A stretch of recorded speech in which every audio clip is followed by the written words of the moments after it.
This is Mission Control Houston at a mission elapsed time of 8 days, 17 hours, 51 minutes into the flight of Integrity on the Artemis II mission. The astronauts were awakened aboard Integrity about an hour ago. They're in their post-sleep period, reviewing morning messages, getting a bite to eat, completing the stowage of items in their crew cabin. As everything is all set, the stage is set for their return to Earth this evening with a splashdown of the Pacific off the coast of San Diego 7 hours and 40 minutes from now. Here in the flight control room, known as the White Flight Control Room, a shift handover has been completed. The entry team of flight controllers now on duty, led by Flight Director Rick Henfling. Henfling has trained with this team for more than 2 years for this day. He will be joined on console by spacecraft communicator Jackie Mahaffey. Astronaut Stan Love also will be by her side as a second set of eyes as Integrity barrels home, completing a mission that will have spanned 694,481 miles from launch to splashdown. In the shift handover, no significant issues were reported. The vehicle is in great shape, and the weather at the splashdown zone couldn't be better. Winds are forecast to be 10 knots at splashdown, wave heights less than 4 feet, and the wave periodics against the capsule as it bobs in the Pacific Ocean about 17 seconds. We are expecting a few broken and scattered clouds, but that is not an issue. Integrity is coming home through the law of orbital mechanics.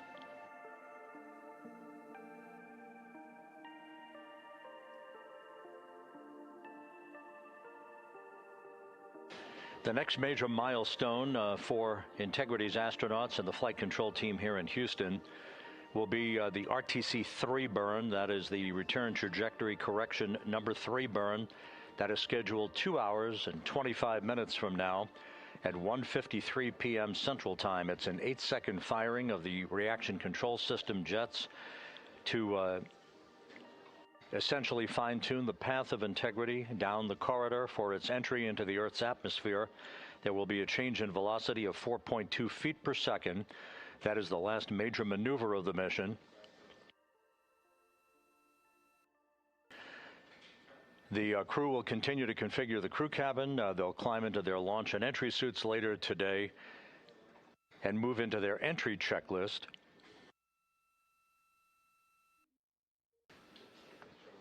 So this is a good time for us to run down all of the key milestones and all of the key numbers that you'll be hearing reported as we move into the final phase of this 9-day mission.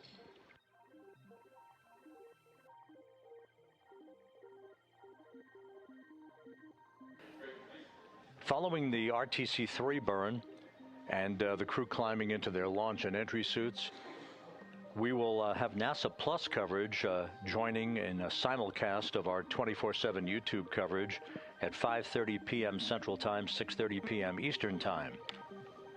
At 6:15 p.m., Integrity will switch communications loops and the strings for communication from the Deep Space Network, which it has been on since the trans-lunar injection burn the day after launch. We will transition from the Deep Space Network to the Tracking and Data Relay Satellite System. At 6:33 p.m., the crew module and its 4 astronauts will separate from the European Service Module. And at 6:37 p.m. Central Time, these are all Central Time, we will conduct about a 19-second raise burn. Now, if you think of yourself sitting in a recliner and tilting backward, this raise burn gently raises the aft end of the vehicle. It is our last opportunity to dial in a flight path angle before entry interface using the roll thrusters on the crew module. This will sweeten the angle of attack, if you will, the orientation of the vehicle as it enters the Earth's atmosphere, with the idea in mind of reducing any excessive heat stress on the heat shield in this deliberate opportunity that we have selected to try to mitigate any buildup of excessive heat on the aft end of the vehicle.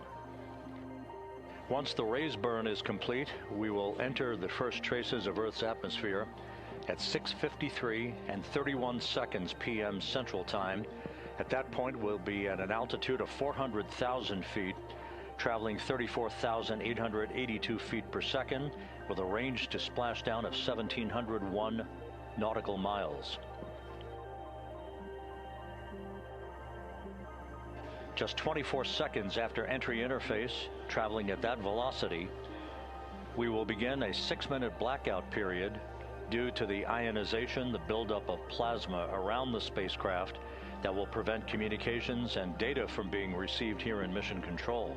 Again, that blackout scheduled to begin at 6:53 and 55 seconds p.m. Central Time, about a 6-minute blackout. We'll be carefully monitoring a call from Capcom to the crew as we exit the blackout. That will be our first communications with the crew following that 6-minute period. The blackout scheduled to end right around 7 p.m. straight up. That's Central Time. That'll be 6 minutes and 25 seconds after the start of entry interface. At that point, we will be at an altitude of 157,406 feet off the Earth, traveling at 13,342 feet per second. Range to splashdown at that point will be just 147 nautical miles. There will be a series of roll reversals, rolling, this is computer commanded, to roll the vehicle to the left and back to the right to bleed off excess energy, all part of the planned entry profile for Integrity and its 4 astronauts. We are expected to go subsonic, meaning we will break the sound barrier over the Pacific in this trajectory that will carry us from southwest and northeast across the Pacific Ocean. We will go subsonic at 7:02 and 25 seconds p.m. Central Time at an altitude of 59,000 feet, traveling just 971 feet per second. So you can see how much the velocity of Integrity will decelerate based on its speed and the interaction with the Earth's friction in the atmosphere. At that point, a series of parachutes will begin to deploy. The first deployment will be the forward bay cover chutes. These are a series of 3 parachutes, each parachute approximately 100 feet long. The first forward bay cover parachute deployment will occur at an altitude of 24,000 feet. As the spacecraft has descended to a velocity of just 479 feet per second, and we will be within a mile, 1 nautical mile of splashdown at that point. In rapid fire succession then, we'll deploy 2 drogue parachutes used to slow and stabilize the crew module during descent to establish the proper conditions for main parachute deployment that will follow. A trio of pilot parachutes then deploy. They'll be used to lift and deploy the main parachutes from the forward bay of the crew module. That's the top portion of the crew module. And finally, 3 large main parachutes will deploy. The main chutes are scheduled to deploy at 7:04 and 44 seconds p.m. Central Time at an altitude of just 5,400 feet from splashdown. The velocity for the astronauts aboard Integrity at the time of splashdown expected to be just 19 miles an hour. So, in just 13.5 minutes from the start of entry interface to splashdown, we will have decelerated from what is expected to be a peak velocity of some 23,783 miles an hour to just 19 miles an hour for a gentle splashdown.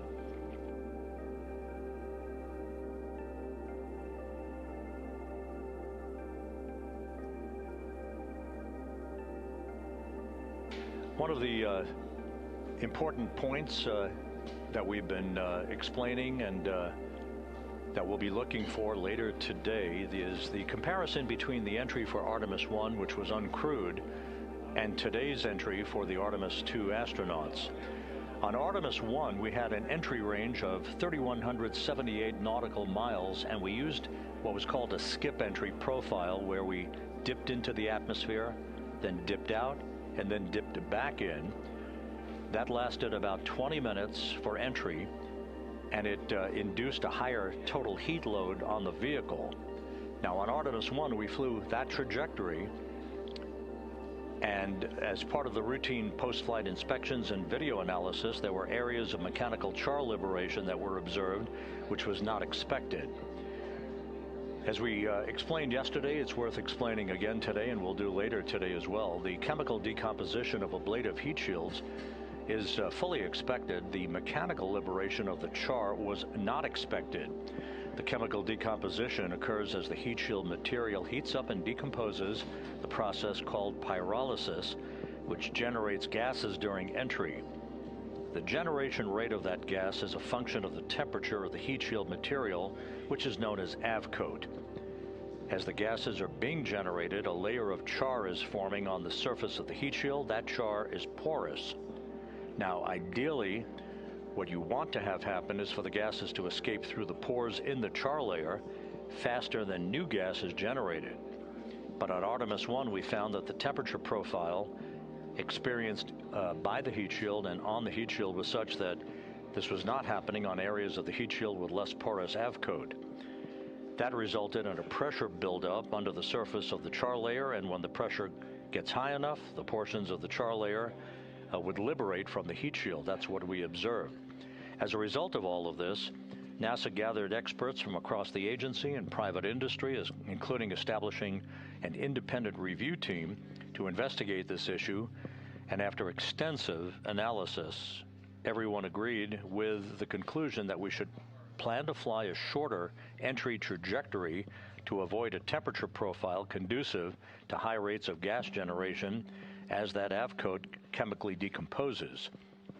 Now for Artemis III and beyond, we're redesigning the heat shield, different heat shield, and redesigning the manufacturing process such that we will have material that starts out more porous and will allow a more efficient gas dissipation as that char layer forms, which will be a critical feature for a longer duration skip entry trajectories returning from the south pole of the moon. The bottom line of all of this is today, instead of a 3,178 nautical mile entry range, we're targeting a 1,701 max entry range to our splashdown zone off the coast of San Diego, 1,701 nautical miles. We're using a lofted entry profile. That's being done through the raise burn. The duration of the entry is about 14 minutes rather than 20 minutes, and that induces a much lower heat load on the heat shield to allow it to do its job to maximum efficiency.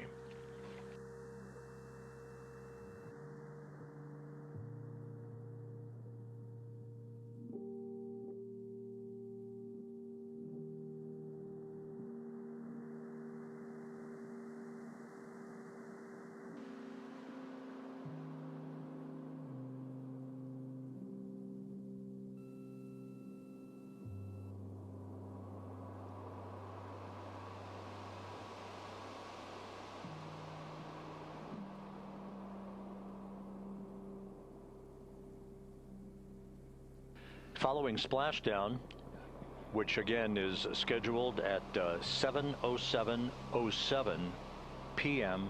Central Time. That's 7:07 and 7 seconds p.m. Central Time, 5:07 p.m. Pacific Time, 2.5 hours before sunset at the splashdown site.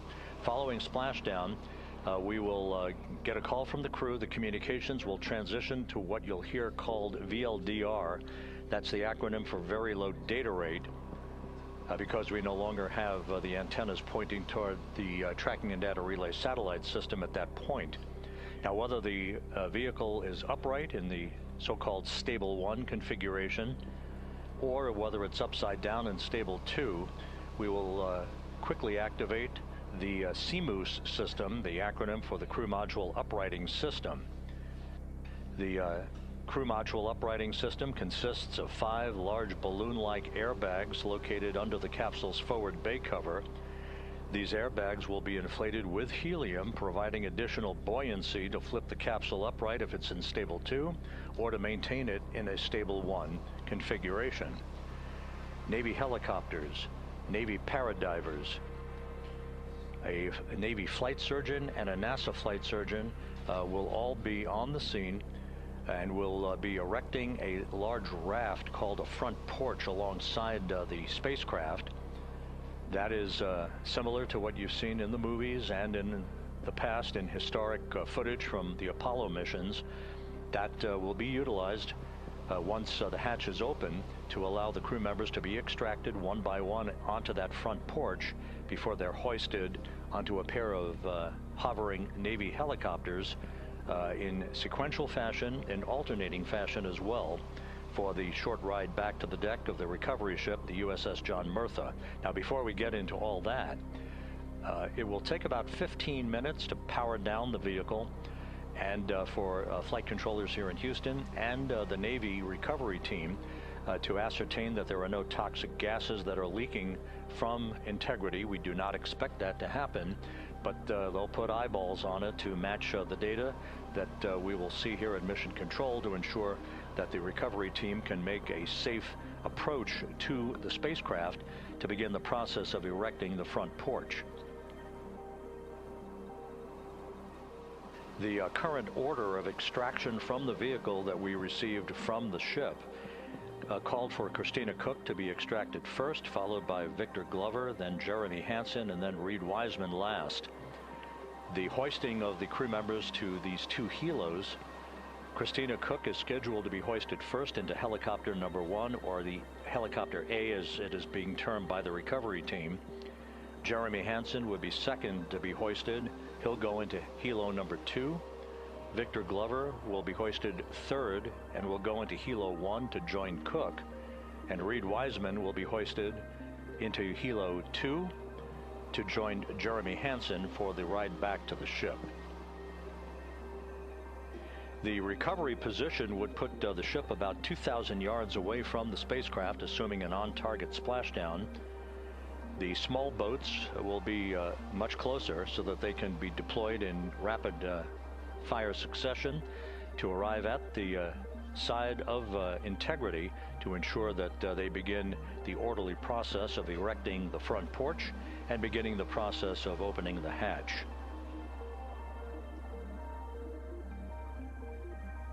The John P. Murtha, the recovery ship, is expected to be about 5 miles away from the spacecraft at the time of splashdown. That will expedite the helo flight for the two helicopters back to the deck of the ship.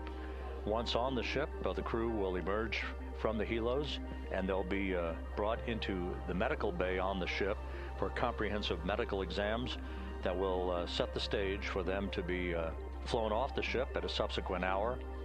We just don't know exactly what that hour will be at this point. It will depend on the condition of the crew and other factors.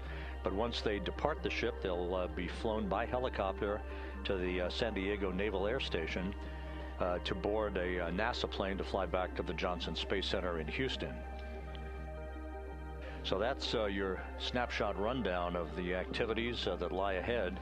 The next major activity just over 2 hours from now, that will be the RTC-3 burn, the return trajectory correction burn number 3, the final in the series of fine-tuning maneuvers to pinpoint Integrity's precise path down the middle of the corridor for entry into the Earth's atmosphere.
This is Mission Control Houston. This computer-generated visualization based on real-time telemetry from Integrity showing the distance from Earth decreasing with each passing second, now just 54,000 miles from Earth, and the distance traveled by Integrity's astronauts since they arrived at the moon earlier this week.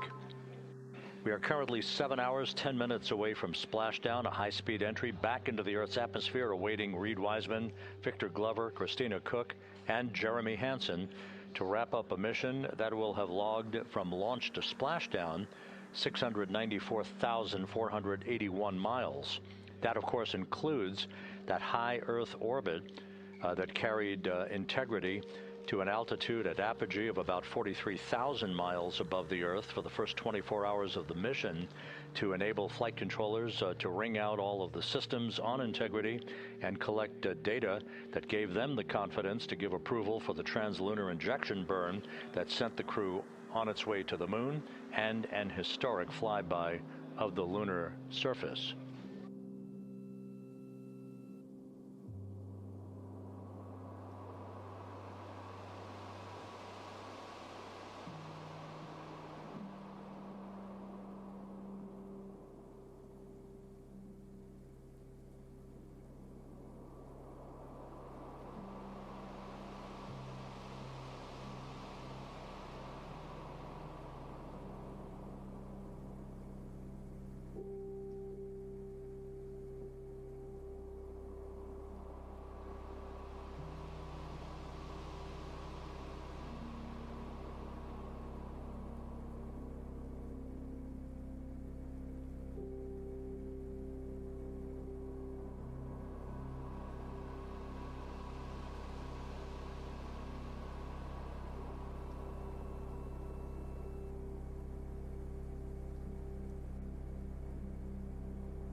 This is Mission Control Houston.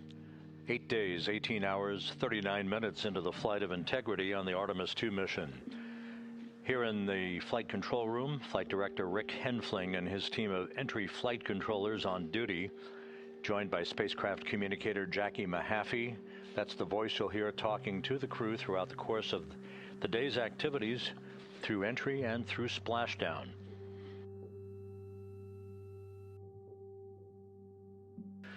Aboard Integrity, the astronauts, Commander Reid Wiseman, pilot Victor Glover, and mission specialists Christina Koch and Jeremy Hansen are wrapping up their post-sleep period, having an opportunity to review their morning mail, getting a bite to eat, and getting things set up for final cabin stowage of items no longer needed on this flight prior to the time they move into their entry checklist a few hours from now.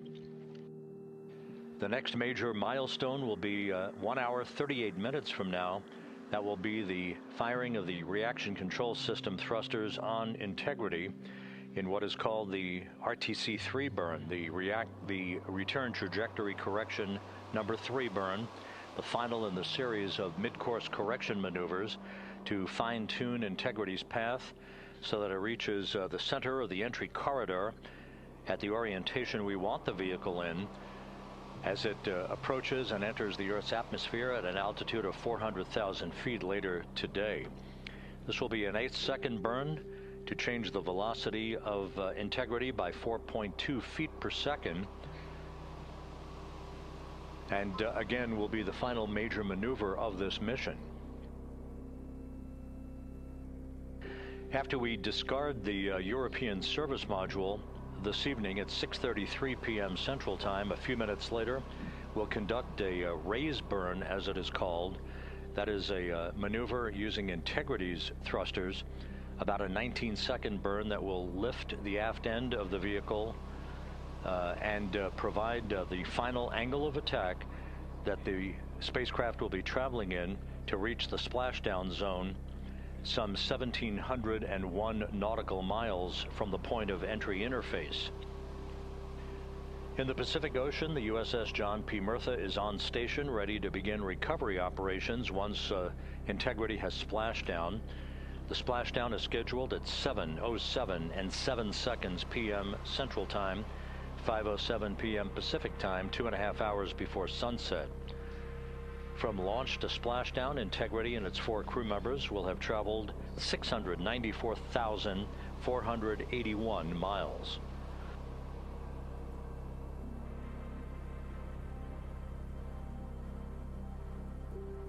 Communication with the crew on the voice loops will pick up considerably in the next short period of time here as we move out of the post-sleep period into the final hours of the cabin configuration, the preparations for the return trajectory correction burn, and then the crew moving into its entry checklist. All of Integrity's systems are in excellent shape.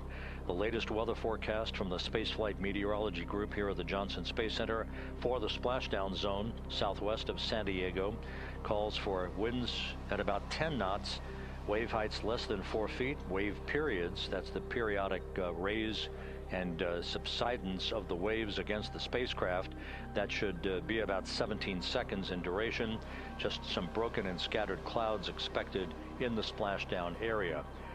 The weather is go, the vehicle is go, and we are set for splashdown 6 hours, 48 minutes, and 50 seconds from now. This is Mission Control Houston.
Integrity Houston, good morning. Comm check, post ACU swaps.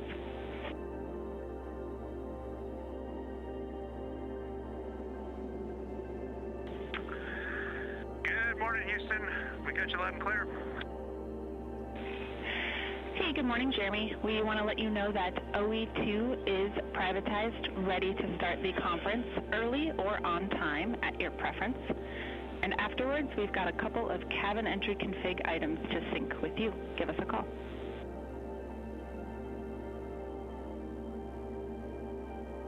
Okay, Jackie. How about we take those cabin config items right away, and then we'll do the PMC.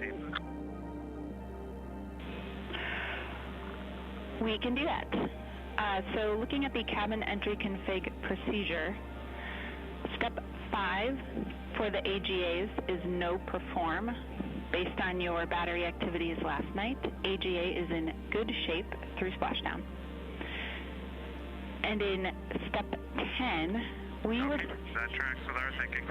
We would like you to get going early on step 10. In particular, for the post-landing LIO, we'd like you to perform the battery check. That is in step 1 of your post-landing LIO mounting and routing procedure. Okay, we can get started on the LIO.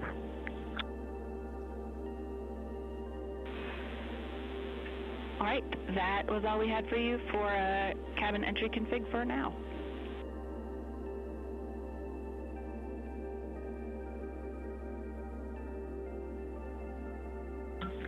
Houston, speaking of cabin config, one thing for you, the contingency you're in or CWC, that has, we had a plan so that we could actually complete that stowage as a get-ahead last night, and that's been done. We did not use a hefty bag, but it is empty, and it is sealed in 2 Ziplocs inside the JSB. We feel that it's unaccessible now, and we'd like to keep it in that config.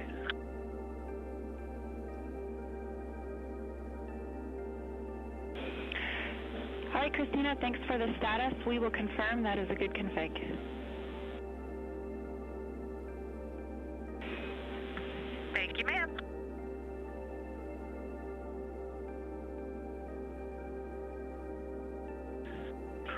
Okay, Jackie, we'll head over to Private 2 for the PMC. Out in the Pacific Ocean, just west of San Diego. We are staged about 6.5 miles from where we expect Orion to splash down.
This is Mission Control Houston at a mission elapsed time of 8 days, 18 hours, 58 minutes into the flight of Integrity on the Artemis II mission. On board the spacecraft, as we slowly but surely make our way back to Earth for a splashdown later this evening, the crew on board, Commander Reid Wiseman, pilot Victor Glover, and mission specialists Christina Koch and Jeremy Hansen, are emerging from their post-sleep period.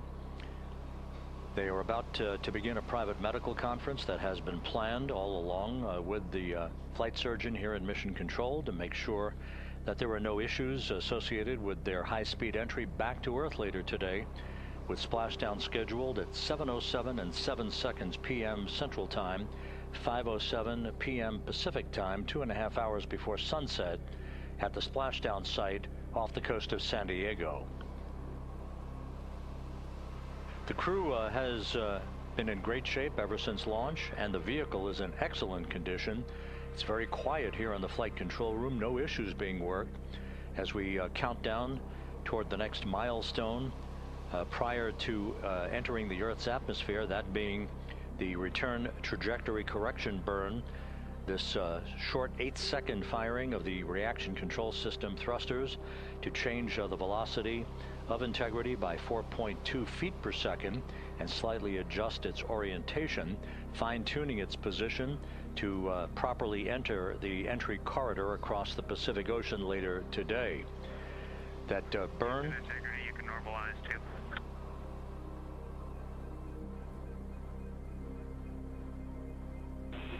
In work. That burn is scheduled at 1:53 p.m. Central Time, 2:53 p.m. Eastern Time. That'll be followed by the crew completing the configuration of the crew cabin for entry, stowing final items, and making sure all of their checklists and other post-splashdown devices that they will need are in the proper, making sure that all of their equipment is within arm's length after they splash down in the Pacific, waiting to be extracted from the vehicle by the recovery personnel that will be deployed from the USS John Murtha, which is on station out in the Pacific in the splashdown area.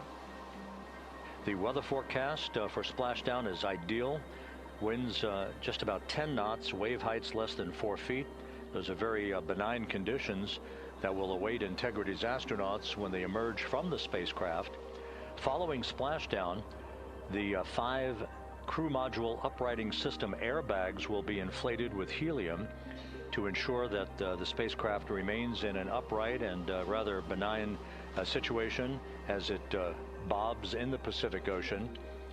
This will expedite the ability of the recovery teams to erect a large raft called the front porch along the side of Integrity prior to the time that the hatches open and the crew is extracted from the vehicle that they have been aboard since April 1st for their launch for their lunar flyby.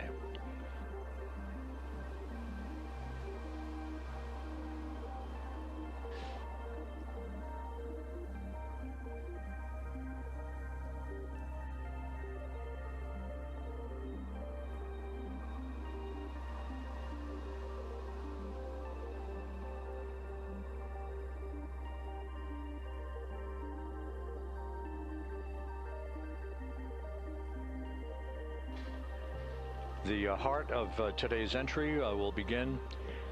Integrity Houston, some pre-burn SA for you. The Plus X flange heaters are on and prop avionics are configured.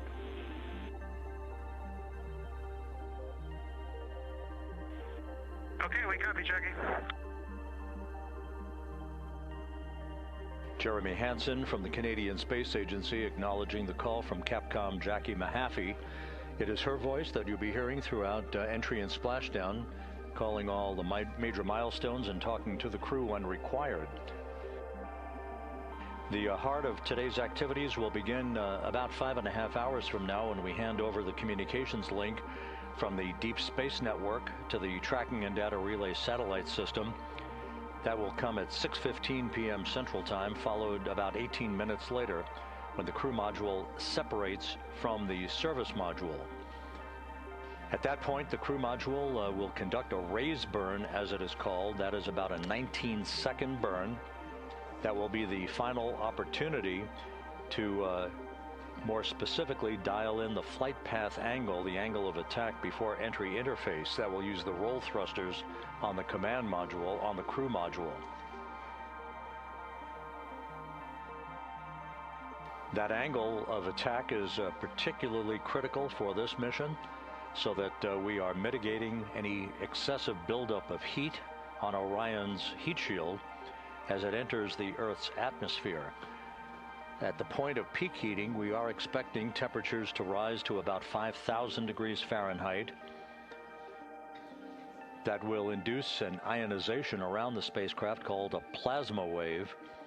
This is typical for all spacecraft that enter the Earth's atmosphere. A blackout period of 6 minutes will begin at about 6:53 and 55 seconds p.m. Central Time. We'll lose all communications with the crew. That will be expected, and we'll report that when we do have a loss of data and communications. When we emerge from that blackout, right around 7 p.m. Central Time, straight up, Jackie Mahaffey, the Capcom here in Mission Control, will be calling the crew, if they don't call us first, to make sure that we hear them and that we have a good communications link for the final 7 minutes of the high-speed entry that will culminate with the deployment of a series of parachutes and finally 3 main parachutes that will gently allow Integrity to splash down in the Pacific at a velocity of just 19 miles an hour. The crew is expected to pull about 3.9 Gs during maximum G loads on them during the point of entry. And it's interesting to keep in mind that from the point of the start of entry interface at an altitude of 400,000 feet, some 13.5 minutes before splashdown, the spacecraft will decelerate from a velocity of some 23,783 miles an hour to just 19 miles an hour at splashdown.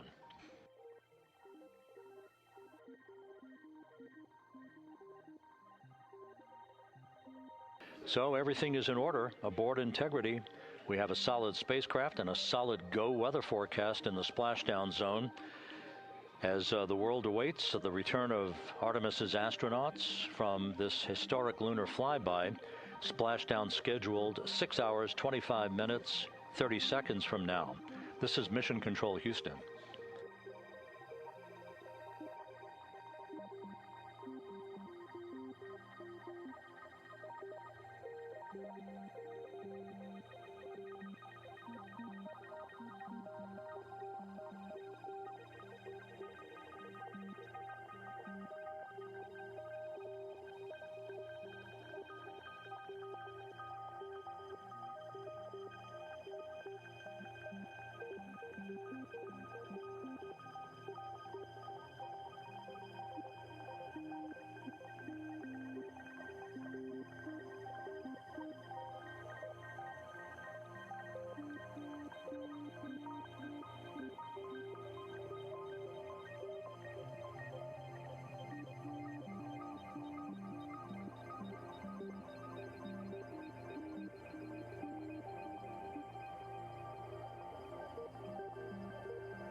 both LiO, or all 4 LiO battery units are fully charged.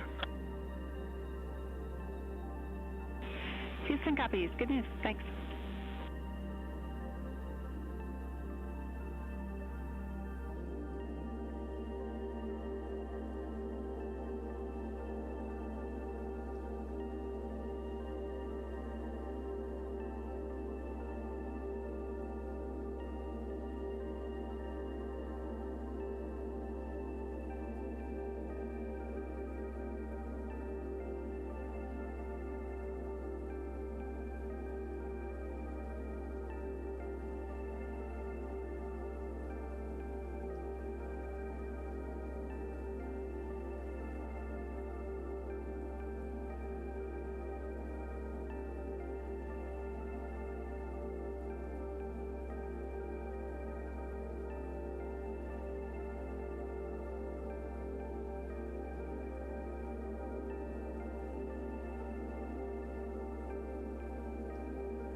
And Houston Integrity, we're ready to secure the cobalt brick and the WAP, but just want to check with you that you don't need the network on board before we do that. Check with you that you don't.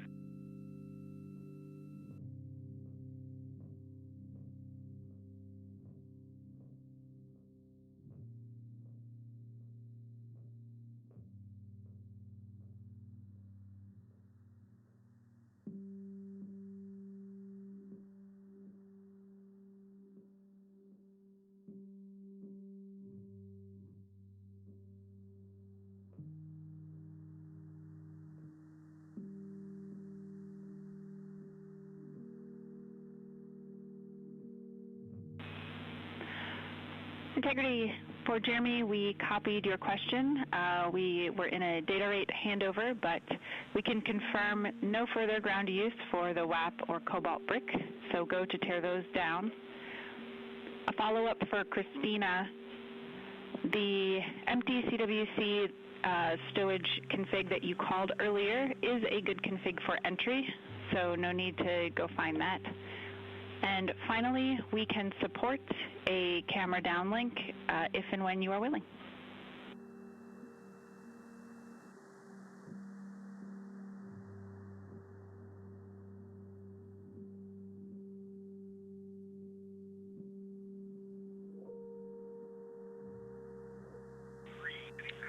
Okay, we copied all those, Jackie. And which cameras were you planning on coming on board with?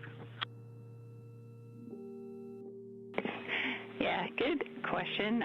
We just wanted to use cab 3.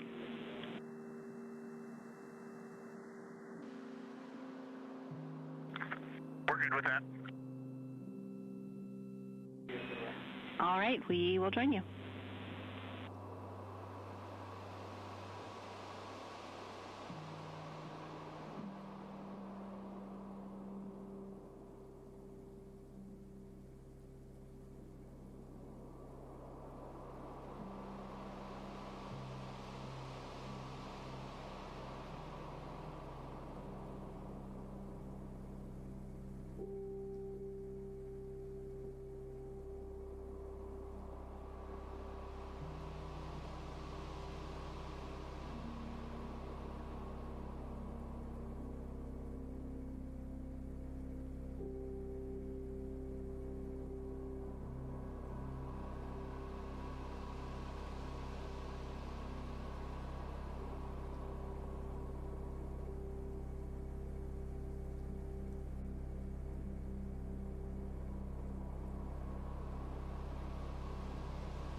Houston integrity for CBA pressure. Go ahead. CBA pressure is 2,500 PSI.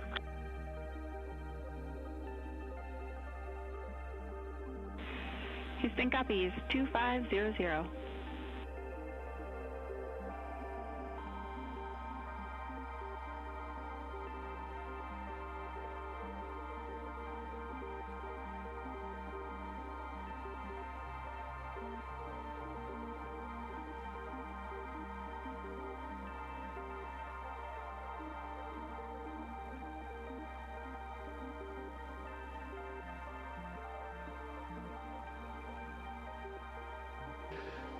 This is Mission Control Houston. You just heard Mission Specialist Christina Koch aboard Integrity offering some parameters of cabin atmosphere readings. Everything on board is in great shape. We're just 56.5 minutes away from the return trajectory correction 3 burn. This will be the final major maneuver of the mission for Integrity, an 8-second burn of Integrity's thrusters to change its velocity by 4.2 feet per second, and further fine-tuning its path for the entry interface into the Earth's atmosphere later today. Just so we can identify some of the key players you'll hear and see here in Mission Control throughout the course of the day. On the front row, from left to right, that's astronaut Stan Love. He was the Ascent Capcom, or spacecraft communicator, talking to the crew, and has pulled several shifts during the mission. Second from the left is Jackie Mahaffey, who will be the entry Capcom, talking to the crew during their high-speed return to Earth later today. Then to her left is entry flight director Rick Henfling, and to his left is Judd Freeling, who presided as flight director over the ascent of Integrity 9 days ago from the Kennedy Space Center. In the back row is the lead flight director for the mission, Jeff Radigan, and to his left is the chief of the flight director office, Emily Nelson.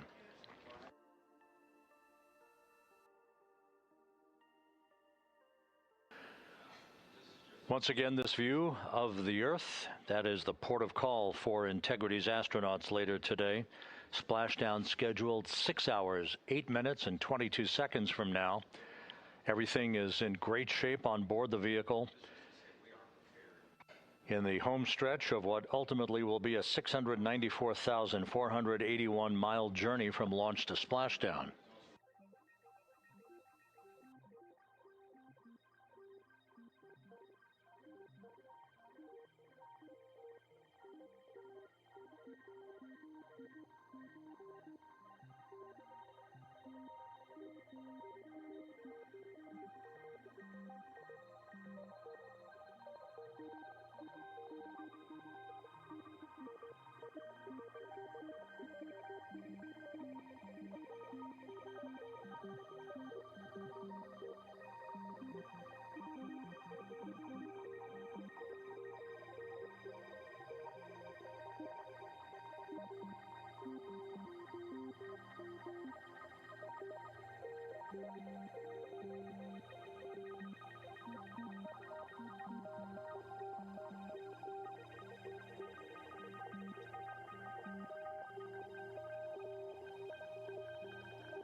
This is Mission Control Houston, our first view of the crew today. On the left, Commander Reid Wiseman. On the right, pilot Victor Glover. They are reviewing some of the timeline parameters and some of the systems status boards on their computers on the flight deck of Orion. Everything is in great shape system-wise, and the weather forecast is a go forecast at the splashdown zone as the crew approaches the 6-hour mark until they return to Earth to complete this historic mission.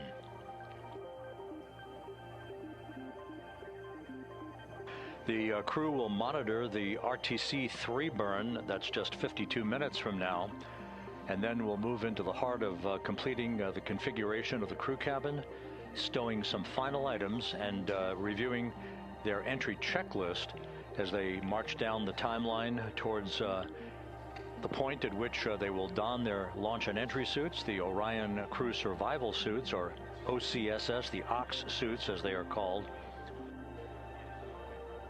and prepare for the final key elements of this mission that will start with entry interface at 6:53 p.m. Central Time today, when they reach the first traces of the Earth's atmosphere at an altitude of 400,000 feet, with a range to splashdown of 1,701 nautical miles.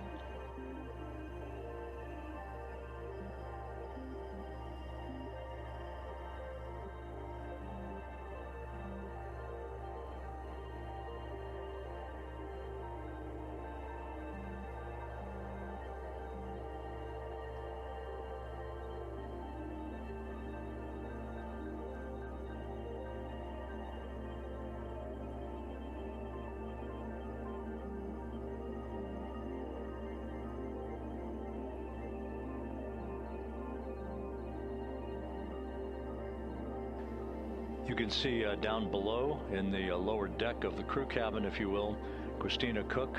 Jeremy Hansen is right by her. The crew will begin the suit-up procedures later today. They'll conduct leak checks on their suits to ensure that they're in a good configuration for the entry. And once again, we're struck by some of the numbers involved. At the point of entry interface, which will be about 13.5 minutes before splashdown, the vehicle will be traveling some 23,839 miles an hour.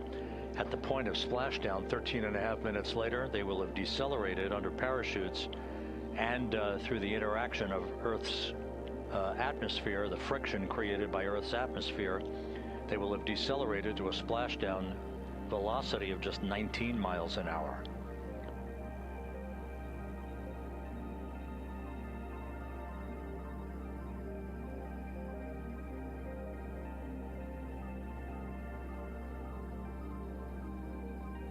All preparations on the USS John P. Murtha, the recovery ship out in the Pacific, are complete. Everyone is at the ready. The Navy recovery teams, the flight surgeons who will greet the astronauts for their initial medical exams. There will be Navy helicopters and fast boats that will be deployed from the Murtha to move alongside the spacecraft. It will take about 15 minutes, perhaps a bit less, for the flight control team here in Mission Control to power down the vehicle. Once it splashes down and the airbags, the inflatable airbags, 5 of them at the forward bay cover at the top of the spacecraft, are inflated to ensure that the vehicle remains in an upright orientation in the Pacific. The airbags will be deployed. The vehicle will be powered down.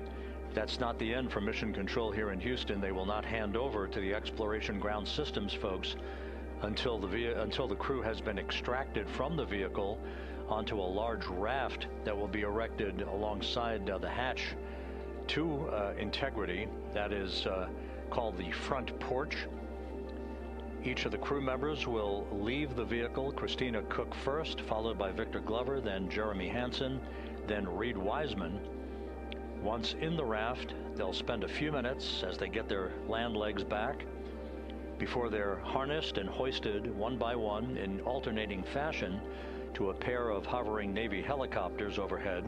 Christina Koch will be hoisted first into helicopter number 1, then Jeremy Hansen to helicopter number 2, Victor Glover to helicopter number 1, Reid Wiseman to helicopter number 2.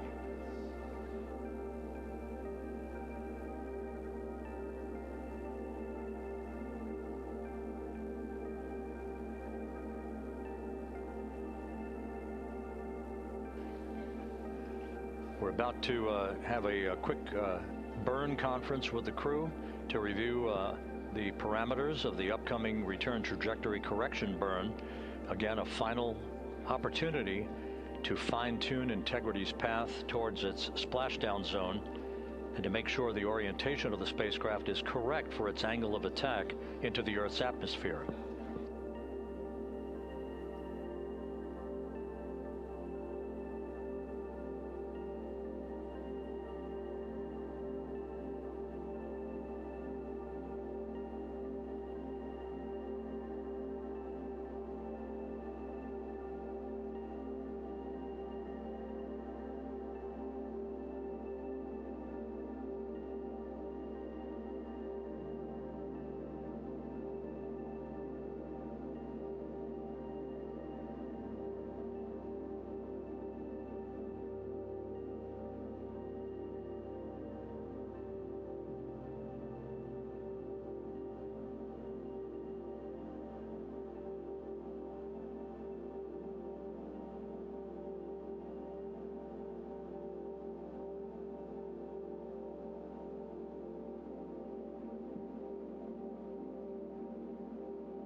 Integrity Houston, 2 minutes to Starfield maneuvers.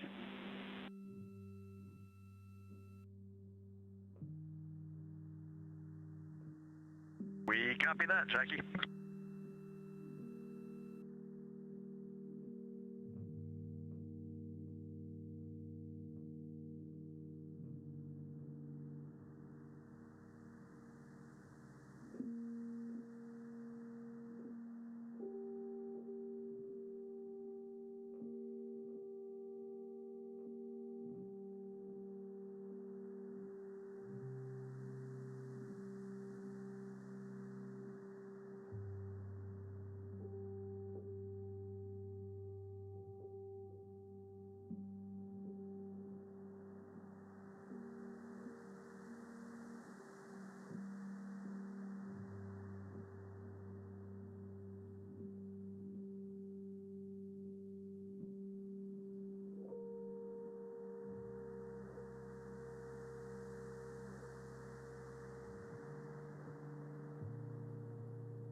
Integrity currently maneuvering to what is called the Starfield calibration orientation to set the calibration correct for our GPS system on board the vehicle, as well as other navigation aids that will be used during Integrity's plunge back through the Earth's atmosphere toward its splashdown site.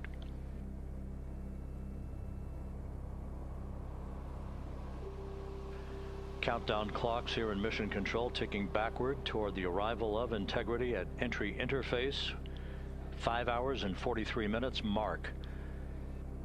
Splashdown 5 hours 56 minutes from now. Integrity, we are standing by for the burn conference whenever you are ready.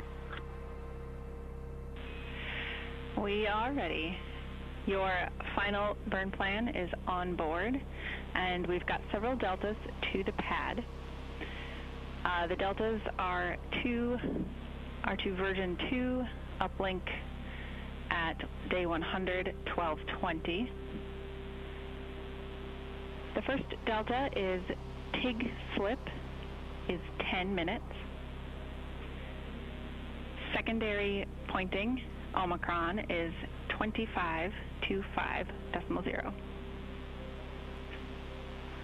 For your guidance solution, Delta V tote 4.17. For your attitude in Delta V, this remains frame inertial. Attitude, yaw pitch roll, is 4643.237. Delta V, X 2.1, Y 2.2, Z negative 2.9er. How copy?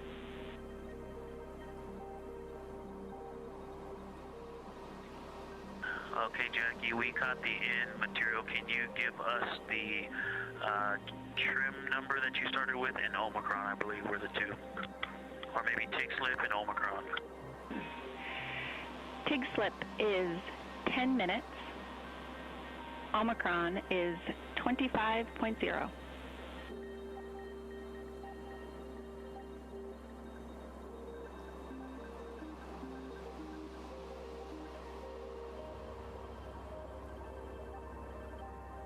Okay, Jackie, we copied all the deltas, but we are not confident we started with the right file.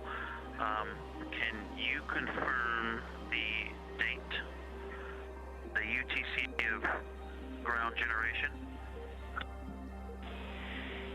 Yep, that is day 100, hour 12, minute 20, 20.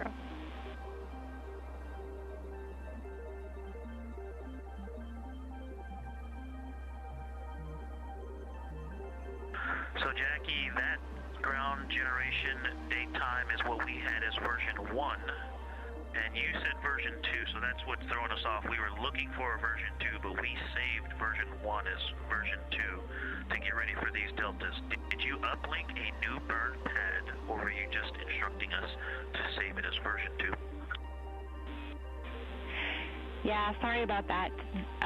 These deltas we're reading you are called version 2. And the UTC we are expecting you to be referencing is the one I read off.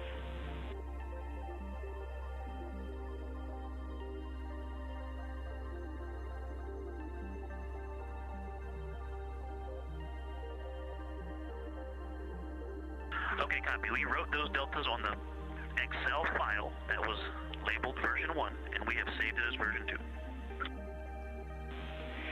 That's perfect. Couple of final notes for you. Under burn execution steps, step 8, OpNav pass. We are performing OpNav pass, and that did kick off automatically. And then in burn notes, we just want to clarify for the PCL message today, that is message 3.10.02.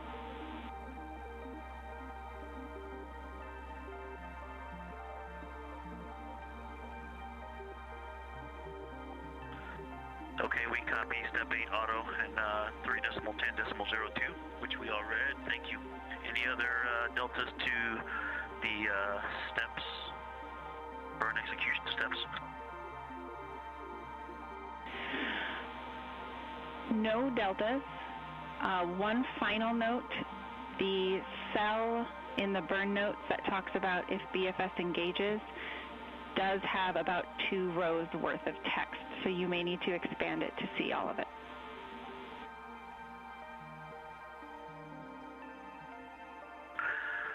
Jackie, that is a great call. Thank you for that information. And that is everything we had for the burn conference.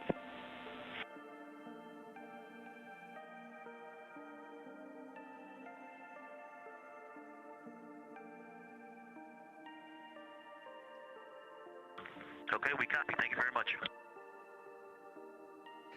This is Mission Control Houston. That exchange between Capcom Jackie Mahaffey here in Mission Control and pilot Victor Glover aboard Integrity, reading off all the critical numbers for the upcoming Return Trajectory Correction 3 burn.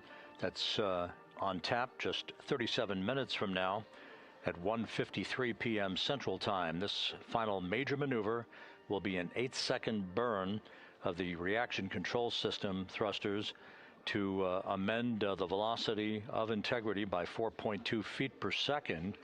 It also contains a number of angular adjustments to Integrity's orientation to fine-tune its precise orientation as it enters the Earth's atmosphere at the point of 400,000 feet above the Pacific Ocean, called entry interface.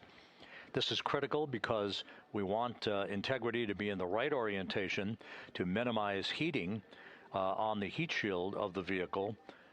This needs to be extremely precise and will be fine-tuned one more time through what is called a crew module raise burn tonight at 6:37 p.m. Central Time, a 19-second burn that will fine-tune the angle of attack for one last time to make sure Integrity is entering the Earth's atmosphere in an orientation that will minimize the peak heating effects on the heat shield.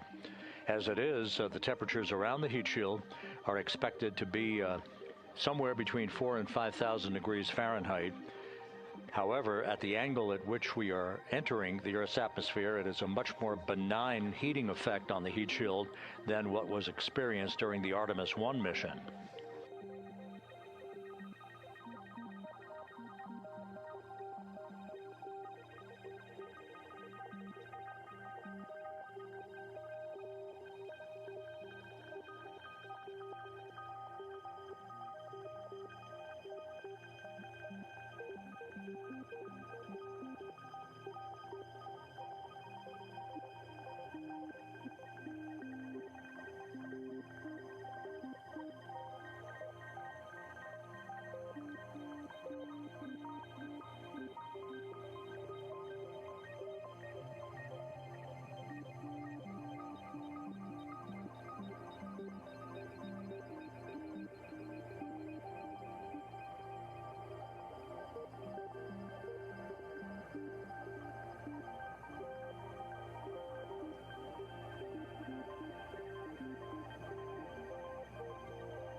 integrity. Are we go for secondary wastewater line dump?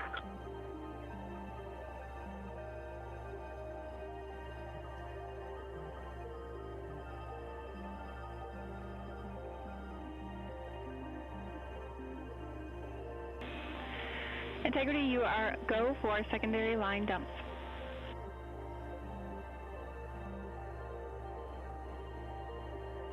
We copy, thank you.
Integrity Houston, for the burn, SM prop helium ISOL valves are configured.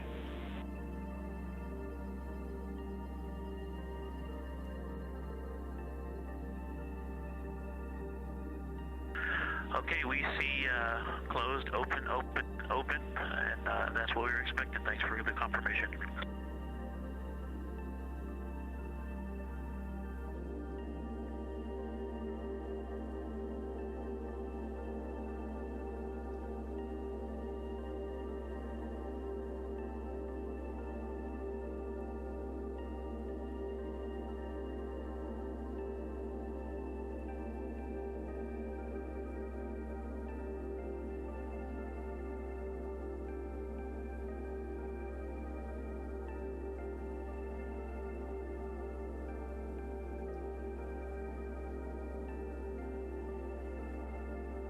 This is Mission Control Houston.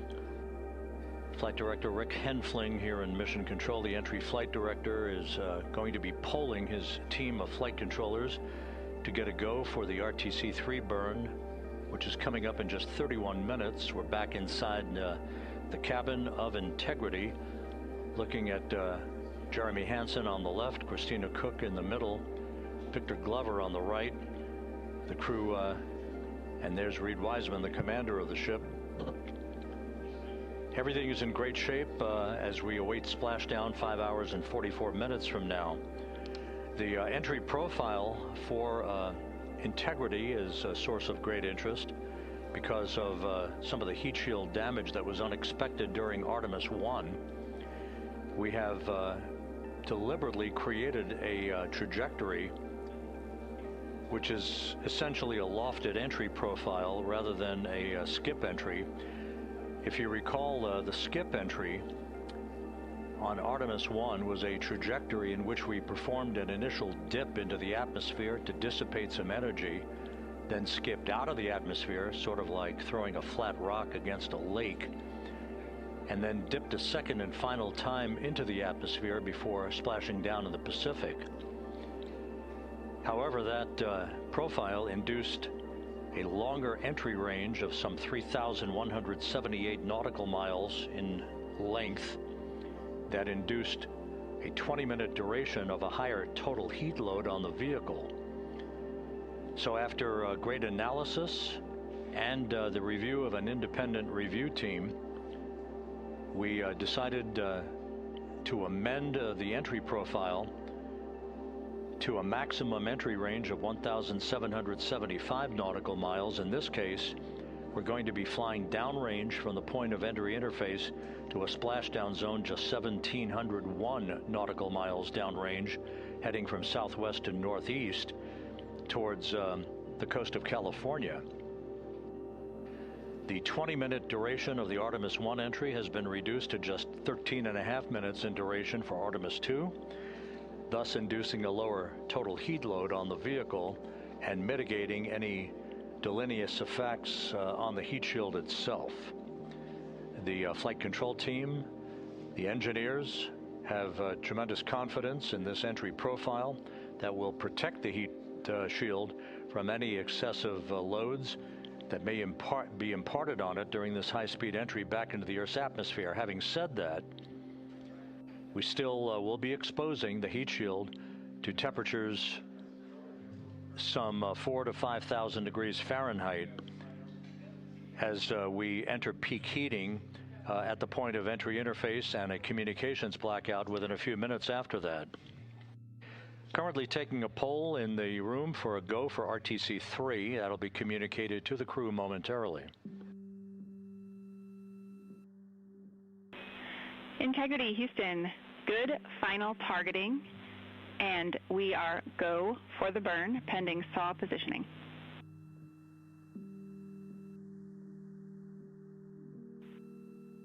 Copy. Houston, go for the burn. Thank you. And again, the burn that's coming up, RTC 3, just 27.5 minutes from now, will be an 8-second firing of the reaction control system thrusters to change the delta on the velocity to about 4.2 feet per second, and refining Integrity's path to reach entry interface at the correct angle and at the correct time and orientation. If you think of a cone across the Pacific Ocean, that's the entry corridor.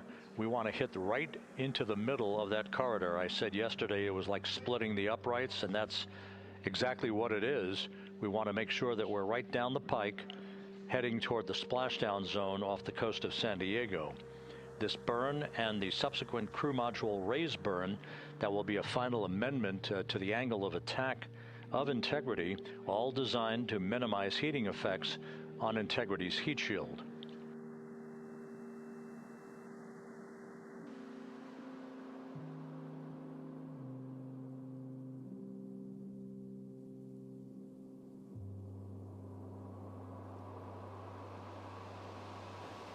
A short time ago, the Spaceflight Meteorology Group briefed the entry flight control team on the latest weather at the splashdown zone where the USS John P. Murtha is stationed, ready to begin recovery operations shortly after splashdown.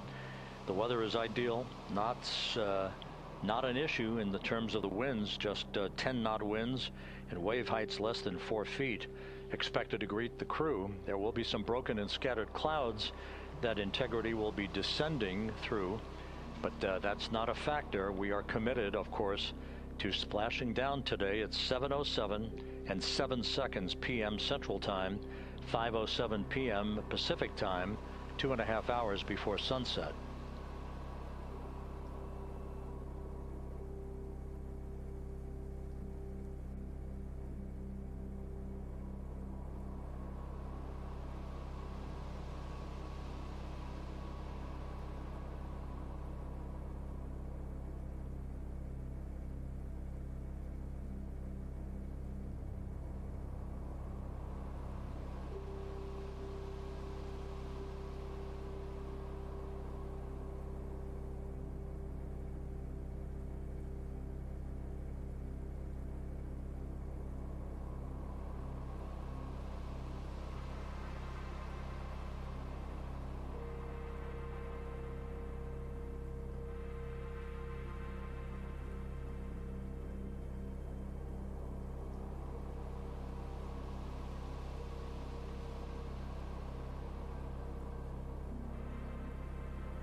At this hour, Flight Dynamics reporting that Integrity is 45,534 nautical miles away from Earth. continuing to close in. Its velocity will be accelerating over the next several hours. At the point that we reach the top of the Earth's atmosphere at entry interface at an altitude of 400,000 feet, Integrity and its astronauts will be traveling some 34,882 feet per second with a range to splashdown of 1,701 nautical miles. That velocity will increase slightly to 34,965 feet per second, or 23,839 miles an hour at peak velocity. There will be a series of roll reversals. Those are computer-induced maneuvers that will occur after we complete the blackout period. Actually, there are 2 before, while we are in the blackout period, and 3 more afterwards. Those roll reversals designed to dissipate energy, reducing the speed through the laws of physics to bleed off excess energy as the vehicle points itself toward the splashdown zone prior to going subsonic and then inducing the beginning of the parachute deployment sequence. The crew is expected to pull just under 4 Gs during the maximum G loads on themselves and the vehicle. We have 3 spaceflight veterans and 1 first-time flyer in Jeremy Hansen. Unlike an International Space Station flight of 6 months or more in duration, these are well-skilled astronauts and test pilots.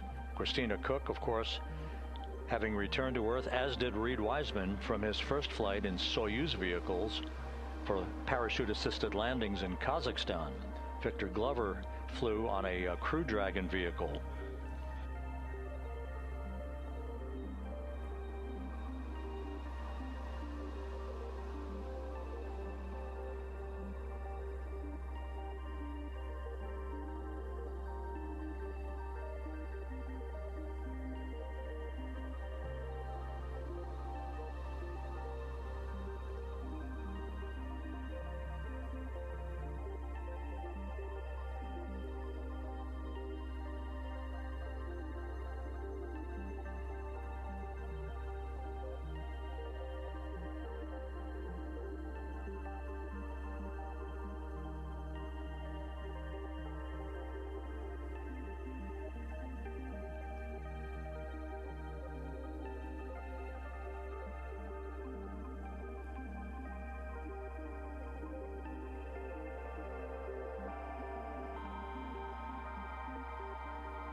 For those keeping track, once again, one of the key periods during the entry into the Earth's atmosphere will be this 6-minute communications blackout that is predicted and is typical.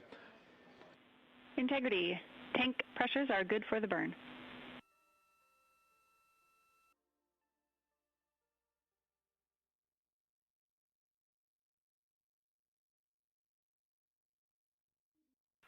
Copy that, Jackie. Thank you. Capcom Jackie Mahaffey saying that all of the systems, including the pressures in the propellant tanks, are in good shape, ready for the RTC-3 burn coming up just 18.5 minutes from now.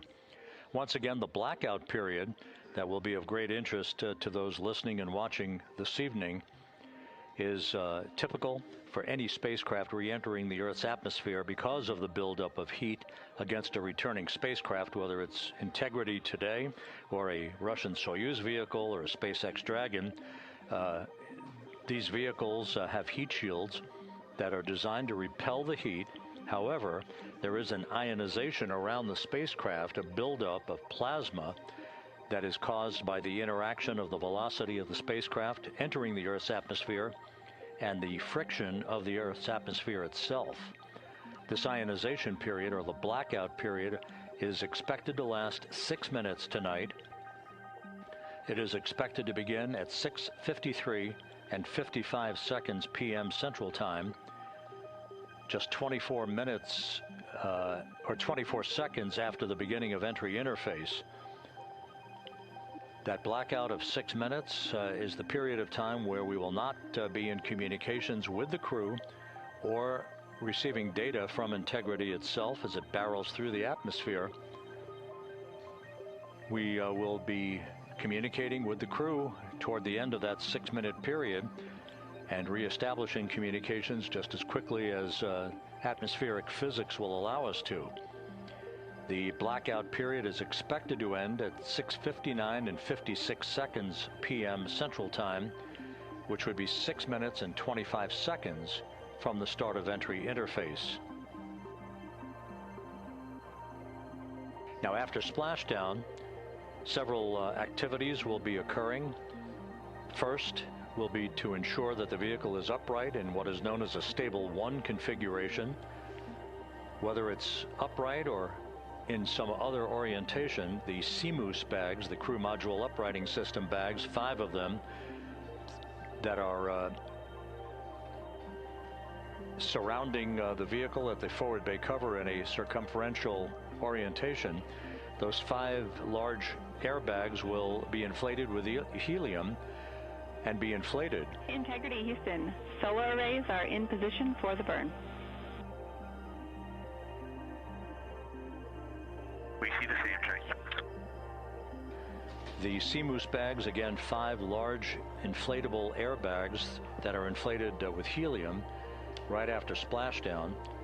Those bags designed to maintain an upright orientation for the spacecraft. Flight controllers here in Mission Control will begin to work to power down the vehicle, also check for any leakage of toxic gas.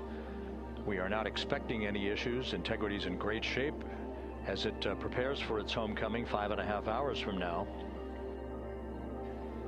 But to ensure that the approaching Navy recovery team does not encounter any toxic gases, we will make the first check of that here in Mission Control, power down the vehicle, and we will be reestablishing communications with the crew through what is known as VLDR. You'll hear that call. It is the very low data rate that takes over from the tracking and data relay satellite system communications that we'll be using during the descent towards splashdown. It may be a period of seconds or even minutes before we establish that very low data rate with the crew following splashdown, so we'll keep a sharp ear out and obviously carry that on the Orion to Earth loops that we provide for you and have been since the beginning of our coverage with launch back on April 1st.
Here at Mission Control, the focus of attention is the upcoming Return Trajectory Correction 3 burn.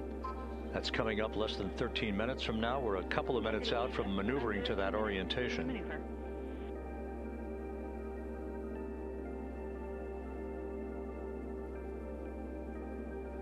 Copy that. All is calm on board, Jackie. Thank you.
This is Mission Control Houston. While we wait for the burn, this view from the deck of the USS John P. Murtha showing some of the armada of helicopters. There will be Navy helicopters hovering over Integrity following splashdown. 2 of them to be employed in the hoisting of the crew members off of the front porch raft that will be erected alongside the vehicle following splashdown. 2 crew members, 2 astronauts for each of the 2 helicopters for the short ride back to the deck of the Murtha, where they will be brought into the medical bay for comprehensive post-flight medical exams. We'll have a lot more from the ship once we begin our NASA Plus coverage that will be simulcast with our continuing YouTube 24/7 coverage, the NASA Plus coverage beginning at 5:30 p.m. Central, 6:30 p.m. Eastern Time.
Continuing with the view of the crew in the cabin of Integrity, as we are almost 7 minutes away now from the return trajectory correction number 3 burn. Integrity systems are functioning in excellent shape. The weather at the splashdown zone out in the Pacific is go and is forecast to be go. We are committed, of course, to a splashdown, that return trajectory that will enable Integrity's astronauts to splash down at 7:07 p.m. Central tonight. That was guaranteed with the translunar injection burn back on April 2nd that took the vehicle and its 4 crew members out of low Earth orbit following a 24-hour period of a high Earth orbit elliptical trajectory. At the low point of that trajectory, which was some 43,000 by 0 miles, at the low point, that's when Integrity's engine fired, the service module engine fired to break out of our Earth orbit and send humans en route to the moon for the first time since December of 1972. It also guaranteed what was known as a free return trajectory that the laws of orbital mechanics dictated would carry Integrity on a loop around the moon and its historic lunar flyby the other day, and then on the trip back to Earth, which will culminate with a splashdown this evening, 5 hours and 19 minutes from now.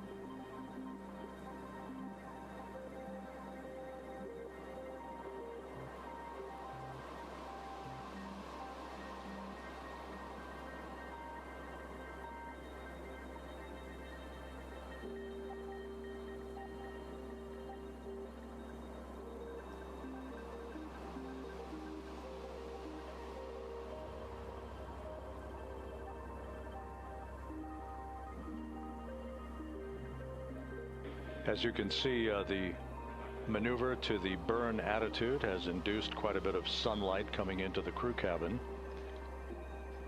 We're now under 5 minutes until the burn.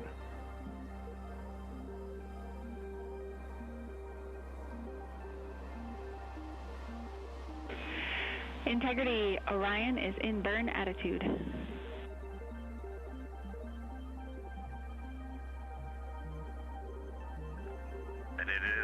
Unbelievably spectacular view. Thanks, Jackie.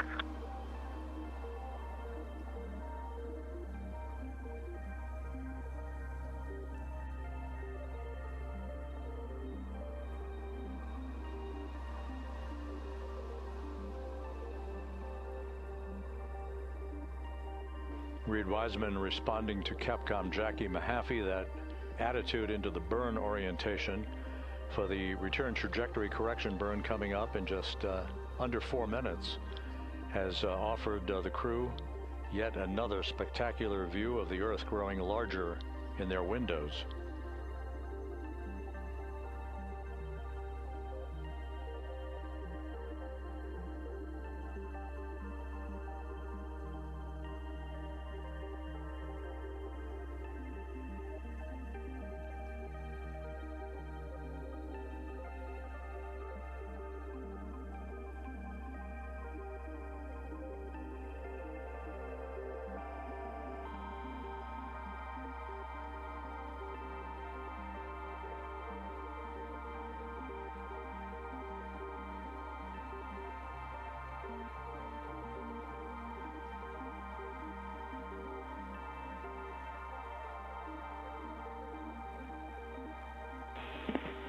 Integrity Houston in 22.3 critical Q card. We're looking for the BFS burn ATP to no go. To go, excuse me, to go.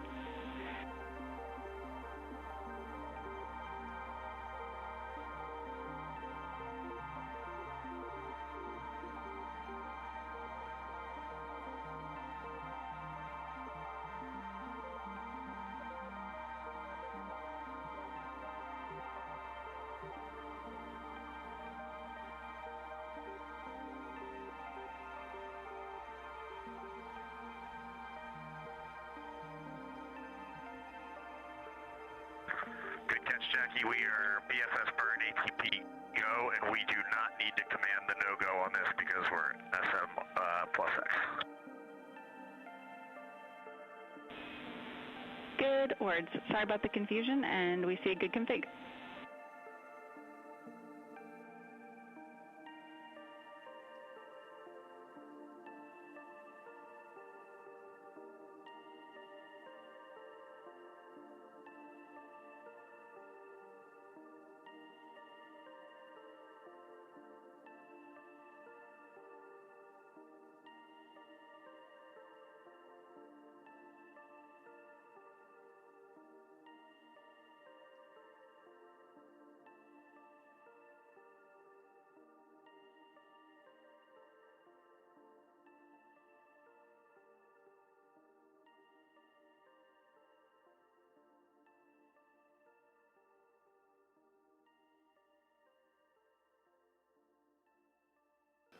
Coming up on 1 minute till the burn.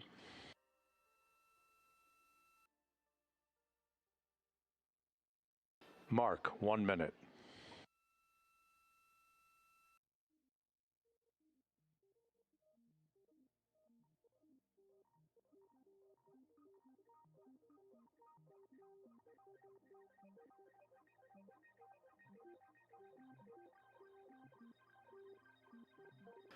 This is an 8-second burn with a change in velocity of 4.2 feet per second.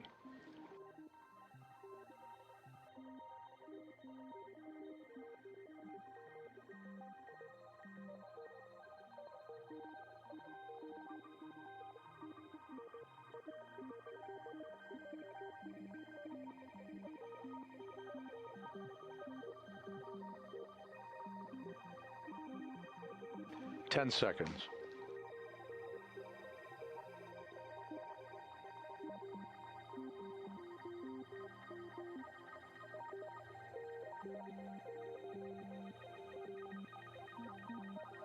Burn underway. Good engine, good control. Burn complete.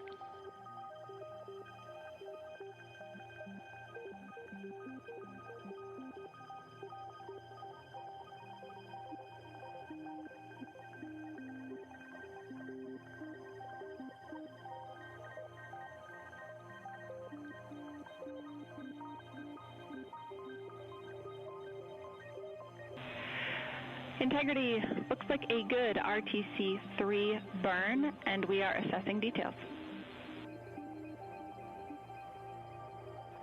Hey Jackie, we see the same on board, and we just wanted to give a huge shout out to that ESA Airbus team, to our friends in the Netherlands and Germany and at the Glenn Research Center.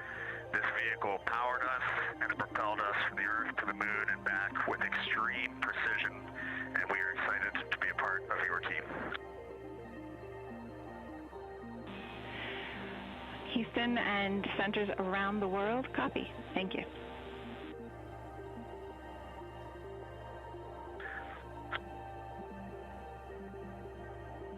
Commander Reid Wiseman with a shout out. Jackie, we are ready to reconfigure our F7 SIP switches for entry, if you can give us that go.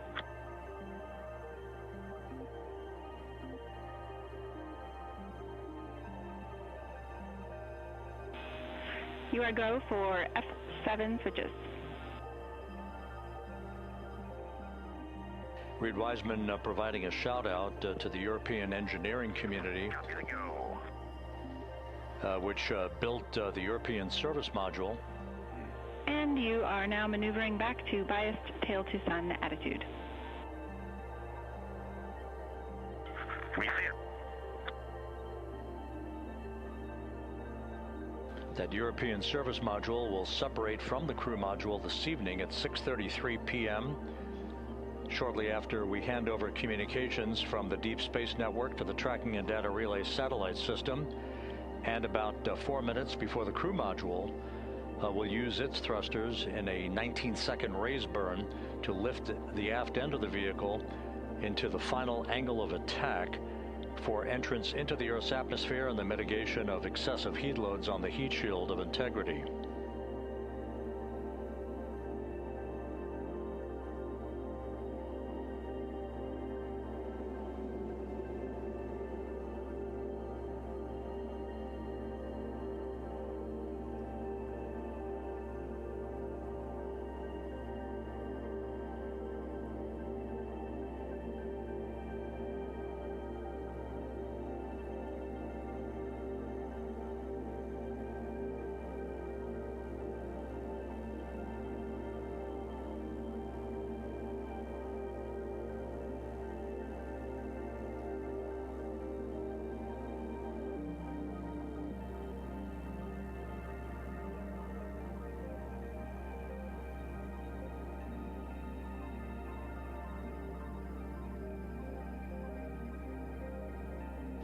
So with the final major burn having been successfully completed, the crew is now preparing to complete the configuration of the crew cabin, a final stowage capability, and an opportunity to put other items away that they will not need during the entry phase.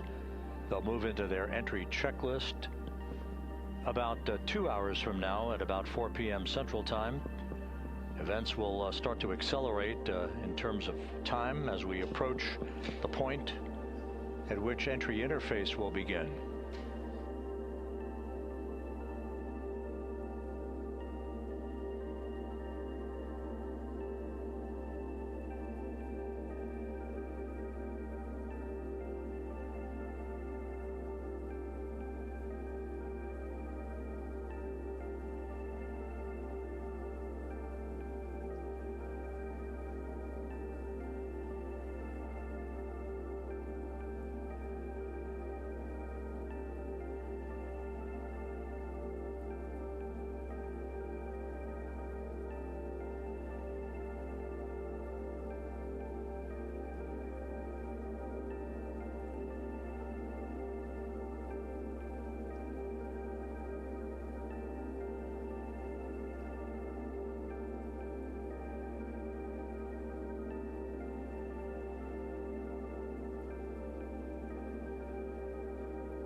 We're going to need a copy of that photo when you guys get back.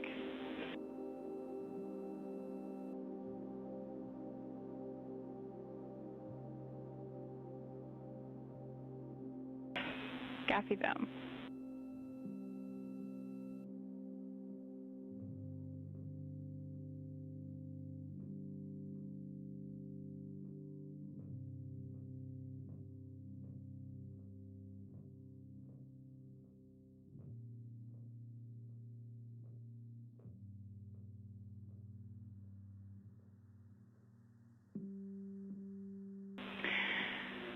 Integrity. FIDO confirmed that that was a great RTC-3.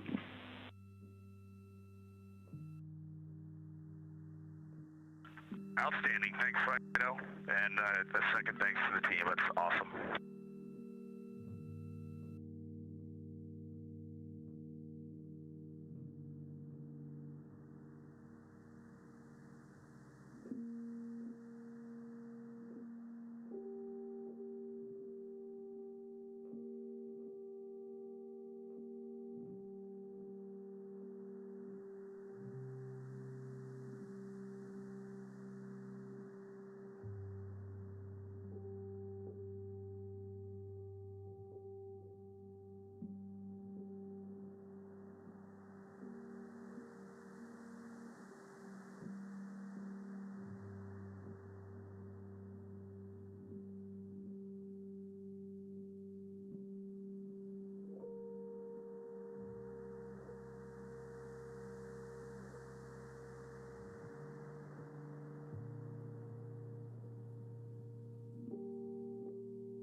Integrity prop post-burn reconfig is complete.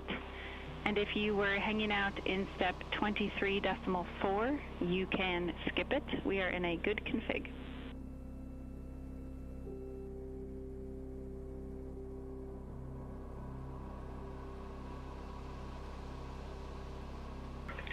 Jackie, we were talking about seats. Can you, I'm in instruction 337 of 392, and then can you repeat that call? Yep, the prop post-burn reconfig is complete, and there is no need for the remainder of 23.4. You can consider that closed out. Remainder of 23.4, closed out, copy.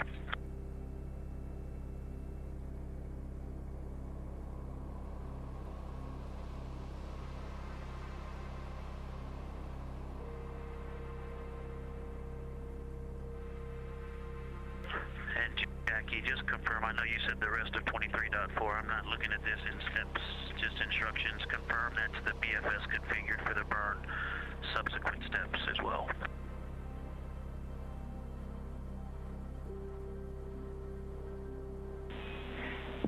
Affirm, all the way through instruction 347 can be skipped.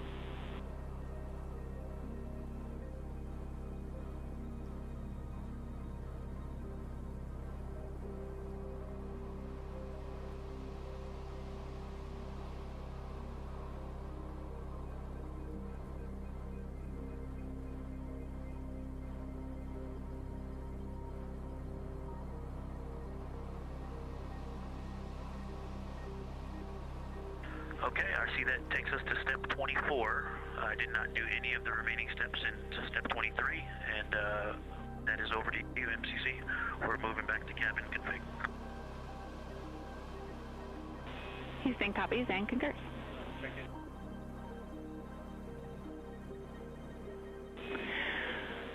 And Victor and the rest of the Integrity crew, the only DPC-related topic we had for you this morning was to sync up on cabin config and get a status of where you are in the procedure. Okay, Jackie, we're with you on that. We are complete through step 7. Actually, step 8 now is complete as well. And step 15 is complete. And we'll update you on the rest as we go along. We copy all.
This is Mission Control Houston.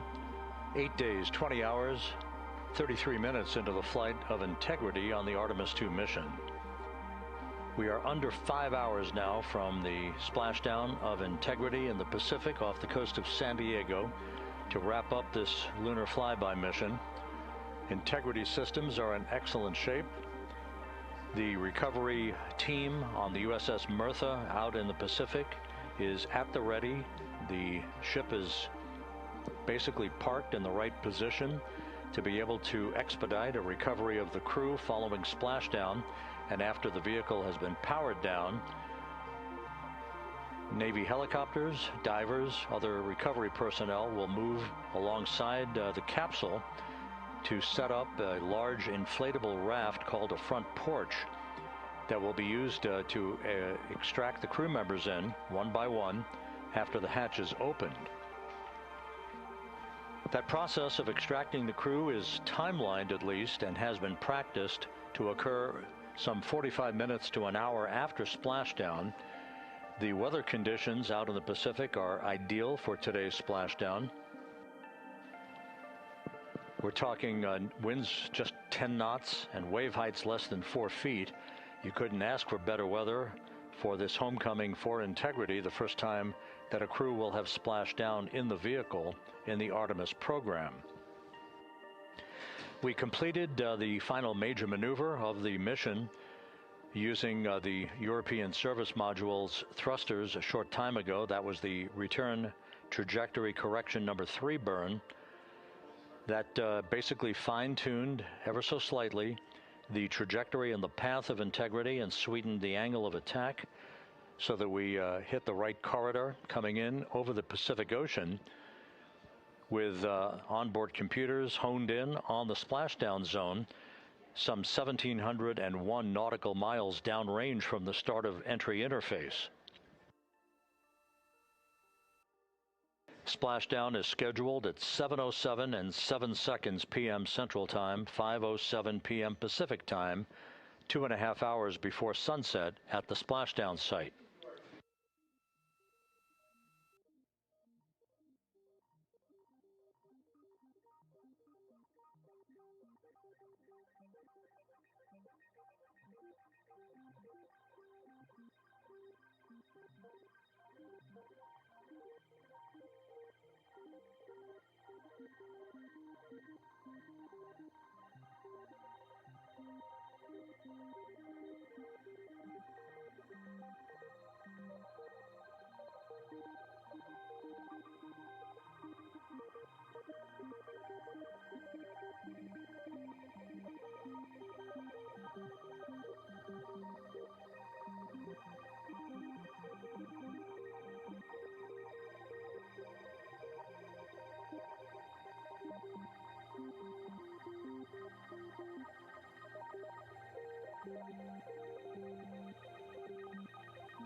This is Mission Control Houston at a mission elapsed time of 8 days, 20 hours, 39 minutes into the flight of Integrity on the Artemis II mission.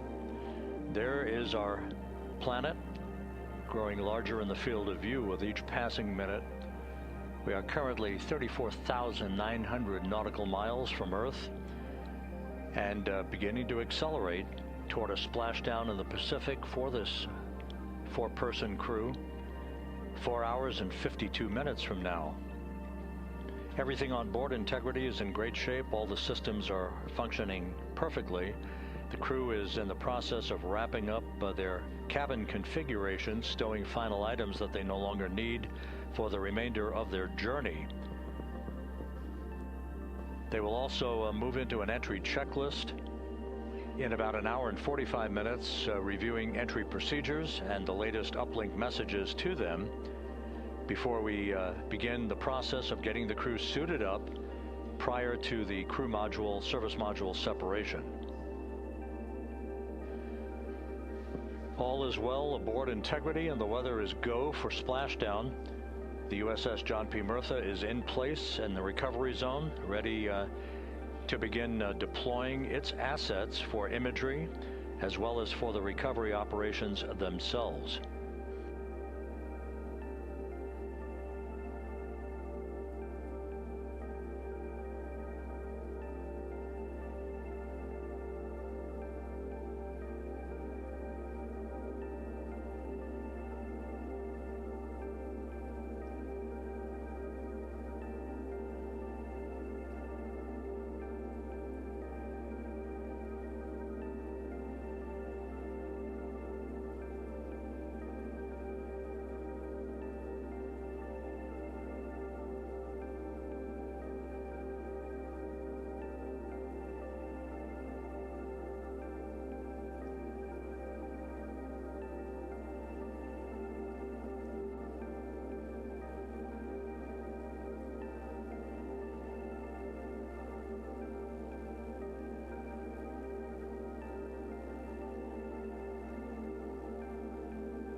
Integrity Houston, for the TLT unconverged caution, we were running orb guide post-burn to look at post-burn targeting, and that particular sequence did not include running TLT. That is what triggered the caution. We have no concerns. Okay, outstanding, thank you.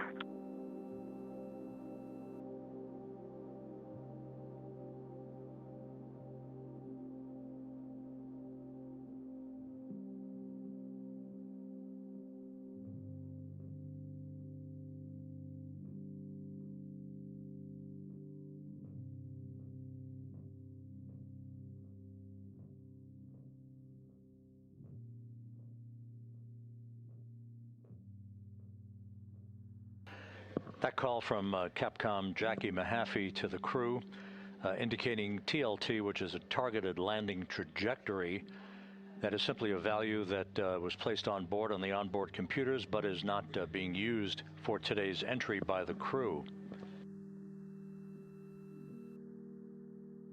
The last maneuver that will be conducted by Integrity will occur at 6:37 p.m. Central Time tonight. That is the crew module raise burn. That occurs about 4 minutes after the crew module will have separated from the service module. This will be about a 19-second burn with a velocity change of about 9.9 feet per second as the precursor to entry interface. The raise burn designed as a final opportunity to sweeten the flight path angle, the angle of attack, if you will, of the vehicle as it enters the Earth's atmosphere, placing the vehicle in the proper orientation perfectly with precision to mitigate any excessive heat loads on the heat shield of the spacecraft.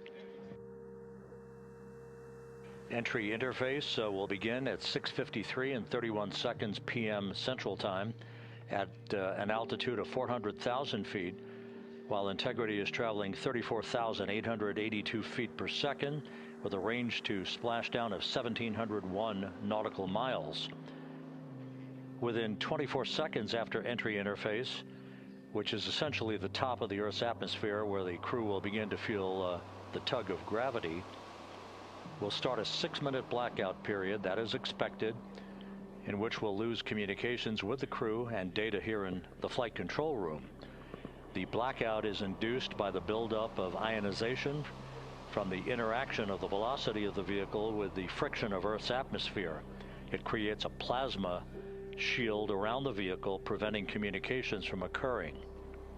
That 6-minute blackout is scheduled to end right around 7 p.m. straight up, and at that point, the vehicle will have descended to an altitude of 157,000 feet above the Earth, traveling at 13,300 feet per second.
Houston Integrity, could you go off board on the cameras for a couple, please? In work.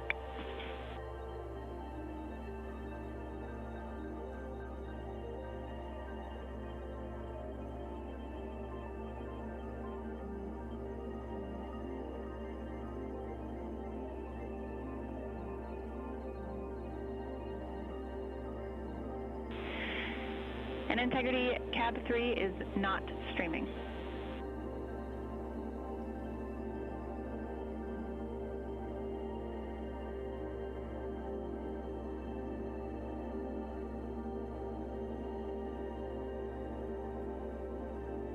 Thank you, Jackie.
Houston integrity, step 9 is complete. The seats are configured.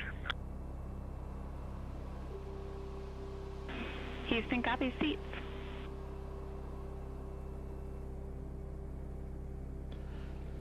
This is Mission Control Houston at a mission elapsed time of 8 days, 21 hours, 5 minutes into the flight of Integrity on the Artemis II mission.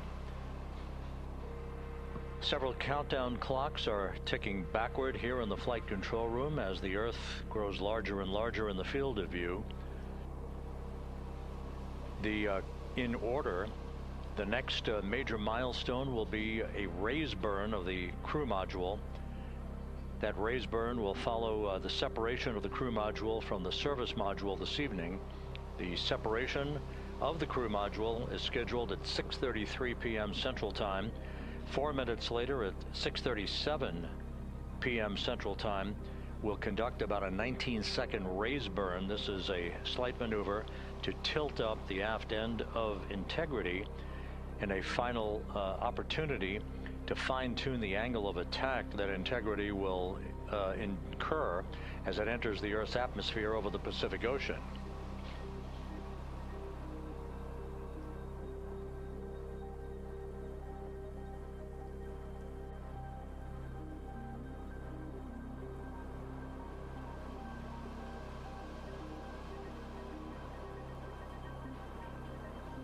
The entry path for Integrity today is portrayed here in this graphic. Basically, entry interface is 1,701 nautical miles uprange, if you will, from the expected splashdown point near the USS John Murtha, the recovery ship, and off the coast of San Diego. The entry interface point is critical because what we want to do is put Integrity in an orientation that will mitigate a peak heating on the heat shield. For a point of comparison, during Artemis I, we had an entry range of 3,178 nautical miles from the point of entry interface and a 20-minute entry profile. That was the so-called skip entry, in which the Artemis I vehicle dipped into the atmosphere to dissipate some energy, then lofted or skipped out of the atmosphere, then dipped a second and final time back into the atmosphere before splashing down. What that resulted in was a higher heat load on the heat shield, which caused unexpected char liberation. So rather than design the heat shield or replace it for Artemis II, we elected to go into a different trajectory profile.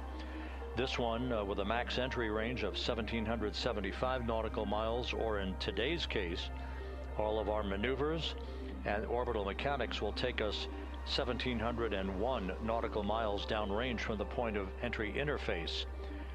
This will only be a 13.5-minute entry profile for Integrity and its astronauts, and results in a much lower heat load on the heat shield. This is deliberate so that we have the lessening effect of charring on the heat shield, should there be any at all, and we do expect some. But this will more than protect the astronauts from the effects of peak heating, which will be some 4,000 to 5,000 degrees Fahrenheit during the maximum peak heating around the vehicle. That will also cause a 6-minute blackout because of ionization, as heat is repelled or thwarted from the heat shield while the vehicle flies in the direction of travel towards splashdown. The raise burn that places us in our final orientation for angle of attack into entry interface, that raise burn is scheduled at 6:37 p.m. Central Time. Entry interface itself is scheduled at 6:53 and 31 seconds p.m. Central Time, when we hit the top of the Earth's atmosphere at an altitude of 400,000 feet, traveling about 34,800 feet per second. We expect our peak velocity just a few moments later, and that peak velocity is forecast by flight dynamics to be 34,965 feet per second, or 23,839 miles an hour. Now this all occurs after we begin the blackout period of 6 minutes. We will lose communications with the vehicle just 24 seconds after we enter the Earth's atmosphere or entry interface, as you see there. This is an expected 6-minute blackout that will begin at 6:53 and 55 seconds p.m. Central Time and will last almost until 7 p.m. straight up Central Time. Once we regain communications with the crew following the blackout, we will continue a series of roll reversals. These are gentle rolls to the left and back to the right, essentially bleeding off excess energy and excess heat on the vehicle as we approach the splashdown site. The vehicle is expected to go subsonic at 7:02 and 25 seconds p.m. Central Time. That's about 8.5 or almost 9 minutes after the beginning of entry interface. And at that point, we will be at an altitude of 59,000 feet above the Pacific Ocean. A series of parachute deployments will begin.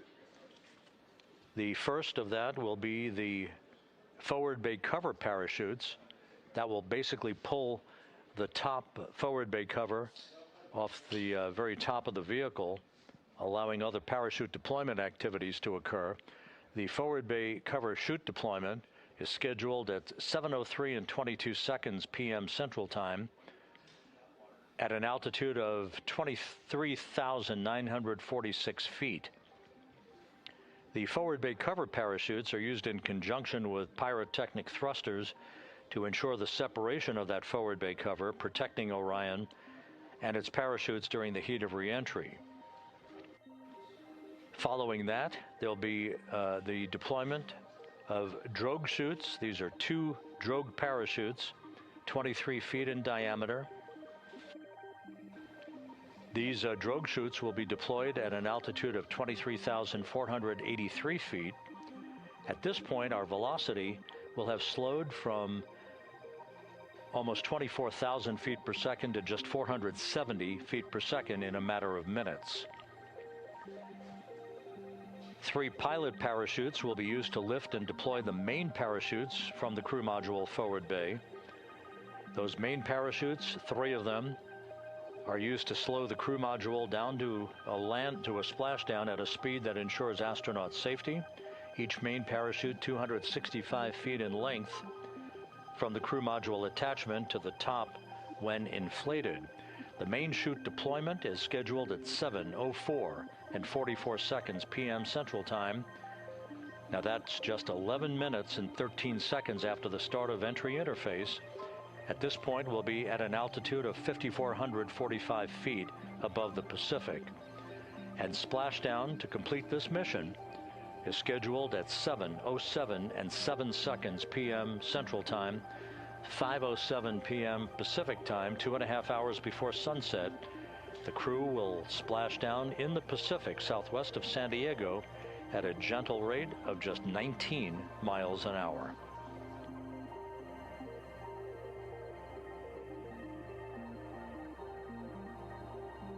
Following splashdown, the flight control team here in Houston is not done. Our work is just beginning at that point as we begin the process of powering down the vehicle. This is after we have established communications with the crew through a very low data rate system. The communications link will no longer be active through the tracking and data relay satellite system, so we're going to be going to a very low data rate system. We hope to establish communications with the crew fairly rapidly. That's not guaranteed. It depends on the orientation of the vehicle. The likelihood is the vehicle will splash down upright in what's known as Stable 1.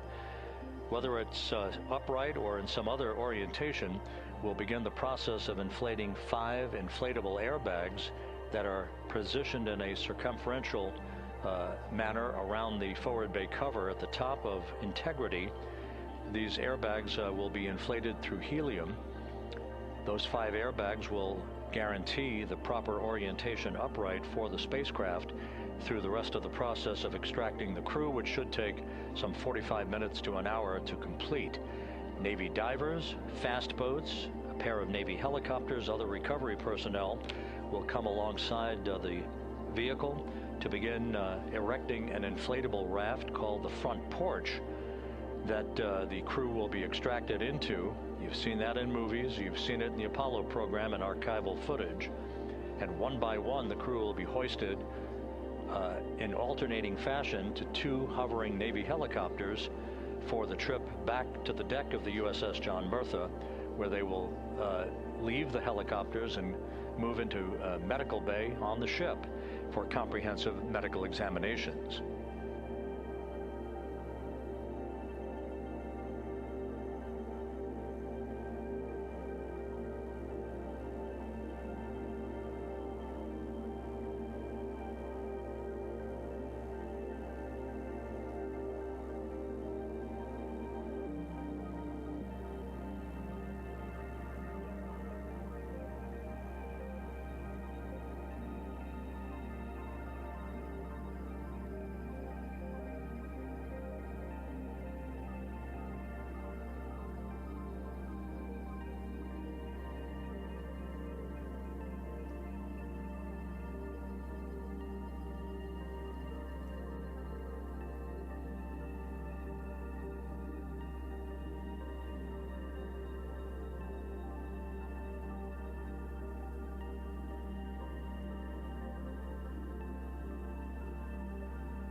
As the astronauts aboard Integrity are in the process of stowing final items in the cabin before they move into their entry checklists, a final review of the procedures and the timelined activities for the rest of this mission. The next major milestone, once again, will be the separation of the European service module, which has performed valiantly throughout the course of this flight, from the crew module. That pyrotechnic separation scheduled 3 hours and 41 minutes from now. Just 3.5 minutes after that will be the crew module raise burn. That raise burn is scheduled at 6:37 p.m. Central Time. It's expected to be about a 19-second firing of the crew module thrusters in one final opportunity to fine-tune the angle of attack for Integrity as it enters the Earth's atmosphere. Splashdown 4 hours, 14 minutes from now, southwest of San Diego, where the weather is forecast to be ideal. Just some broken and scattered clouds expected, 10-knot winds, wave heights less than 4 feet. You couldn't ask for a better day out in the Pacific for the homecoming of the first crew to fly aboard the Orion spacecraft. At a mission elapsed time of 8 days, 21 hours, 18 minutes into the flight, this is Mission Control Houston.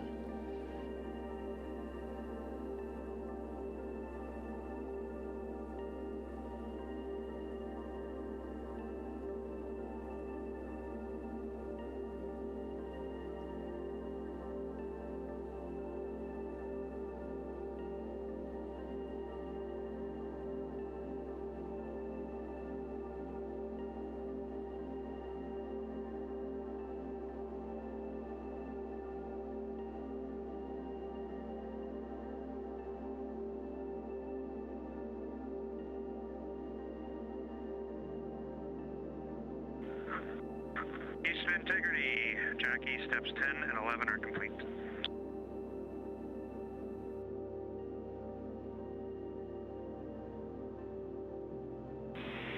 Houston copies steps 10 and 11. You guys are on track, looking great.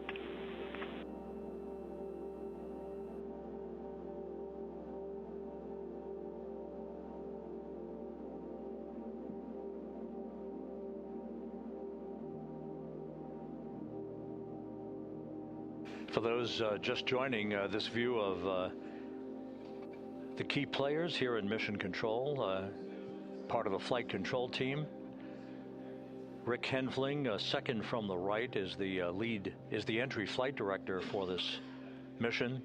Seated to his left is Judd Freeling, who was the flight director for Ascent back on April 1st. Jackie Mahaffey is second from the left. She is the Capcom whose voice you'll be hearing throughout the course of the afternoon and evening, talking directly to Integrity's astronauts through Splashdown. Stan Love, a veteran astronaut, is on the far left of your screen. He was the Ascent Capcom. He's joining Mahaffey today as a second set of eyes on all the data that we'll be discussing and hearing from the crew during the course of their high-speed entry back into the Earth's atmosphere.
And this is Mission Control Houston. You can see one of the helicopters that will be involved in the recovery operations, having taken off from the deck of the USS John P. Murtha.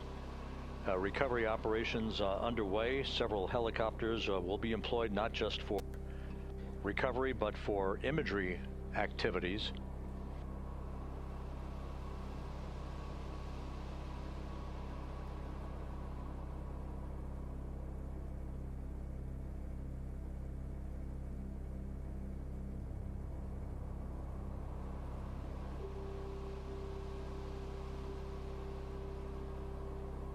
On the deck of the John P. Murtha, a view of multiple views, camera views, that are being provided to us courtesy of the USS John P. Murtha that we'll be utilizing throughout the course of the evening in our coverage. Once we start the NASA Plus coverage at 5:30 p.m. Central Time, 6:30 p.m. Eastern Time, that's a simulcast of our 24/7 YouTube coverage. My colleague from the Kennedy Space Center, Megan Cruz, is on the Murtha, and she'll be providing updates and interviews as well as we continue our operational coverage of the recovery of the Integrity astronauts following their lunar flyby mission.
30 for toilet configure for return.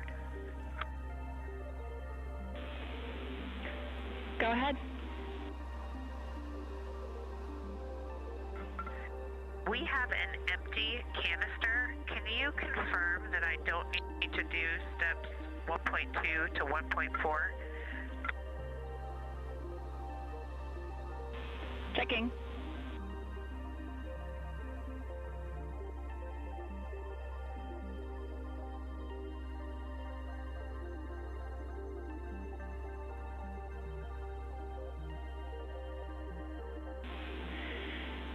And Christina, we concur you do not need to perform the steps you listed. Thanks, Jackie.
This is Mission Control Houston, 8 days, 21 hours, 38 minutes into the flight of Integrity on the Artemis II mission. On board, all is quiet, as it is here in Mission Control, with everything moving along in trip hammer fashion, in good shape, all of Integrity's systems in great shape, and the weather at the splashdown zone off the coast of San Diego couldn't be better. A forecast of go conditions with winds of just 10 knots, wave heights less than 4 feet, ideal conditions for the recovery of Reid Wiseman, Victor Glover, Christina Koch, and Jeremy Hansen following their splashdown, which is just 3 hours and 53 minutes from now. The next major milestone coming up in 3 hours and 19 minutes, that will be the separation of the crew module from the European service module that has performed perfectly during the course of the flight. The service module separation from the crew module scheduled at 6:33 p.m. Central Time. Just 4 minutes later, there will be a slight maneuver, a raise burn as it is called. This will tilt the aft end of the crew module upward ever so slightly in one final opportunity to refine the flight path angle, the angle of attack, if you will, as Integrity enters the Earth's atmosphere at the point called entry interface. That is at 6:53 and 31 seconds p.m. Central Time, or some 16 minutes after the raise burn itself. All of these events will be happening fairly rapidly as we move over the next few hours toward a splashdown of the crew and a completion of a mission that will have totaled 694,481 miles from launch to splashdown.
for timeline.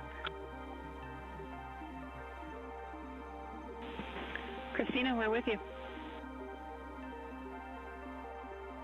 Hey, Jackie, you guys okay if we start entry checklist 30 minutes early?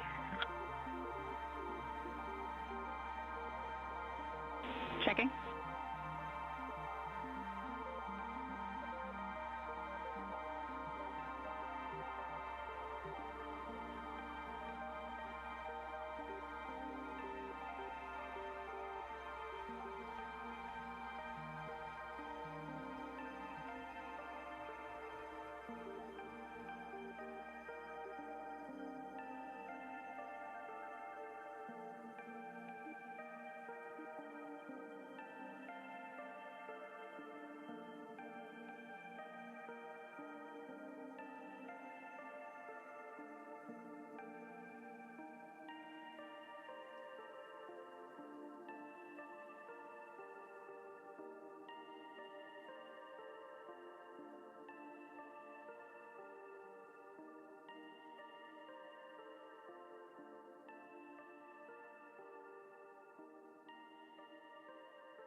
And Integrity Houston for entry checklist. We are ready for you to begin 18.0.1 entry checklist, steps 1 through 6.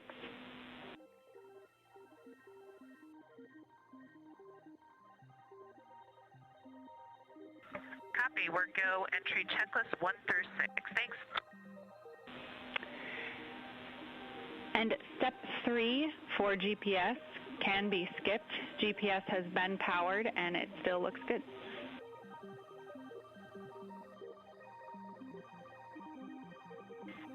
Copy, step 3 is a skip.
This is Mission Control Houston at a mission elapsed time of 8 days, 21 hours, 50 minutes into the flight of Integrity on the Artemis II mission.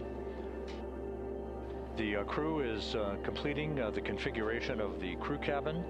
Soon they'll be breaking out their launch and entry suits in preparation for donning those suits and conducting leak checks as we get a bit further along in the entry preparation time frame.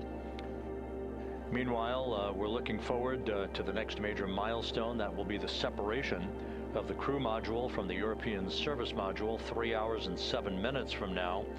That's scheduled to occur at 6:33 p.m. Central Time, 7:33 p.m. Eastern Time.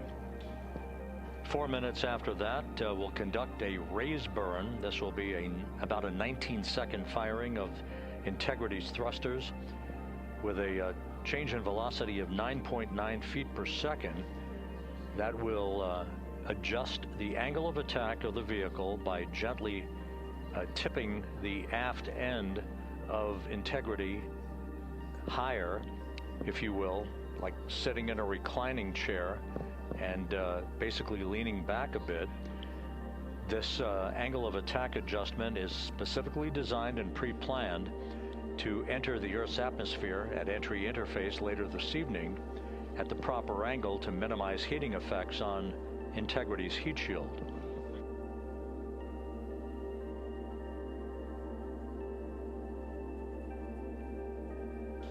It's worth mentioning once again that the difference between this entry and the uncrewed entry of Artemis I is that on Artemis I, we flew a trajectory known as a skip entry, which involved an initial dip into the atmosphere to dissipate some energy, and then we lofted back out of the atmosphere briefly, then dipped back in a second time before splashing down in the Pacific. After the flight, the post-flight inspection and video analysis showed that there was an area of mechanical char liberation that was not expected. And so after extensive analysis and the review of an independent review team, it was determined to adjust the entry profile for Artemis II, minimizing the range of entry from 3,178 nautical miles to a distance of just 1,775 nautical miles across the Pacific. So instead of 20 minutes of exposure to heating effects, today we're going to only encounter 13.5 minutes of heat loads on the vehicle. Our intended splashdown target is about 1,701 nautical miles downrange from the point of entry interface. It will be about 13.5 minutes from the time that we enter the Earth's atmosphere at an altitude of 400,000 feet at 6:53 and 31 seconds p.m. Central Time to the point of splashdown at 7:07 and 7 seconds p.m. Central Time. In that brief 13.5 minute period, peak heating on the vehicle should be about 4,000 to 5,000 degrees Fahrenheit, the heat to be repelled by Integrity's heat shield, as it is for any vehicle entering the Earth's atmosphere that has a crew on board. The crew should be experiencing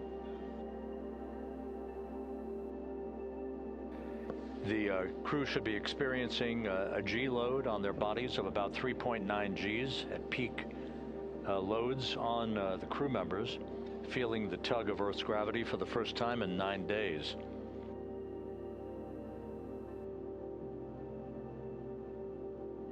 We will decelerate from a speed of 23,839 miles an hour just after we begin the blackout period of 6 minutes in duration to a splashdown velocity of just 19 miles an hour, all that happening in rapid fire succession.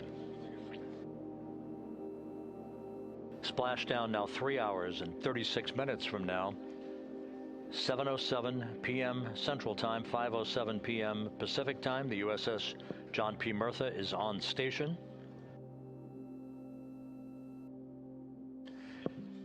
Some of the airborne assets, helicopters, and fixed-wing aircraft are taking off in sequential fashion from the deck of the ship. These are imagery assets the actual Navy recovery helicopters that will hoist the crew out of the front porch, inflatable raft that will be erected alongside the hatchway to Integrity. And there's a view, a live view from the deck of the USS John P. Murtha. It is a bit overcast. We do expect those clouds to lift a bit over the next few hours. We should have some broken and scattered clouds. It won't be crystal clear blue skies out there in the Pacific, but the weather is go and forecast to be go by the Spaceflight Meteorology Group. The Navy helicopters will be hovering over the spacecraft once it is powered down, and once it is guaranteed to be uprighted through the inflation of the 5 crew module uprighting system airbags that will take place shortly after splashdown. The Navy divers and Navy flight surgeon will pull alongside the spacecraft to begin the process of erecting the front porch. Then they will open up the hatch and begin to extract the crew members one by one. They'll have an opportunity to get their land legs back a bit before they're hoisted one by one in harnesses up inside the 2 awaiting helicopters. They'll be hoisted up in alternating fashion. So there'll be two crew members for each helicopter for the short ride back to the Murtha. Once they arrive on the deck of the ship, they'll be brought into medical bay for comprehensive medical exams. That is all part of the post-flight medical evaluation of these crew members as they complete their mission around the moon and back to Earth.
Integrity Houston for entry checklist.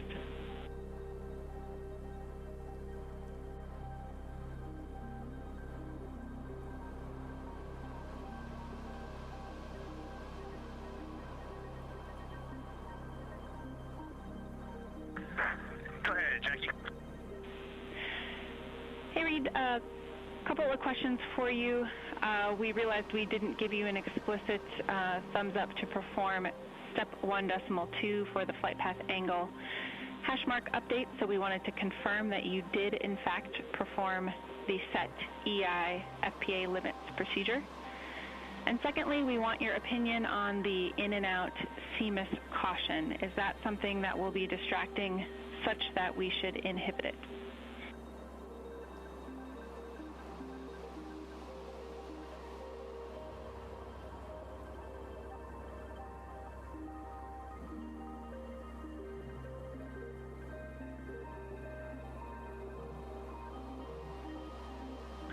Okay, we are going to go execute 1.2. We had skipped that, and we would prefer to inhibit the CMIS caution on board. Okay, we copy, and just to close the loop on that, that will mean on flight.landing, you would not have a yellow or down arrow indication if that does stay below the threshold.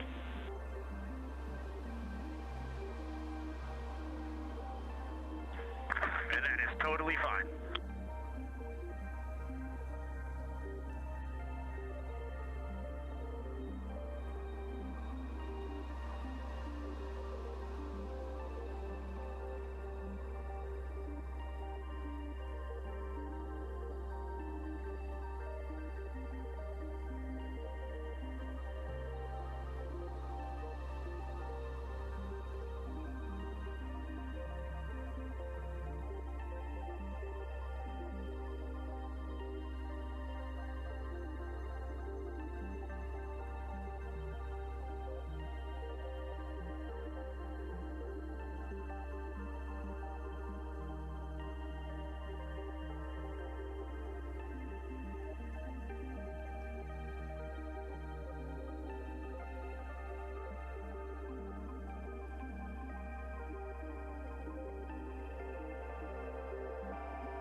Houston, integrity for toilet deactivation. Integrity, Jackie had to step off for a second. Go ahead for toilet.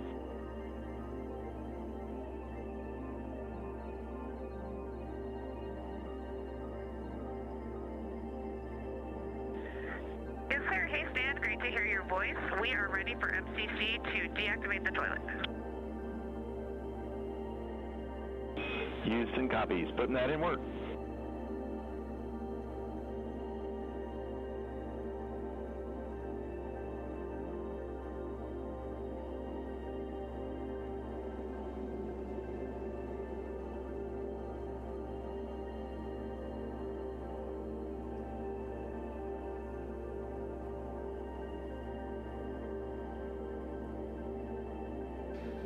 This is Mission Control Houston. That communication from Christina Koch on board Integrity to spacecraft communicator Stan Love. Integrity for burn telemetry on CM or raise burn. 2 questions.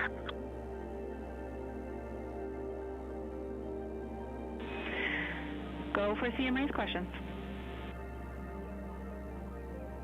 Hey Jackie, we see a Delta V tote on our display of 9.9, which is fairly close to the 8.5 on the entry pad, but our TGO on the display is 44 seconds, and the entry pad estimated 19 seconds. Can you all take a look at that for us?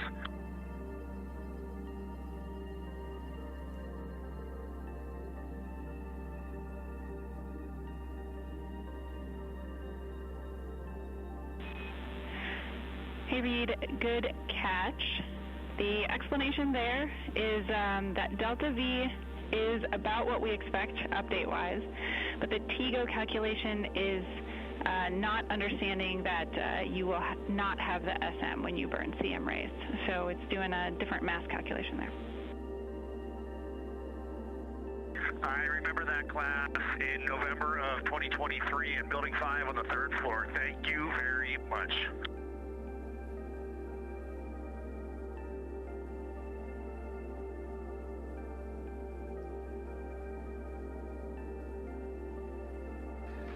This is Mission Control Houston.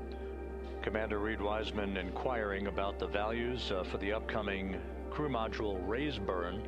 Again, as we've explained, this burn that's scheduled 2 hours and 51 minutes from now is designed to tilt the angle of attack a bit upward, basically raising the aft end of the vehicle prior to entry interface to improve the angle of attack and minimize heating effects on the heat shield for the Orion vehicle. The crew module raise burn will occur about 4 minutes after the service module is separated from the crew module, and we're expecting about a 19-second burn. Integrity Houston, the toilet is unpowered.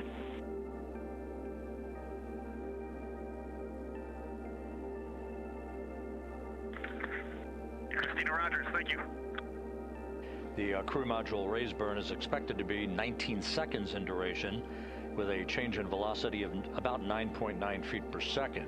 Once again, that's designed to fine-tune the angle of attack for Integrity as it enters the Earth's atmosphere, which will occur about 16.5 minutes after the raise burn itself. And as you heard, spacecraft communicator Jackie Mahaffey relaying that we have sent commands to turn off the ship's potty, so it is no longer to be used for the remainder of the mission, with splashdown scheduled 3 hours and 19 minutes from now. The 4 crew members on board Integrity, Reid Wiseman, Victor Glover, Christina Koch, and Jeremy Hansen, are in the process of completing the stowage of items in the crew cabin before they move into their entry checklist, basically looking through all of the chronological procedures that lie ahead for the rapid-fire succession of all of the events that will unfold over the course of the next 3 hours.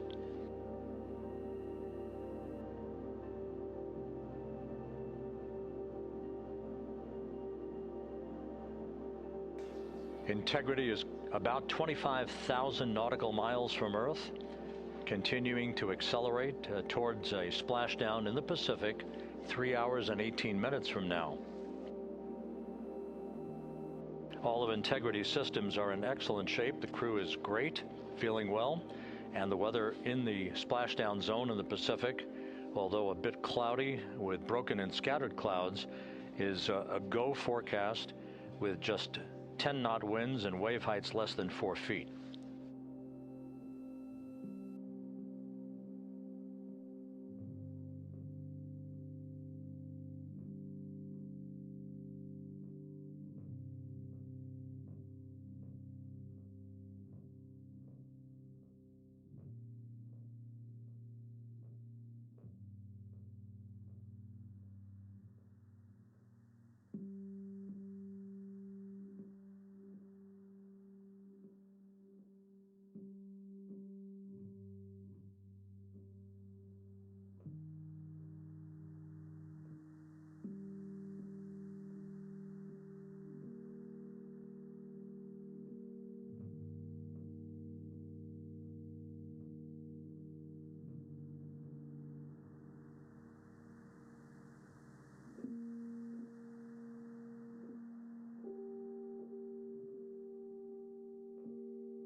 Views from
Integrity Houston for a post-RTC3 tracking update.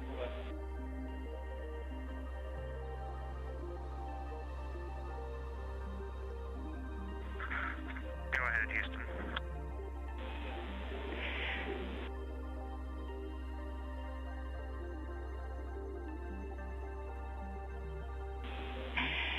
Hey, the post-RTC3 tracking looks great. So good, in fact, that if we got to CM rays and did not yet have GPS acquisition, we would still be go for CM rays from that perspective. And so overall, I can confirm the post-RTC3 trajectory is within EI limits. All right, Jackie, we love that. That says a lot about our FIDO folks in this vehicle.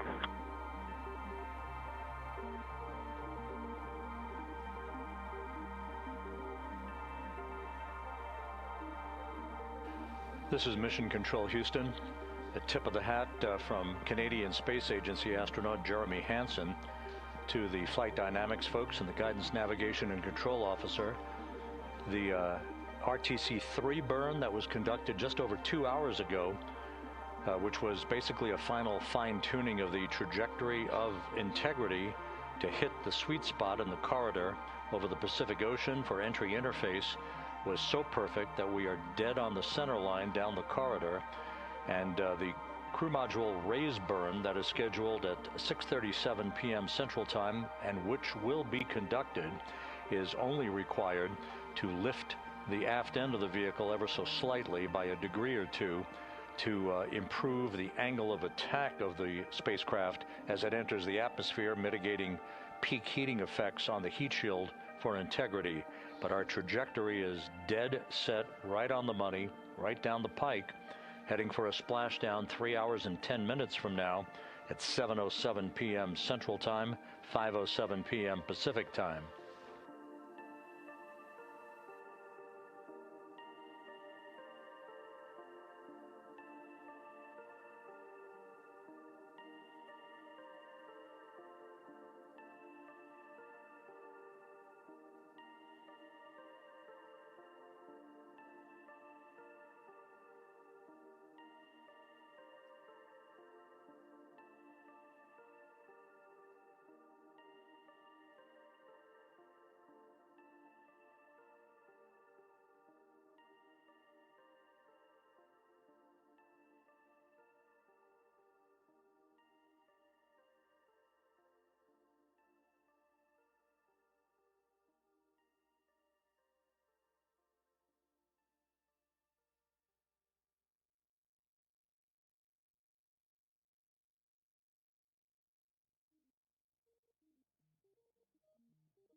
Houston integrity com check from seat 1. Seat 1, have you loud and clear coming down on both OE 1 and 2? How me on 1? Gotcha, loud and clear on 1, Jackie. We're going to stay in this config on both 1 and 2, and Reid and Victor are in our seats, slowly proceeding along.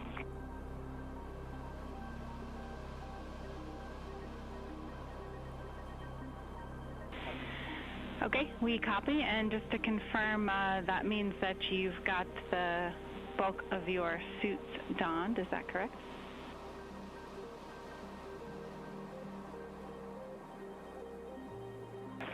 Just for Reid and Victor, A-firm. We're not gloved, not helmeted yet.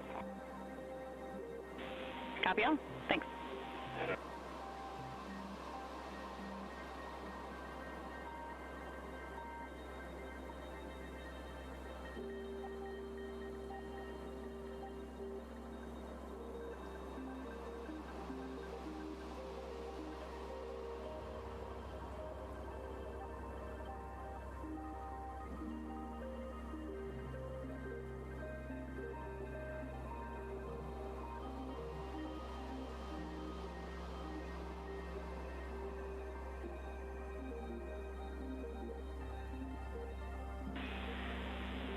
Integrity BFS is configured for entry with outputs inhibited. And a reminder, when you get to step 9.3, use your separate instance of 18.3.101 to save off the time. 100%, thanks.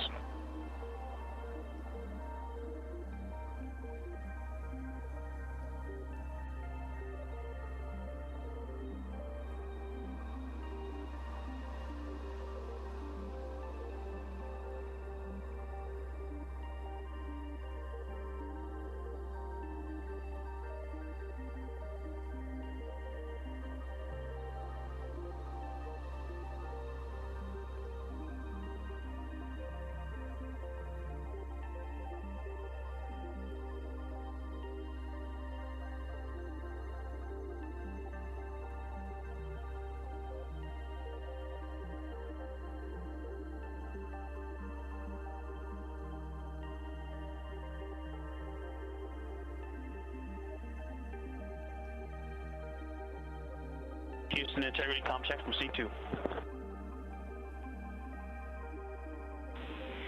Victor, have you loud and clear? I'm coming up on 1. How me?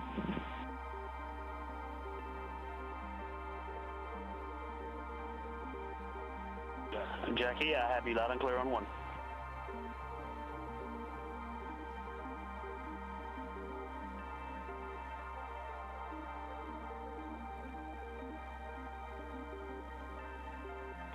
You are loud and clear on 2, Jackie.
12, 13, 14, and 15 are complete. Jeremy, Houston copies. Thank you.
This is Mission Control Houston, 8 days, 22 hours, 55 minutes into the flight of Integrity on the Artemis II mission.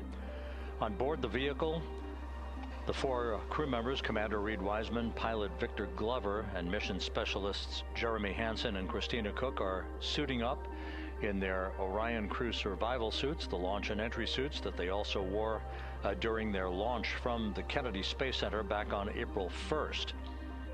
Once the crew is all suited up, they'll conduct a series of leak checks to make sure that they have good suit integrity, aboard integrity, before they strap themselves into their seats for the final phase of this mission that will culminate with a splashdown in the Pacific 2 hours and 35 minutes from now at 7:07 p.m. Central Time, 5:07 p.m. Pacific Time, about 2.5 hours before sunset southwest of San Diego. And the suits are in the process of being leak checked at the present time. We'll relay all that to you in just a few moments. Right now, Integrity is just about 20,000 nautical miles from the Earth, continuing to accelerate towards the next major milestone, which will be the separation of the crew module from the European service module 2 hours and 1 minute from now. That separation maneuver, pyrotechnically, will occur at 6:33 p.m. Central Time. That will be followed just 4 minutes later by a raise burn, a 19-second burn of Integrity's thrusters to induce a change in velocity of 9.9 feet per second, slightly raising up the aft end of the vehicle to improve its angle of attack as it enters the Earth's atmosphere, and in the process mitigates the peak heating effects on the heat shield of the vehicle. Out in the splashdown zone, out in the Pacific Ocean, the weather is forecast to be go by the Spaceflight Meteorology Group here at the Johnson Space Center. Winds of just about 10 knots and wave heights less than 4 feet, which should be ideal for the recovery forces that are being deployed from the USS John Murtha to recover the crew, extract them, hoist them into 2 Navy helicopters, and fly them back to the deck of the Murtha to be brought into medical bay for post-splashdown medical checks. We now have a report from the environmental systems officer here that we have good suit leak checks. All 4 suits have passed the leak check, so we are in good shape here for entry and splashdown coming up just over 2.5 hours from now. One data point, just an update on some numbers that we've just received from Flight Dynamics, and these are unofficial and will not become official until post-flight. We now anticipate that the maximum speed that Integrity will encounter as it enters the Earth's atmosphere will be right around the same time as we enter a communications blackout of 6 minutes in duration. We're expecting Integrity's peak speed at 6:54 and 4 seconds p.m. Central Time, and at that point the vehicle should be traveling at 24,661.21 miles per hour, which will be just 130 miles short in velocity of the record that was set back in 1969 by the Apollo 10 crew, Tom Stafford, Gene Cernan, and John Young, on their return from orbiting the moon. Once again, that peak speed expected to be reached just a few seconds after the start of entry interface, as the vehicle plummets back into the Earth's atmosphere. The peak speed expected to be reached at 6:54 and 4 seconds p.m. Central Time, and that peak speed now estimated by Flight Dynamics to be 24,661.21 miles per hour, which equates to about Mach 33. Houston Integrity, seat 1 and 2, leak check complete. Also, we powered up the AGA, and it's giving us a CO2 alarm at 4.4.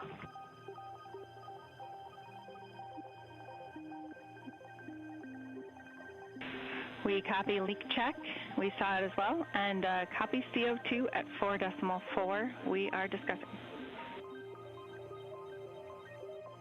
We also on the AGA have a bit A of 16. We've seen that in the past. Should go away.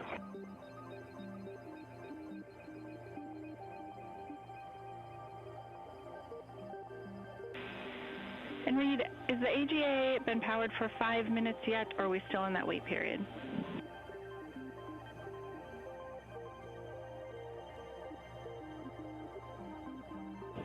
We are in the wait period. We expect that bit will go away. We copy, and that bit can also indicate that we cannot trust the other values, so we'll check back with you after the 5 minutes on the CO2 levels. A-firm.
This is Mission Control Houston, a mission elapsed time of 8 days, 23 hours, 2 minutes into the flight of Integrity on the Artemis II mission.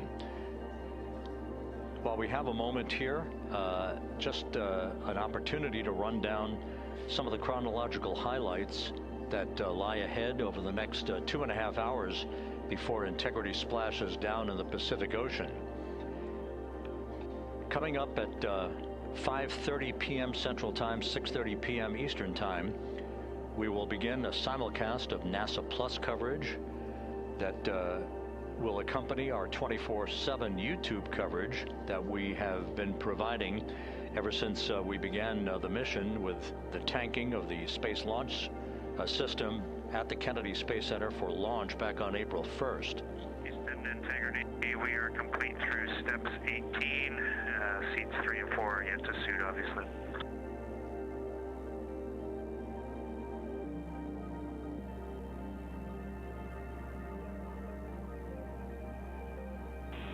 Jeremy, we copy you completed 16 through 18 and confirm for us whether you needed any adjustments of CIAS in step 17.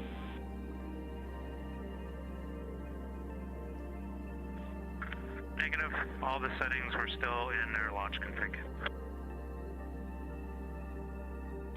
Houston copies.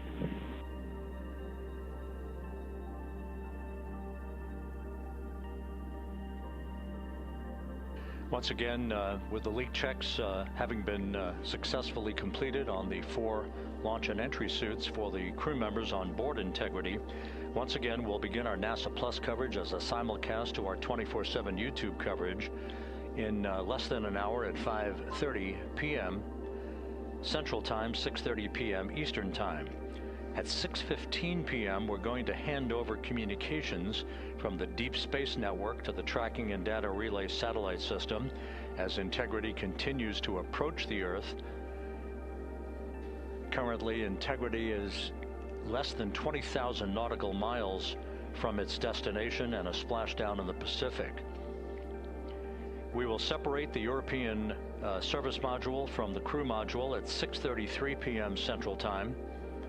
And just 4 minutes later, we'll conduct a raise burn, a 19-second burn of the Integrity thrusters to slightly tilt the vehicle's orientation upward, with the aft end being tilted upward. That will also change the velocity by 9.9 feet per second and complete the orientation of the vehicle for its angle of attack as it enters the Earth's atmosphere. Entry interface, where we reach the first traces of Earth's atmosphere and where most of the dynamic operations will then begin. Entry interface is scheduled at 6:53 and 31 seconds p.m. Central Time, where Integrity will be at an altitude of 400,000 feet above the Earth, traveling at about 34,882 feet per second with a range to splashdown of 1,701 nautical miles.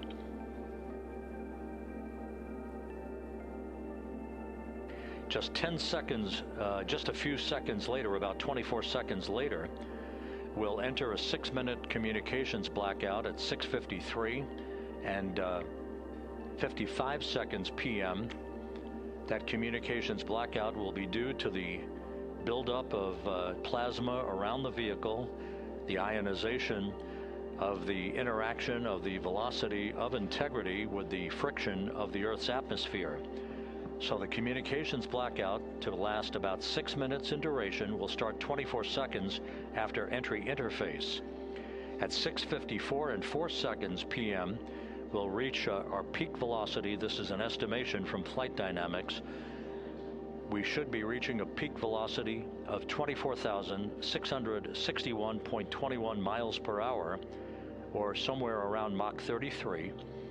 This will fall about 130 miles per hour short of the speed record set by the Apollo 10 command module, the Charlie Brown, during the Apollo 10 mission of Tom Stafford, Gene Cernan, and John Young back in the spring of 1969.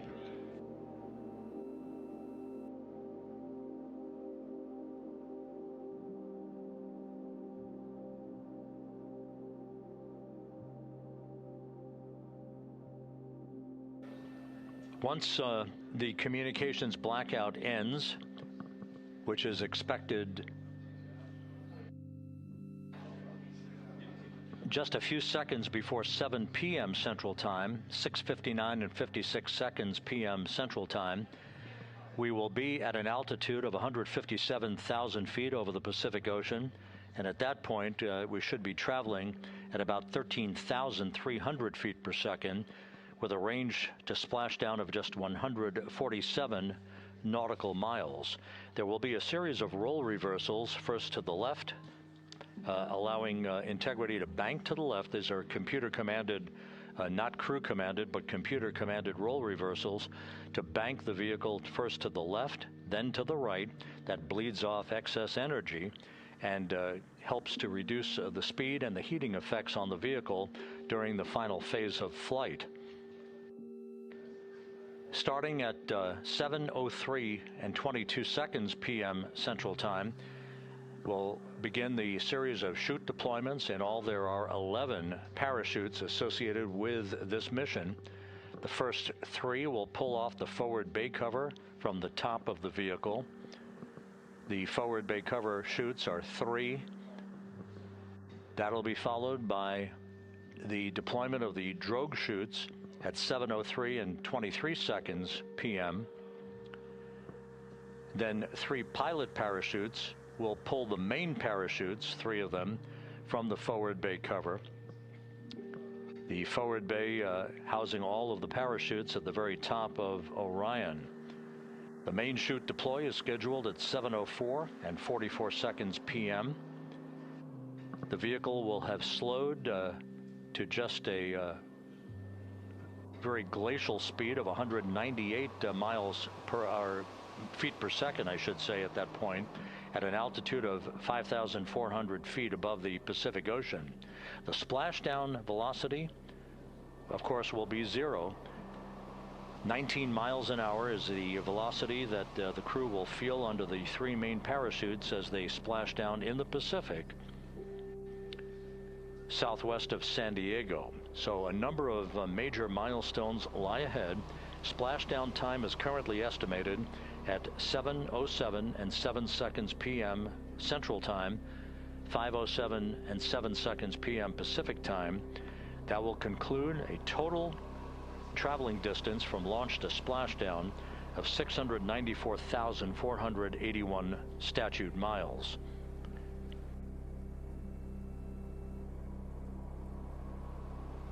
We're just 1 hour and 48 minutes away now from crew module, service module separation.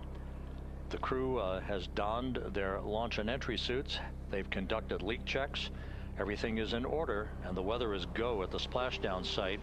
Some of the flying assets that will collect imagery of the descent of Integrity towards splashdown have already been deployed from the deck of the USS John Murtha.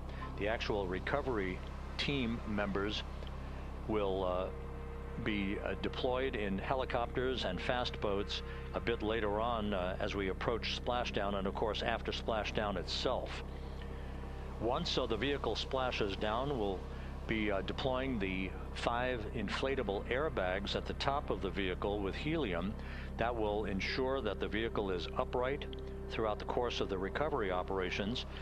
The team here in Mission Control will check all of the systems on Integrity, make sure that we are not leaking any toxic gases from the spacecraft, and that will be the signal for the start of the power down of Integrity systems and the ability of the first members of the recovery team to approach the vehicle to set up the inflatable life raft called the front porch, which will be used to bring the crew members out of the vehicle into that front porch one by one after the hatch is open to Integrity.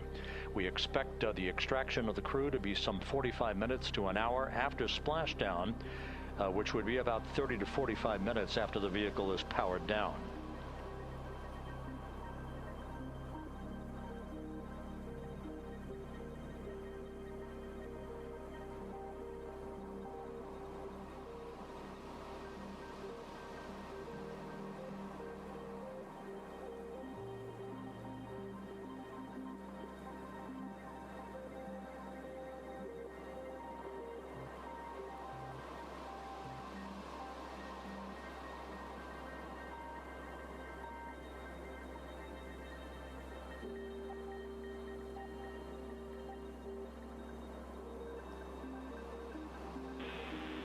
Integrity, Houston, we are ready for another CO2 reading on the AGA.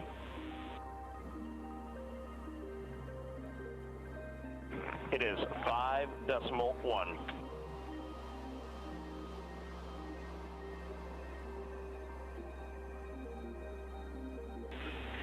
Houston copies.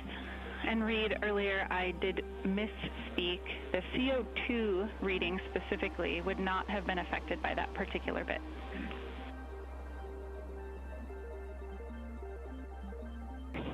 Okay, sounds good. We just know we're in an ARS suit, and that's very likely contributing to that.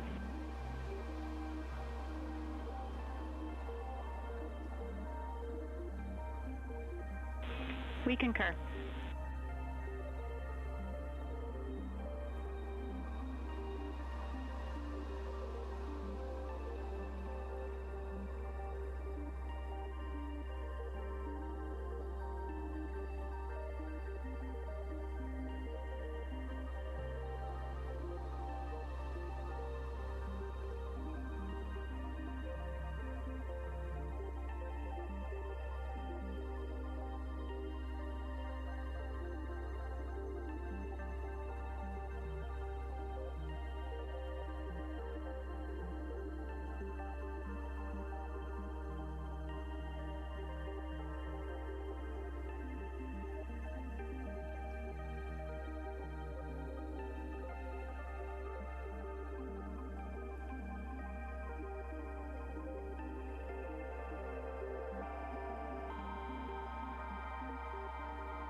Integrity, Houston, for CO2. Go ahead, Jackie. Hey, Reid, what we'd like to do is open the ARS ISO valve to mix the cabin and suit loop air for the time being.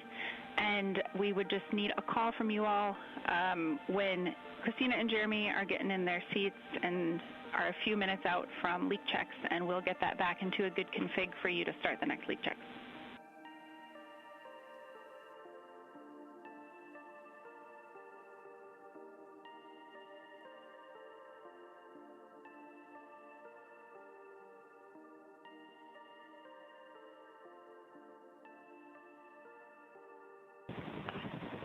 Hey, Jackie, that's a reasonably good idea. Can we just hang on that for a little bit and see how we're doing? Yep, up to you. We will wait. Let us know if you'd like that cabin air mixing. Is there a CO2 number where you guys would advise on that?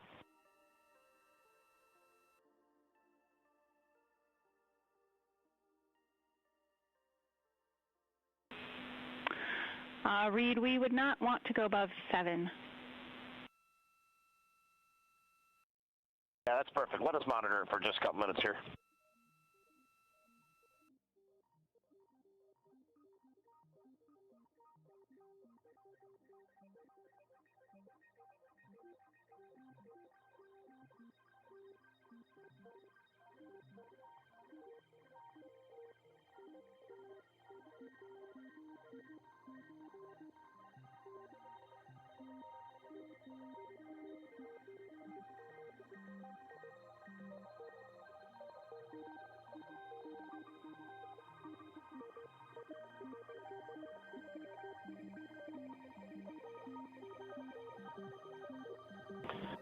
Houston, cabin entry config is complete, and Christina and Jeremy are about to start suit done. Excellent on cabin config and copy suit down. That call from Commander Reid Wiseman aboard Integrity indicating that following the successful leak checks on the 4 launch and entry suits, the crew will begin to actually don those suits now, and then they'll climb into both on the flight deck and the mid deck of the Integrity in preparation for crew module service module separation that's scheduled 1 hour and 40 minutes from now.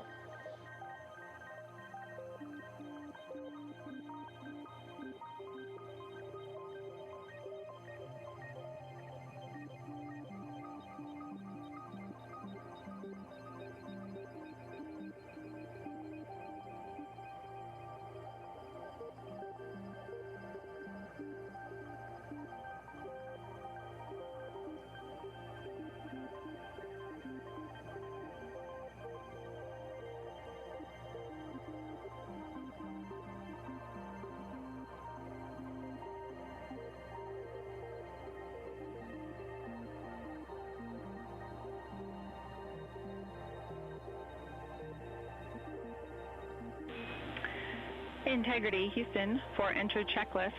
Your CMSM SEP ATP is set to go. We see that on the PFD, Jackie. And the call from Capcom Jackie Mahaffey here in Mission Control to Reid Wiseman indicating that the pyros are armed for crew module service module separation coming up 1 hour 38 minutes 52 seconds from now.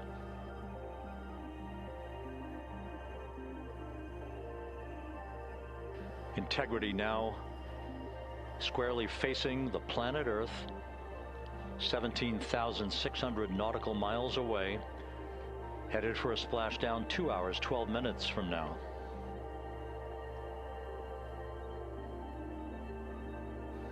All of the recovery assets, the helicopters, the Navy P-3s, the para-rescue divers, they're all in place, ready to recover this crew following splashdown. And again, the chronology after splashdown will call for the flight control team here in Houston to assess integrity systems, make sure no toxic gases are leaking from the spacecraft, and first order of business will be the command to inflate the crew module uprighting system bags, the 5 inflatable airbags that will be inflated with helium to maintain its upright position as it bobs in the Pacific before the recovery forces reach the crew.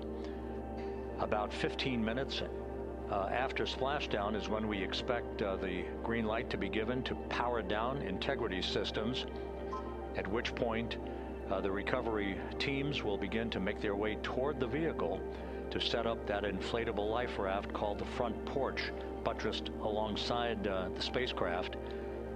That will be the precursor to the opening of the hatch and the extraction of the crew members one by one into that raft, giving them a chance to get their land legs back as they feel the first sensations of Earth's gravity in 9 days and their high-speed return to Earth, with their peak speed reaching some 24,661 miles an hour.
Houston. Christina's got an amazing view of home planet out the side hatch window, and it's lighting up the cabin, and it's just a great blue hue to it. It's beautiful. That is amazing. When you kicked us out of the cabin, we turned on one of the SAW cameras and also had the Earth's reflection on one of the arrays. It was very cool. Oh man, that is amazing.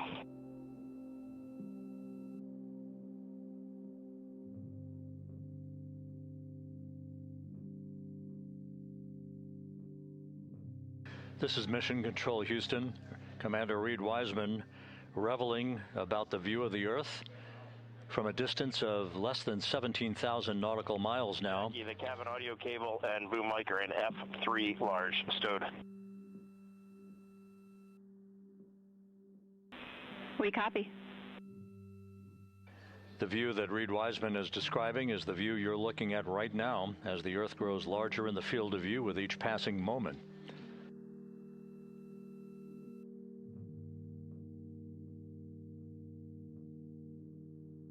We're about 29 minutes away from the start of the NASA Plus coverage, joining our 24/7 YouTube coverage as a simulcast for the remainder of the evening through the time the crew is on the deck of the USS Merthyr and in medical bay. So we'll be looking forward to additional reports and other video coverage from the deck of the USS John Merthyr and other assets in the splashdown zone as we continue towards splashdown and the return of Integrity's astronauts just 2 hours and 5 minutes from now.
Couple of minor updates, just tweaks by a second or so for some of the key activities that will be coming up. Flight Dynamics providing us with some updated information. The start of the blackout period, just a 1 second change. It's going to be estimated now at 6:53 and 54 seconds p.m. Central Time. The duration remains 6 minutes. That blackout will end at 6:59 and 55 seconds p.m. all Central Time. We expect to begin entering the Earth's atmosphere at an altitude of 400,000 feet at 6:53 and 30 seconds p.m.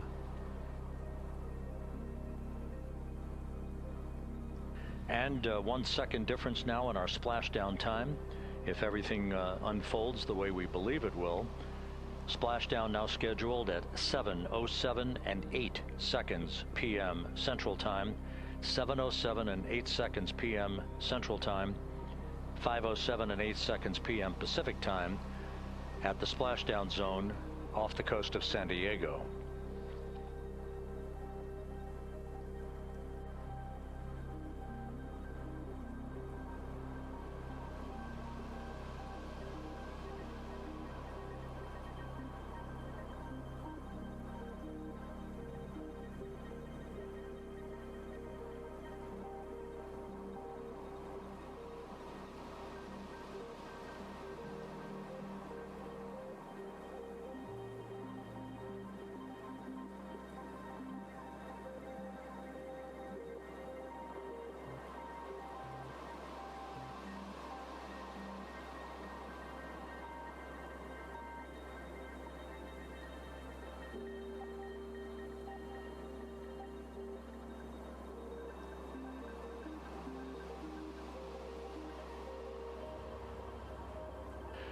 And one other update, the latest weather forecast from the Spaceflight Meteorology Group passed on to Flight Director Rick Henfling, calls for the clouds in the splashdown zone to be in the process of dissipating. The winds are somewhat reduced, now just 6 knots. The wave height's still less than 4 feet. All go forecast.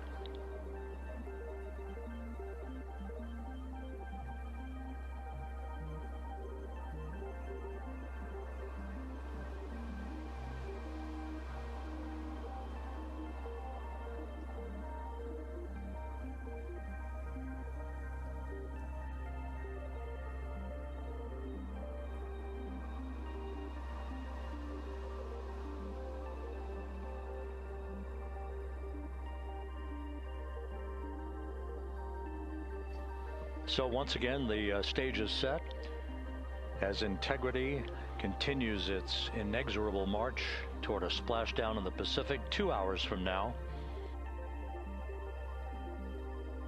16,000 nautical miles away from the Earth. We are just 1 hour and 26 minutes away from crew module, service module separation, followed by a raise burn to tilt the aft end of the vehicle up ever so slightly and improve its angle of attack into the Earth's atmosphere as a mitigating action to reduce heat loads on the heat shield of the vehicle. This is all pre-planned, pre-flight. There's no differentiation between what we had designed this mission to do. We are expecting to reach the first traces of Earth's atmosphere at entry interface and 400,000 feet above the planet 1 hour and 45 minutes from now.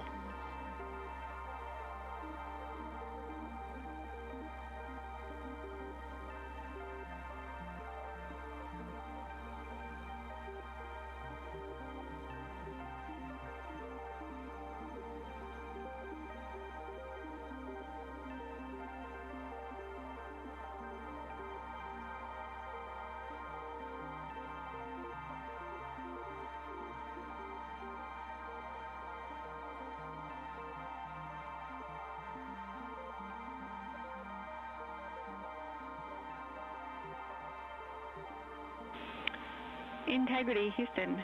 Cabin temp cold soaking is initiated. Copy that, Jackie. CO2 is 5.5, and we are still doing good on board. Christina and Jeremy are beginning suit on.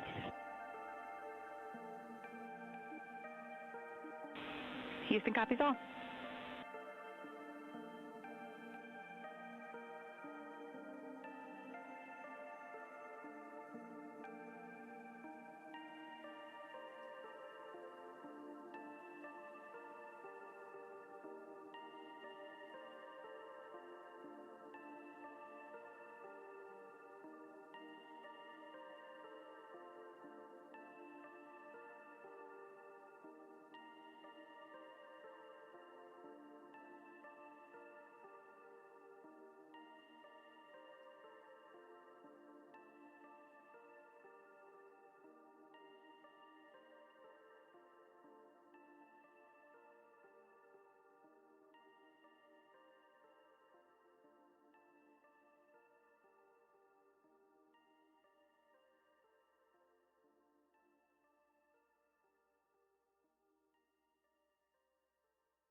Integrity Houston for entry checklist.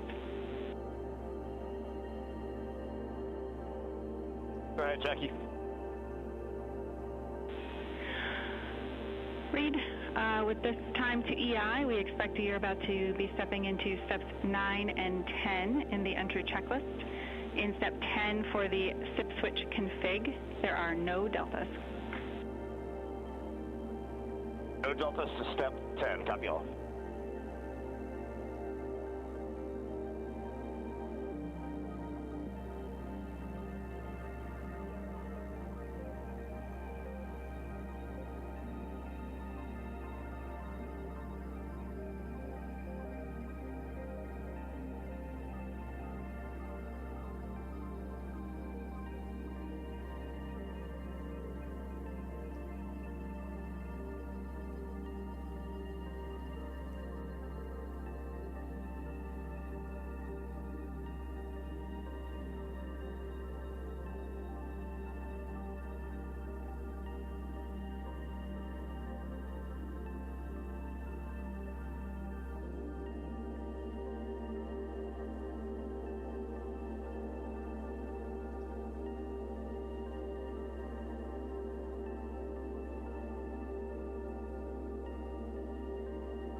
This is Mission Control Houston. Once again, a great view of the planet Earth from Integrity from one of the solar array wing cameras. Now just 14,000 nautical miles from Splashdown. Splashdown schedule for 7:07 and 8 seconds p.m. Central Time, 5:07 and 8 seconds p.m. Pacific Time. At a point to the southwest of San Diego in the Pacific Ocean, where the USS John Murtha is on station and where recovery team assets are being deployed to the predicted splashdown site to complete the mission of Integrity's astronauts and their lunar flyby. With the Earth growing larger in the field of view, the next major milestone, just 1 hour and 13 minutes from now, will be the separation of the crew module from the European service module. Houston copies. The separation of the crew module will set the stage just 3.5 minutes later. One question. Go ahead. When I was looking at the BFS-SM SEP, it was the exact same time as our predicted SM SEP. Can you just confirm we don't need that to be a touch later?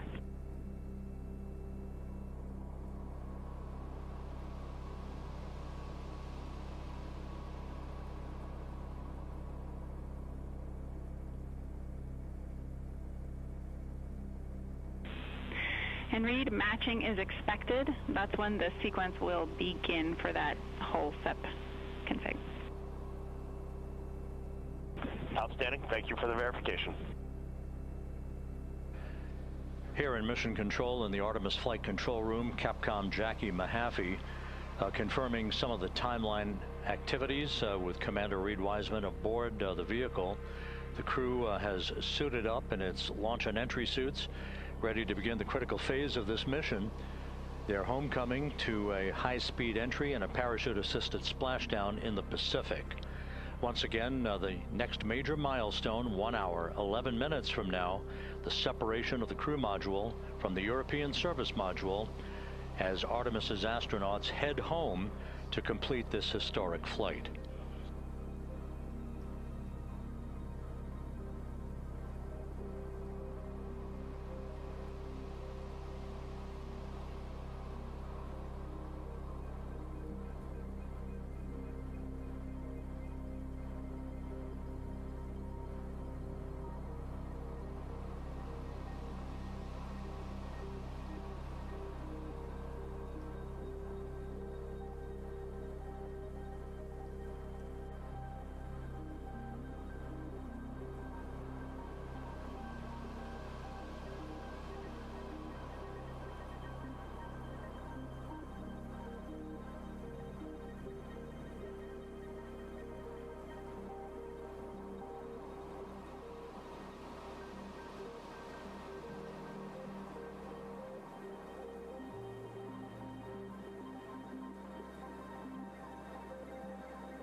Artemis II mission is a test mission of the Orion space capsule. Artemis II will be the first time we put humans on this rocket. We're going back to the moon because it's the next step in our journey to Mars. We were always going to the moon. Pushing ourselves to explore is just core to who we are. That's a part of being a human. And liftoff. We shall return. Continuing to test out every bit of Orion. Coming back to Earth, 7 miles a second. When humanity sets big goals, we can bring together genius from around the world. You have the best people on planet Earth putting this vehicle together. That's what's up. To innovate for the benefit of humanity and to inspire the world through discovery. And here we go.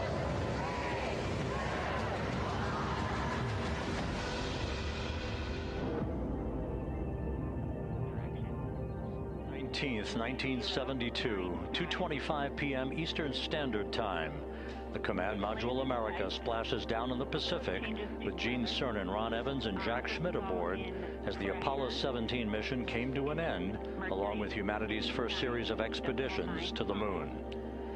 Today at this hour, you are looking live at our planet from the Integrity spacecraft, heading for a splashdown in the Pacific off the coast of San Diego just 1 hour and 35 minutes from now.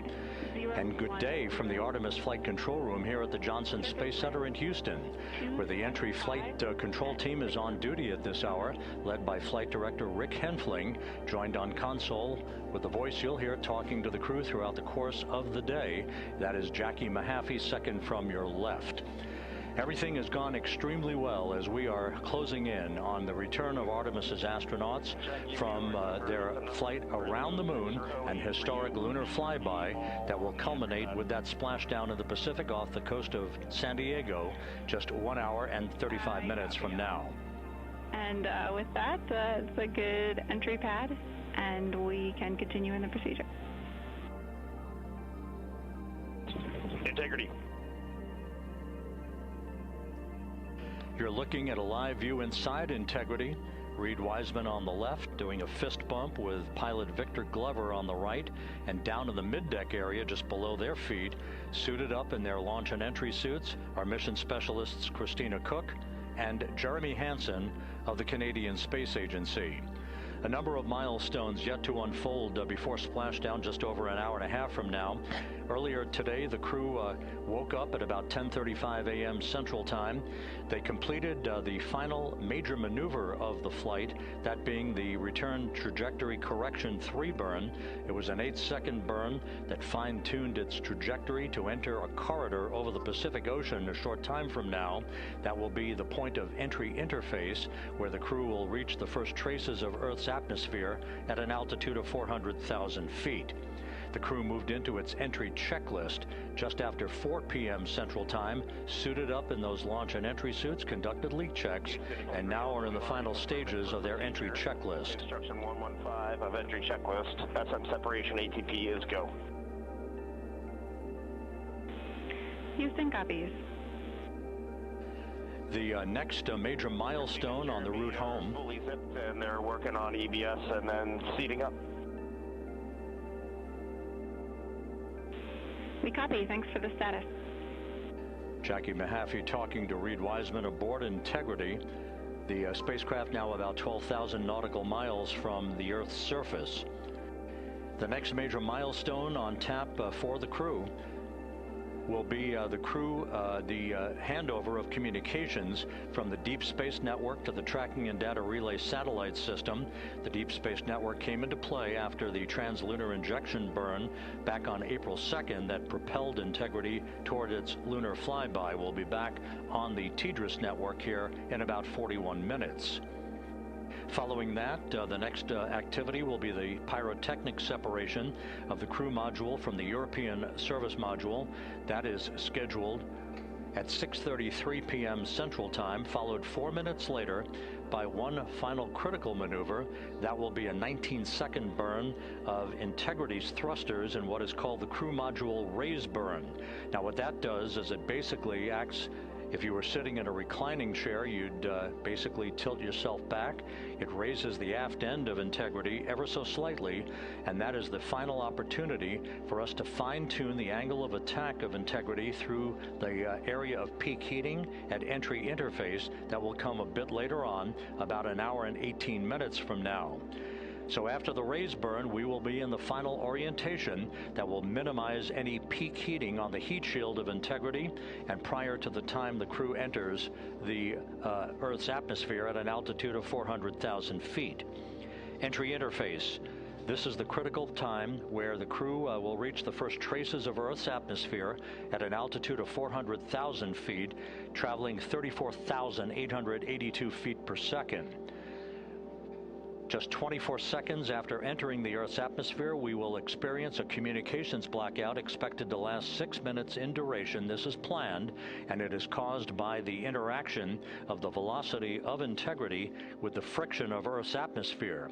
There will be a buildup of plasma around the vehicle, and that ionization will prevent any communications with the crew and any receipt of data by flight controllers here in Mission Control. That blackout is scheduled to begin at 6:53 and 54 seconds p.m. Central Time. Again, a 6-minute blackout that will end, if all goes as planned, at 6:59 and 55 seconds p.m. Central Time. At that point, we expect to regain communications with the crew and a reacquisition of data through the Tracking and Data Relay satellite system. We will have a series of roll maneuvers. These are computer commanded that will roll the vehicle slightly to the left, then back to the right. That will bleed off excess energy as we begin our peak period of velocity.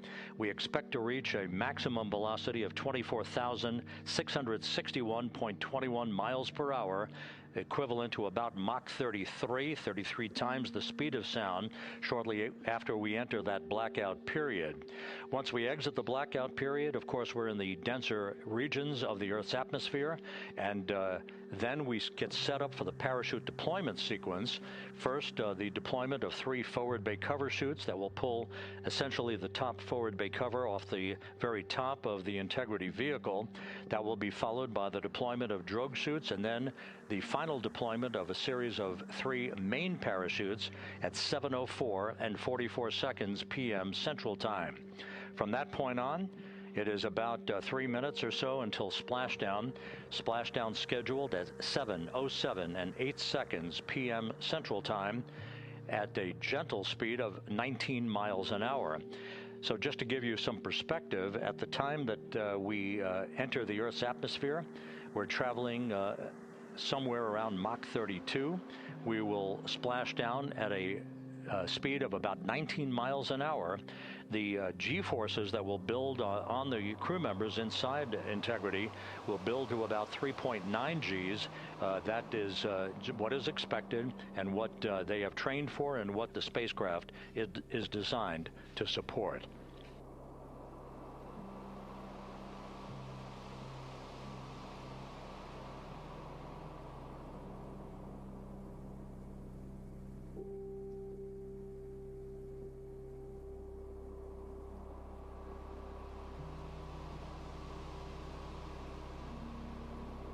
The latest weather forecast out in the recovery zone off the coast of San Diego is a go forecast from our meteorologists here at the Spaceflight Meteorology Group at the Johnson Space Center.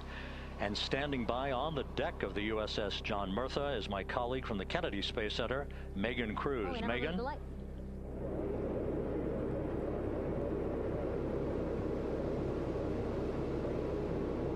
Hey there, Rob. Yeah, welcome to the bow of the USS John Murtha. This is where we will report out live updates from the ship as NASA and the U.S. military work to recover our Artemis II astronauts in just about an hour and a half. How exciting. Now, right now, as you can see, we are out in the Pacific Ocean. We are just west of San Diego. We're actually staged about 6.5 miles away from where we expect Orion to splash down. And then we will incrementally move closer. So at the time of splashdown, we'll be about 5 miles away, and then we will move to 3.2 miles away. At that point, we'll pause, make sure that all the debris that might be coming down with Orion, because basically some parts of like the parachute system, they're jettisoned off Orion during descent. So we'll just want to make sure that those all land in the water and that we are safe to move even closer. So we will make sure that we can move a little closer, and at that point we will move to a mile away from Orion. And at that point the ship will circle the capsule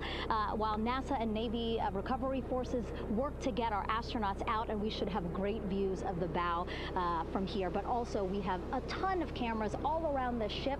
For example, we actually have some cameras right to the left of me here on the bow. These are very strong, stabilized cameras. We can really get up close to make sure that we are sharing all the images we have available to you. We also will have some views from above. We actually have 5 planes providing live views of Splashdown today. In fact, some of those aerial assets just took off from San Diego minutes ago.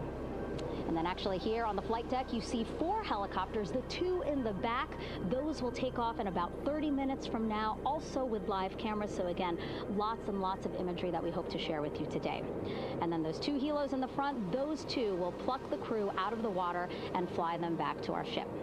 Now, the combined team here on the ship, more than 550 people, left San Diego 4 days ago, and since then I've watched different teams train every day, rehearse, final preps to make sure that they're ready for today. So to give us more of an update about how recovery is going on right now, why don't we turn over to Paul here, Paul Serpinski. He is the Assistant Artemis Recovery Director. Great to have you here, Paul. Great to be here, thanks. Absolutely. So you just left the landing forces operations center here on the ship. How are we looking for recovery?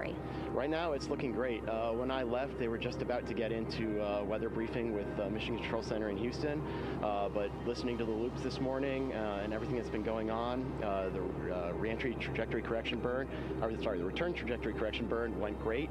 They were right down the money, right on the money, right down the middle, where they should be coming back. Our forces here are teams out in the water. All our boats are launched or will be imminently. So yeah, it's just coming along great. Yeah. It's really nice to see. We did see some of those boats float behind us. We were hoping to give you a live view, but of course they floated right out of the camera shot as you came to us. But so basically the team right now here on the ship, basically like monitoring mode, but really things will pick up about 15 minutes after splashdown. Yeah, so a couple minutes before splashdown, things start happening really, really fast. Some events during the re-entry, they're maybe a second or 2 apart, and so it just takes a whole lot of effort and a lot of updates back and forth between us and Houston to try to keep track of everything that's happening, all in real time. And then after splashdown, that's when the recovery team really kicks into high gear. We have our boat teams, our boat crews going out, our divers doing hazardous assessments as they get progressively closer to the capsule, making sure it's safe for all of our people to go in, and it's also safe for the astronauts to come out, because really at the end of the day, that's what we're here for, is we're to make sure that the astronauts get home safe after their tremendous journey to the moon and back. But then also we have, like you mentioned on a minute ago, all of our imagery helicopters are taking imagery, camera shots of it as it's coming in all the way through splashdown. I mean, they'll see it as soon as it crosses the horizon, all the way to the ocean here. And then afterwards, we have to recover actually Orion to bring it into the well deck of the ship. Absolutely, yeah. And so once the astronauts are safe on board, then those same dive teams are going to transition into securing the capsule. They'll position some equipment around it to kind of facilitate that. The ship will move into position. We'll attach a really big winch line to it, and then a bunch of tending lines. We'll pull the capsule around behind the ship and then start to slowly bring it in. And then, yeah. Orion comes in, goes hard down, and everyone cheers. Yeah, great day. Great day, exactly. Lots to coordinate, a lot to manage. Basically planning for this recovery, Artemis II recovery, started a month after Artemis I launched. That was the uncrewed test flight of the Space Launch System rocket, as well as the Orion spacecraft. That was November 2022, a month later, all the planning for this. How does it feel to be so close to welcoming our friends, our astronauts home? I mean, for the whole team, I walked around the ship this morning just kind of visiting with a lot of people, a lot of groups, and just kind of get the feel of them. And everyone has that same kind of mentality. Everyone's excited, everyone's thrilled to see all that work that we've been doing, like you said, for the last 3 years, since right after the last one came back till now, and some people even further back. Some of them go back a decade or more. So everyone is just excited, and they're ready. They're really ready for this, and just to be able to see our crew come back, that's going to be a thrill for everyone. How are you feeling? Are you ready? Is this something you ever thought you'd be doing? I'm ready. I'm excited. This has been the pinnacle of my career so far. It really has. I've seen a lot of firsts, a lot of lasts, but I can't think of ever topping seeing the first crew to go to the moon and back in 50 years, and to be here and be a part of that. And it's just a tremendous privilege. And on behalf of the whole team, I'm thrilled, and so are all of us. We're ready. Yeah, I definitely think that those words really embody how everybody on the ship is feeling. So thank you so much, Paul. I appreciate you being here. And so, Rob, we'll toss it back to you again. We will continue to join you with live updates from the ship as much as possible. Thank you, Megan. Back here at the Johnson Space Center, the entry team of flight controllers looking over the shoulders of Reid Wiseman and Victor Glover there on the flight deck of Integrity, and again just below their feet in the mid-deck area, if you will, Christina Koch and Jeremy Hansen of the Canadian Space Agency. They're in the final review of their entry procedures and all of the activities that will follow here very shortly in trip hammer fashion. We should note that after splashdown occurs, the flight control team here in Houston will be monitoring the orientation of the Integrity spacecraft. We are expecting it to splash down upright in what is called the Stable 1 configuration, with the top of the spacecraft pointed upward. Stable 2 would indicate that it is upside down in the water. Regardless of the orientation, there will be 5 inflatable airbags called the CMOOS system. That's the acronym for Crew Module Uprighting System. We are suit dock complete. Houston copies. Reid Wiseman acknowledging that the final steps in suit donning are now complete for the crew. Leak checks have been completed earlier. The CMOOS system, those 5 inflatable airbags, will be inflated with helium. Those airbags will ensure that the vehicle remains upright. While that activity is going on, the flight control team here will be checking the systems on Integrity, also making sure that there's no leakage of toxic gas from the spacecraft. It should take about 15 minutes from splashdown to the power down of all of the systems on Integrity. And at that point, assuming everything is in a nominal fashion, then the green light will be given for the Navy recovery teams to begin to make their way closer to Integrity to begin the erection of a large inflatable life raft called a front porch that will be buttressed up alongside the hatchway to the spacecraft. That life raft will be used to bring the crew members out of this vehicle once the hatch is open, one by one. They'll get their land legs back after 9 days of weightlessness before they're put in harnesses to be hoisted one by one in sequential fashion, in an alternating fashion, to the 2 hovering Navy helicopters overhead. Houston Integrity for status. Go ahead. Seats 3 and 4 are connecting umbilicals. We're going to be stepping into leak check soon. 1 and 2 will be seated. 3 and 4 will be free float, and we'll configure EPROC accordingly. Houston copies all. Reid Wiseman talking about the current procedures with the suiting of the crew members and subsequent leak checks, a final leak check for all 4 crew members. Everything is actually running a few minutes ahead of schedule. So once the life raft is inflated next to the Integrity spacecraft and the recovery teams have arrived alongside of the vehicle, the hatch will be open and the crew members will be brought outside into that front porch, as it is called, one by one. They then will be hoisted into the hovering helos overhead. And those helos then will turn around once the 4 crew members are on board, 2 for each helicopter, and will head back to the ship. That should be about a 10 to 15 minute transit. Once the helicopters land on the deck of the USS John Murtha, the crew members will be exiting those helicopters and brought into medical bay on the deck on the ship itself for comprehensive medical exams. They will spend a period of time yet to be determined on board the USS John Murtha before they are flown by helicopter to the shore in San Diego, to the San Diego Naval Air Station, and ultimately will board a NASA jet for the flight back to the Johnson Space Center here in Houston. Just to recap some of the key times that are coming up, we are expecting the separation of the crew module from the service module just 43 minutes from now. That is expected to occur at 6:33 p.m. Central Time, 7:33 p.m. Eastern Time. That will be followed just 4 minutes later by the crew module raise burn, the use of Integrity's thrusters one final time in a 19-second burn to slightly tilt the vehicle up into the correct orientation or angle of attack to ensure that it enters the Earth's atmosphere at the right angle, if you will. That will help deflect the buildup of heat against Integrity's heat shield. This was a deliberate move, a change in the procedures from the Artemis I mission that resulted in unexpected char loss on the Avcode heat shield that had not been intended based on the entry trajectory for the Artemis I mission.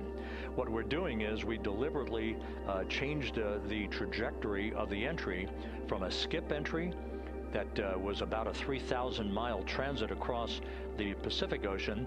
We are expecting now from entry interface to the point of splashdown to have a range of just 1,701 nautical miles, and that in of itself will reduce the exposure time of heating on the heat shield of the spacecraft. Once the raise burn is complete, then the stage is set for entry interface at 6:53 and 31 seconds p.m. Central Time. That means that Integrity will be entering the Earth's atmosphere at an altitude of 400,000 feet, traveling at about 34,882 feet per second, heading for its splashdown site off the coast of San Diego, as you just heard from Megan Cruz on the deck of the USS John Murtha. Splashdown once again under those 3 main parachutes is expected at 7:07 and 8 seconds p.m. Central Time, 5:07 p.m. Pacific Time, 2.5 hours before sunset. The actual total distance traveled for Integrity from launch to splashdown is estimated at 694,481 statute miles. Now that includes the first high elliptical Earth orbit following launch that enabled Integrity to move to 43,000 miles above the Earth at its apogee, and enabling a 24-hour period of systems checkouts before the flight control team here and the mission management team gave approval for Integrity to conduct its translunar injection that propelled it on its way to the moon and its historic lunar flyby. So the total distance we expect this vehicle to have traveled at splashdown, 694,481 statute miles.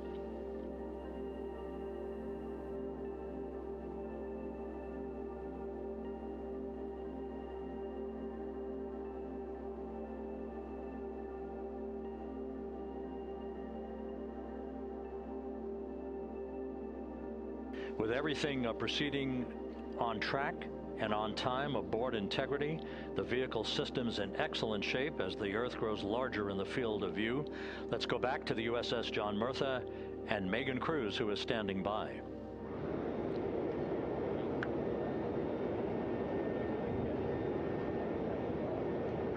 Hey, yeah, Rob, welcome back. Again, we are out in the Pacific Ocean, staged just about 6.5 miles from where we expect Orion to splash down now in just over an hour. How exciting. And the weather, awesome conditions here. I know you see some wind blowing around my hair, but really nothing to speak of when it comes to having to recover our astronauts, as well as no waves here, really.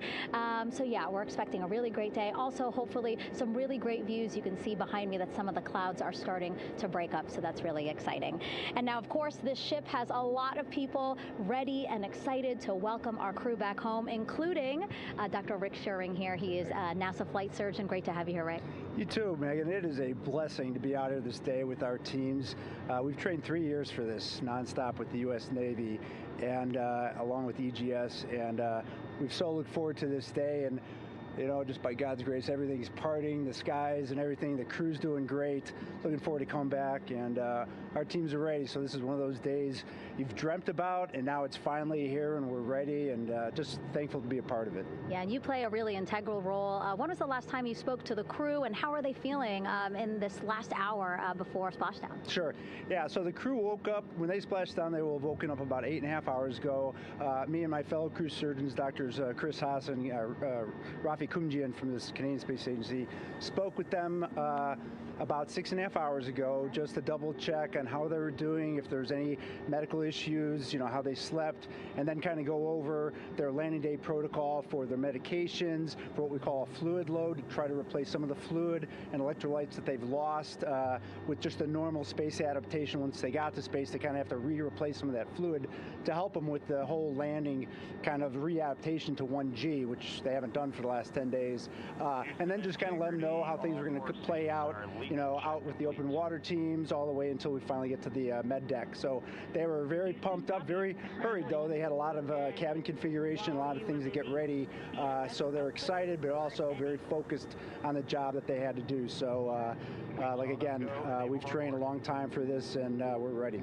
And you said some medications. I mean, those are kind of just to mitigate the effects of, obviously, their more than 695,000 mile journey back to Earth. It's just like anti-nausea medication, right? Yeah, exactly, Megan. The you know, astronauts are very healthy, fortunately, and even when they come back in re-entry, you know, the human system is very kind of dynamic. It has to readapt very quickly, and one of the most common responses they get is just some stomach awareness, to some nausea, even to some vomiting. And you know, with our crews that land out in Karagana, the Soyuz crews or our SpaceX crews, you know, they all kind of experience the same thing. This will be the first time we're landing in water since December 1972, and I worked with all the Apollo astronauts years ago, and they all told me that, you know, landing in the water, especially in the Pacific, can be very provocative.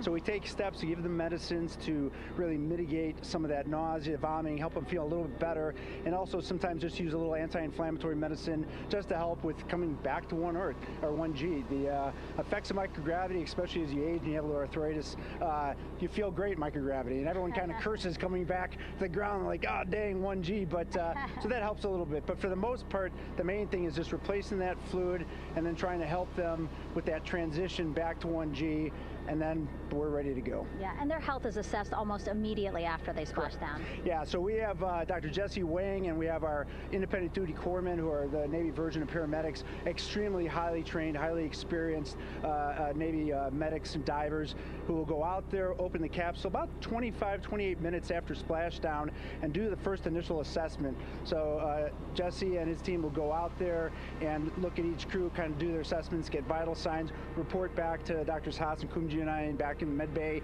let them know how they're doing, and then you know, if they've got the normal kind of space adaptation kind of things, we expect that they're good to go on that. If anything, you know, didn't go the way we want, they're all prepared for that as well. And Jesse and his team, I mean, you know, this is their full-time job, taking care of, you know, sailors and folks who might be injured. We don't expect any injuries, but coming back, you know, going 25,000 miles an hour down to, you know, 20, you know, miles an hour is still a dynamic process. I've heard it described as, you know, kind of like a car crash.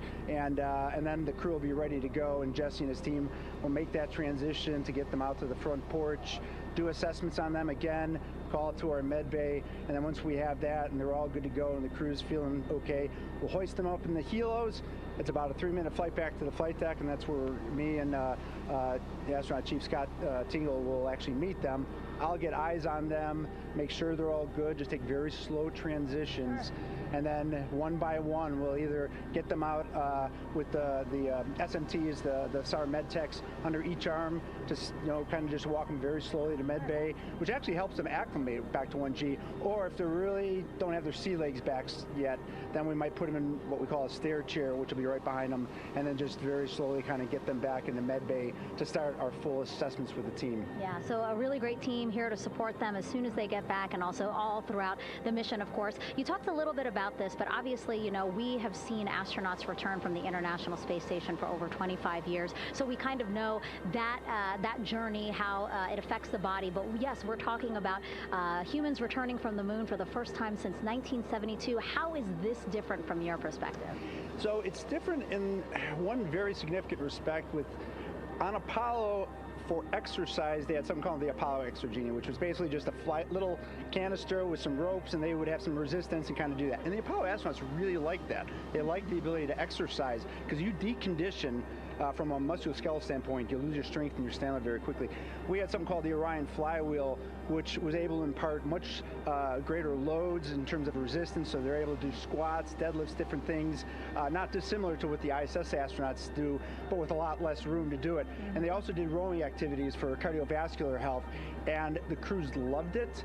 But for the lunar crews, the future lunar crews, maintaining that physical conditioning, which our astronaut strength conditioning rehabilitation specialists, affectionately known as the ACERs, back in Houston, really worked hard to get them in the best shape they're going to, have to be in to get to the moon.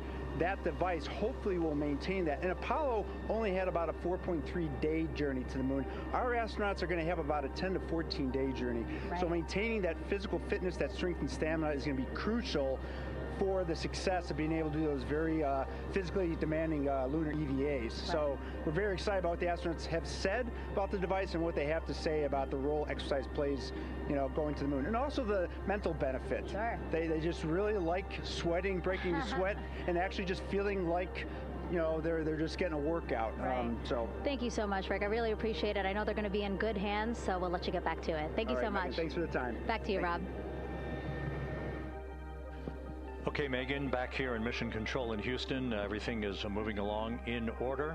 This view of Reid Wiseman on the left, Victor Glover on the right. We have good suit leak checks. Everything aboard Integrity is in excellent shape. The vehicle, with the Earth growing larger and larger in the field of view, we're now just about 8,200 nautical miles away from Earth and closing in for a splashdown just 1 hour and 5 minutes from now.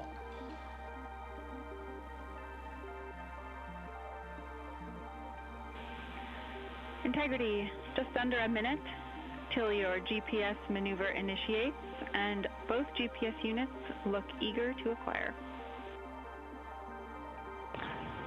Outstanding. Seats 3 and 4 are working on seat strap in now.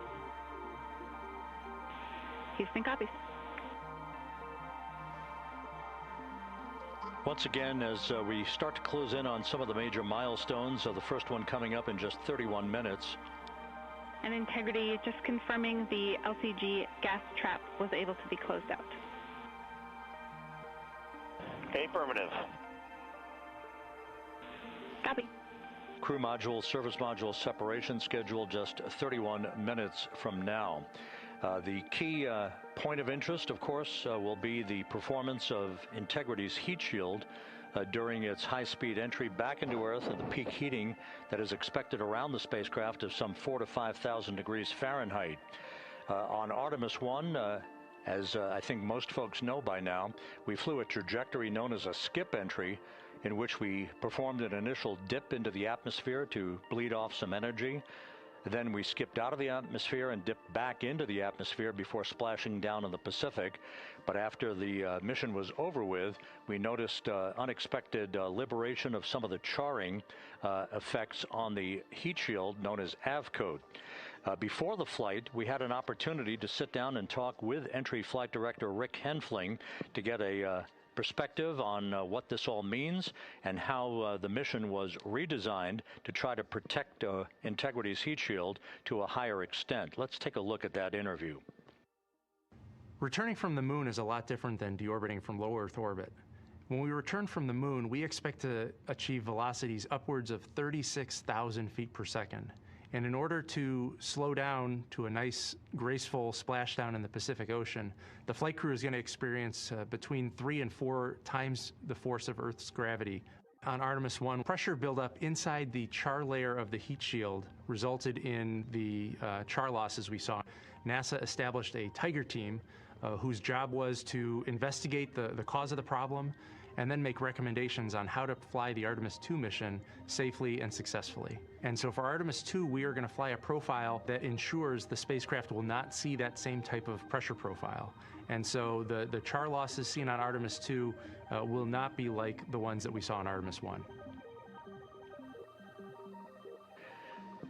Rick Henfling indicated that the orientation of the spacecraft and the shortening of the distance of transit to the splashdown zone from the point of entry interface when we reach the top of the Earth's atmosphere, which will be coming up at 6:53 and 30 seconds p.m. Central Time, should do the trick in minimizing the deleterious forces against that heat shield that were noticed on the Artemis I mission. We think we see a beautiful sunrise over the west coast of Australia.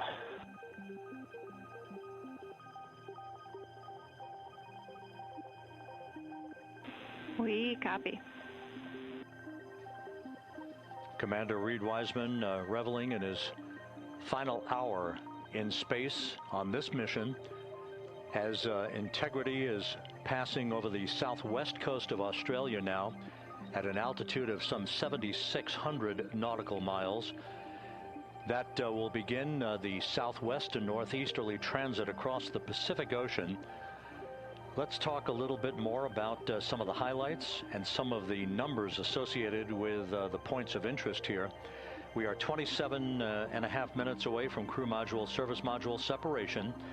That will be followed about 3.5 minutes later by the raise burn that we've discussed, a 19-second burn of Integrity's thrusters to fine-tune its angle of attack as it enters the Earth's atmosphere. Entry interface is scheduled 47.5 minutes from now. That's the point at which we will reach the top of the Earth's atmosphere, traveling about 34,882 feet per second at an altitude of 400,000 feet. Just 24 seconds after entry interface, we will begin a blackout period of 6 minutes in duration at 6:53 and 54 seconds p.m. Central Time. Now, right about 10 seconds after the blackout period begins, we are expected to reach peak speed, which would be 24,661 miles an hour.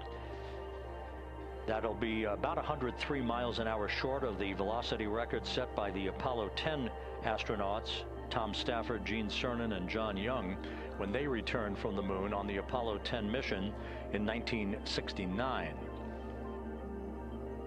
That blackout period is expected to last 6 minutes in duration.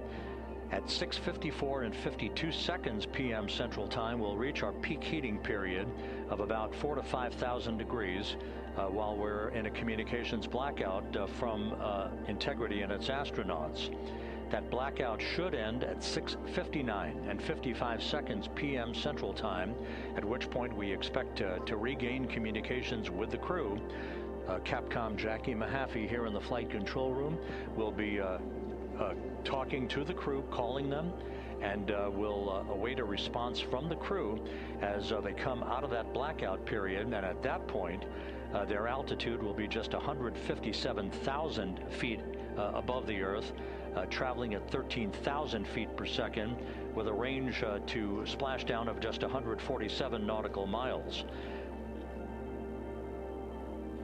From that point on, the next key series of events will be the deployment of a series of parachutes that we discussed before. First, the forward bay cover chute deploy that will pull the forward bay cover away from the top of Integrity, followed by drogue chute deploy and then the main chute deploy that's expected at 7:04 and 44 seconds p.m. Central Time. That will begin the gentle descent of Integrity towards its splashdown at just a velocity of just 19 miles an hour. And that will begin the recovery operations that you just heard Megan Cruz discuss with her folks on the USS John Murtha. All of Integrity's systems in great shape. The crew is suited up. Leak checks complete as we stand by for the next major milestone, which will be the crew module service module separation just 24.5 minutes from now.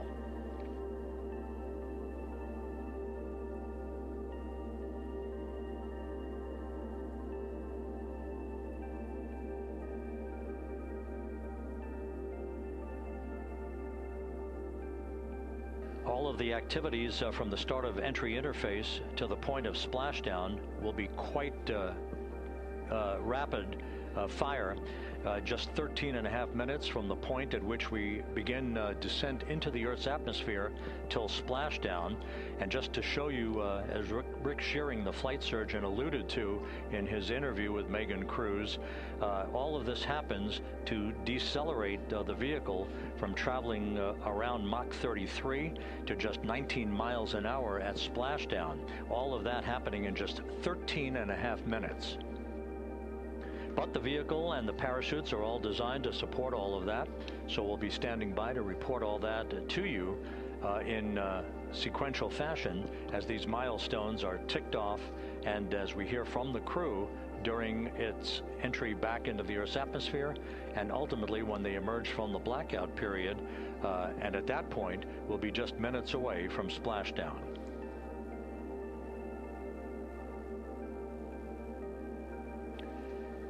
So with all of those preparations ongoing, we can return here briefly for another report from the USS John P. Murtha and Megan Cruz. Megan?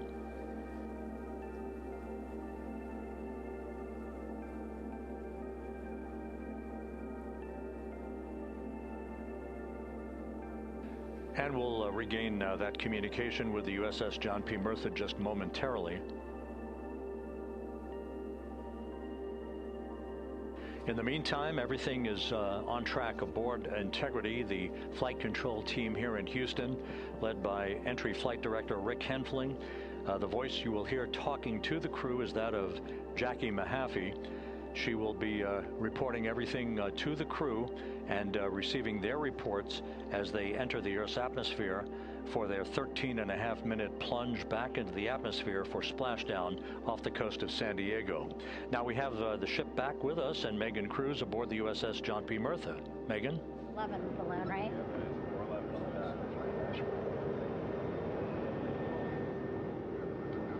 Hey, Rob, yeah, the excitement is really building here on the ship. I'm watching right now one of the weather balloons being lofted up from the ship. Again, weather balloons, very important for us to make sure that we are tracking the right kind of weather and also the data that's needed for what's called our Sasquatch team. Again, it's a team out of NASA that basically makes sure that the debris that comes off of Orion, again, some of those pieces of the parachute system, make sure that they don't fall on us here in the sea, and also our aerial assets, our folks in helicopters. So watching that float away right now. But with me right now is Captain Eric Kenny.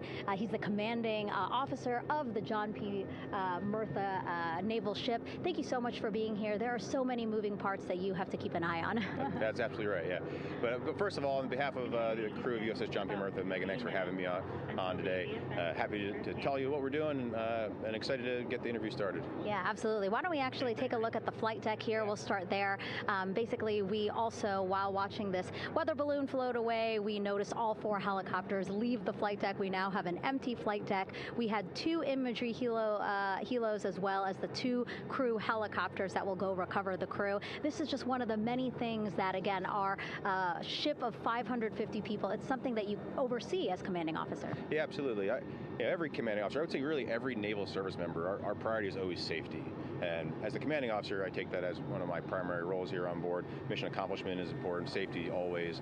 So my day really has, I would say my message to the crew has sort of changed over the past 24 hours. As we're leading up to today, we've been building up the excitement and motivating the team for the training that we've executed. But really over the past 24 hours, now I'm trying to get us to slow down a little bit. Trust our training, right? Don't believe all the hype. Don't believe everything that's going on. Just let's trust what we've done to get to this point.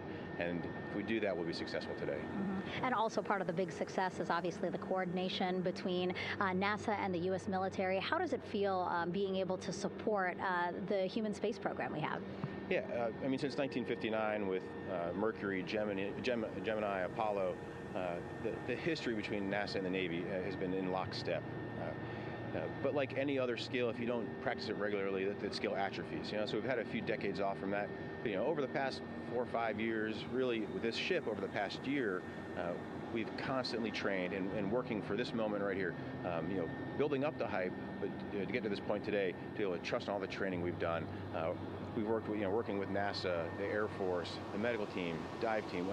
You want to talk about high-performance organizations coming together, working in unison? We are seeing that here on board the USS John P. Murtha, and I can't be more proud of all the work everyone's doing. Yeah, you had some great words this morning saying just that, again, that it's really nice to see everybody working together and so excited. I mean, you just became the commanding officer of this ship back in February. How does it personally feel for you to be a part of this historic moment today? Yeah, I mean, first and foremost, I'd say any opportunity to command any warship in the United States Navy is a tremendous honor, is a pinnacle of any naval officer's career.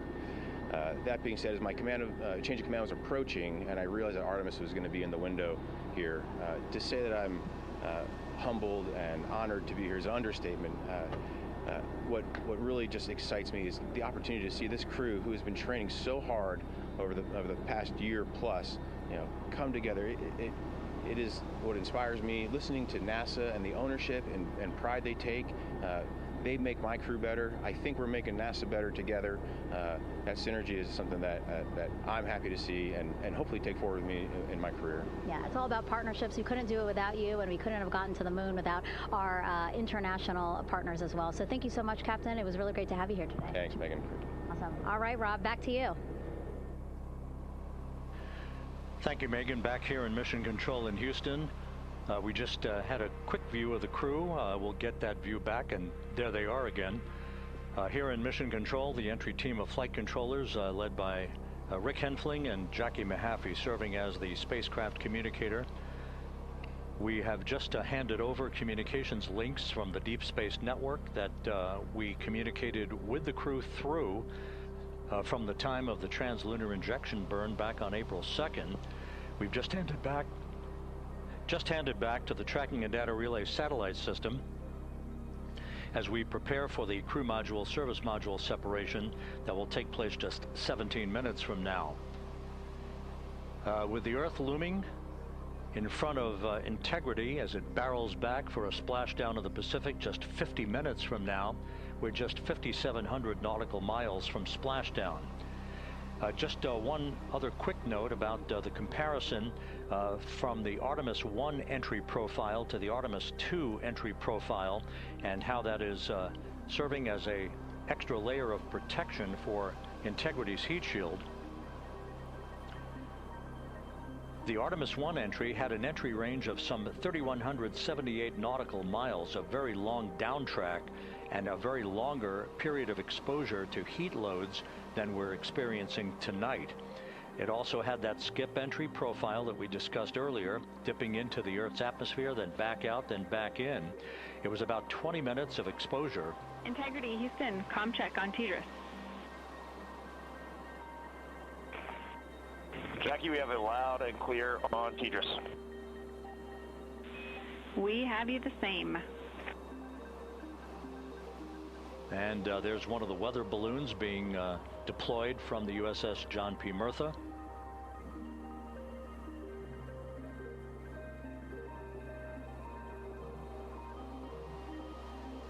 So the Artemis I entry had the vehicle. Any update on GPS? We haven't seen a track in yet.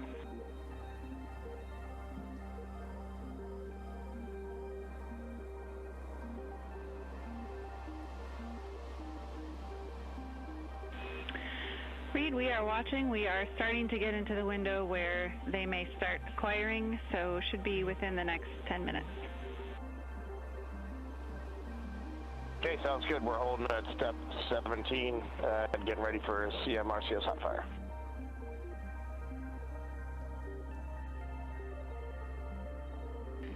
And that exchange indicating that we are expecting to acquire data from the GPS system on board. That'll be a navigational tool that will basically tell Integrity's computers that they're on track down the center line of the corridor for the entry interface that will lead them to their splashdown point. Once again, the Artemis I entry exposed the heat shield for about 20 minutes of peak heating. For Artemis II, we're going to reach a downtrack distance of 1,701 nautical miles from the point of entry interface with just 14 minutes of duration, and it's basically a different angle of attack, a little bit steeper angle of attack that will protect the heat shield from excessive heat loads. So that is the difference between Artemis I and Artemis II, all designed into this mission to gather data, to protect the heat shield, since the Artemis III mission and beyond will have a different designed heat shield that will allow that skip entry type of profile to be resumed for all of the future missions coming back from the south pole of the moon when we initiate lunar landings. So we've handed over to the Tracking and Data Relay Satellite System. That's where we'll have communications for the rest of the flight. Just to give you some time hacks here, we're 13.5 minutes away from crew module, service module separation, and just 17 minutes away from the raise burn, that 19-second firing of the thrusters that will basically be the final fine-tuning of the angle of attack for integrity as it enters the Earth's atmosphere.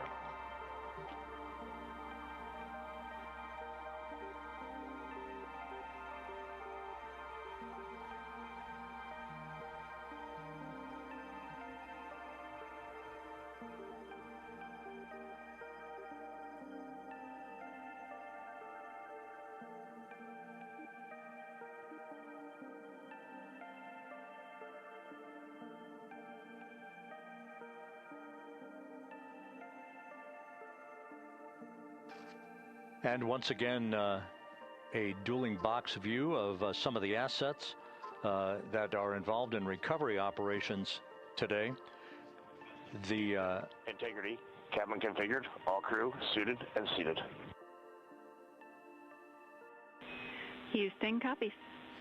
That confirmation from Reid Wiseman aboard Integrity, as you see the assets being deployed to the splashdown zone. At the time of splashdown, we expect the John P. Murtha to be about 5 miles away from Integrity, keeping a safe distance until we are sure that the vehicle is in the water and upright, and that it is in a good configuration system-wide for the recovery teams to begin to approach the vehicle to erect that inflatable raft. 2 minutes to CM RCS warm-up hot fire. We're ready. That call from spacecraft communicator Jackie Mahaffey indicating that we're 2 minutes away from a quick burst of the reaction control system. Thrusters, that will be a hot fire test prior to the separation of the crew module from the service module. The European service module has performed flawlessly throughout this flight. Everything, all the burns that had been prescribed for that service module have been executed on time and without a problem. There is the European flight control room that has overseen the manufacturing, the design of the European service module. They deserve quite a bit of credit on this mission for not only propelling the Integrity and its astronauts toward the moon, but also conducting the fine-tuning of its trajectory to bring it to this point where we are dead spot on down the middle of the corridor trajectory-wise to bring Integrity down for its splashdown in the Pacific just 44 minutes from now.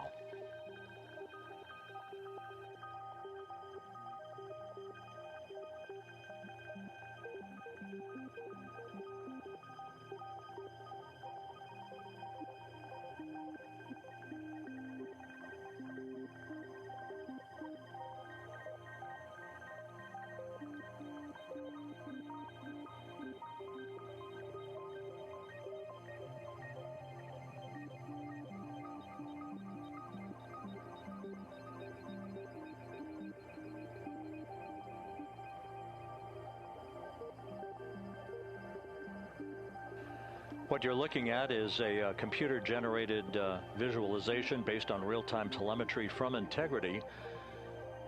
Currently traveling about 16,000 miles an hour.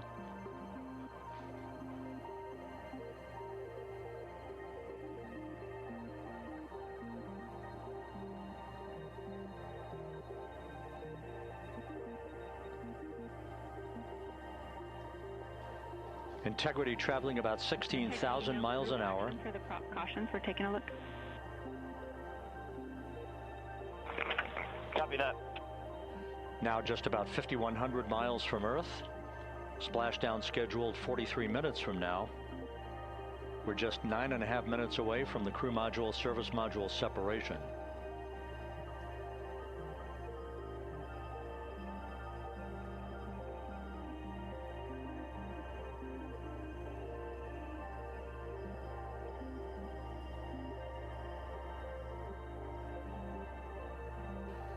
We are confirming.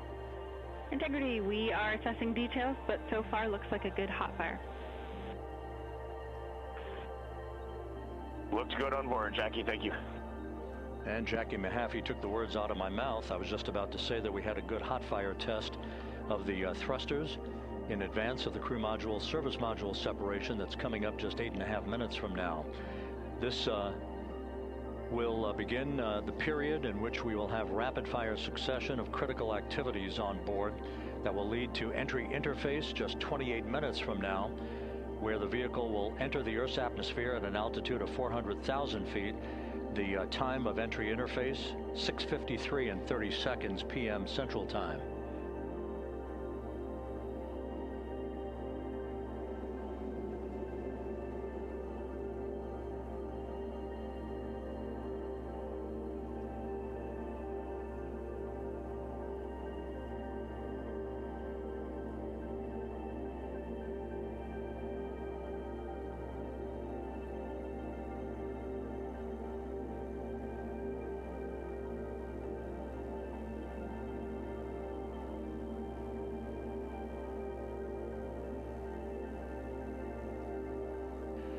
Integrity's astronauts were awakened at mid-morning to begin their entry preparations. And propulsion officer now reports a good hot fire test in preparation for the crew module service module separation.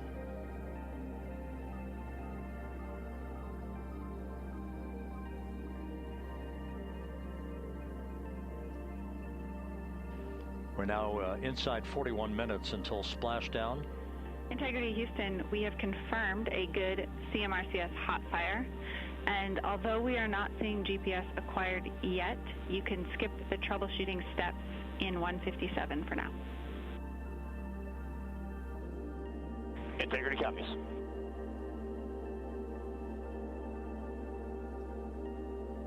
That GPS discussion indicating that we will be acquiring navigational data for Integrity through the Global Positioning System equipment on board. We just don't have it yet, but we will. All of Integrity's systems are in great shape to support its high-speed entry into the Earth's atmosphere. It, once again, will reach a peak speed of 24,661.21 miles an hour. You're calling GPS. We at least have GPS 1 looking good on board.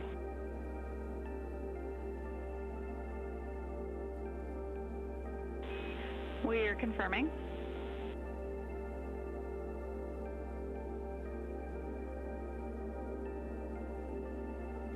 The Guidance, Navigation, and Control Officer here in Mission Control confirming that we have good lock on GPS data.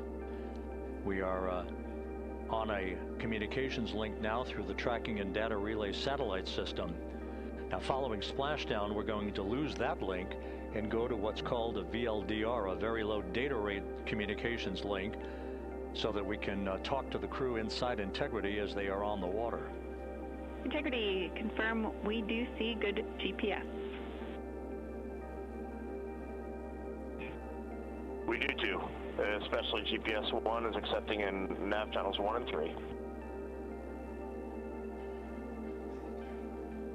That GPS data is basically telling Integrity's onboard computers its position relative to the Earth, but its trajectory and its orientation according to flight dynamics and the Guidance, Navigation, and Control Officer is spot on.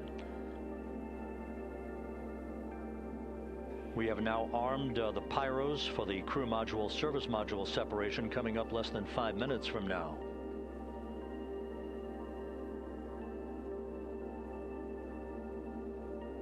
Once again, just 10 seconds after entry interface, we will see Integrity reaching its peak speed of 24,661.21 miles per hour. That will be just seconds before we begin a 6-minute blackout period. Integrity Houston, your vehicle is in a good config for CM-SM SEP and go for CM raise. Houston, we see the same on board and copy go for CM raise. That CM raise referred to as the slight firing of 19 seconds by Integrity's thrusters with a change in velocity of 9.9 feet per second, a slight nudge of the aft end of the vehicle so that it's tilted a bit upward, providing the final angle of attack as the vehicle enters the Earth's atmosphere. This being the mitigating factor that will reduce heat loads on the heat shield as we reach a point downrange from the start of entry interface, some 1,701 nautical miles to the splashdown site.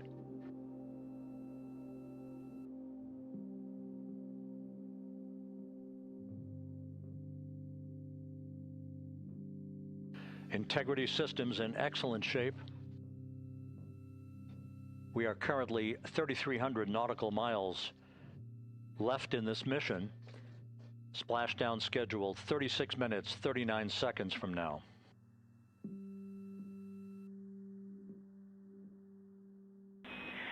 Integrity Houston, for the 2 enabled prop cautions, what happened is while the thrusters were firing, multiple pressure sensors on each of the strings diverged a bit from each other. Those limits look to be set pretty tight. We think it could happen again when the thrusters fire in the future, so we are going to suppress those messages. We concur with suppress, not inhibit. Thank you. That exchange between Jackie Mahaffey, our Capcom for tonight, and Reid Wiseman aboard Integrity, indicating basically to ignore sensor data. All of Integrity systems are in good shape.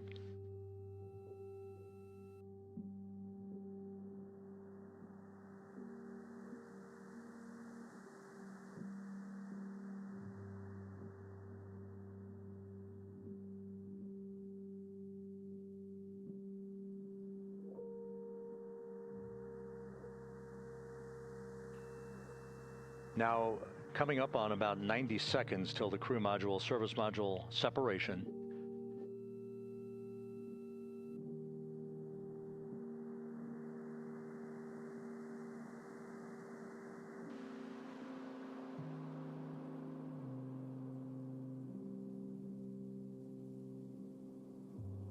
All quiet here in Mission Control as we enter the most critical phase of the completion of this flight.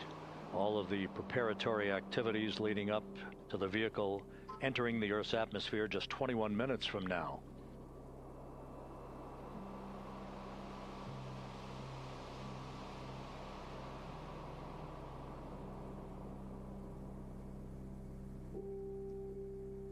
Coming up on 1 minute. Mark 1 minute till crew module, service module separation.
And we have confirmation of crew module, service module separation, and a great view, albeit momentarily. Houston, good step on board. Houston copies and concurs. The European service module now separated from Integrity. A job well done.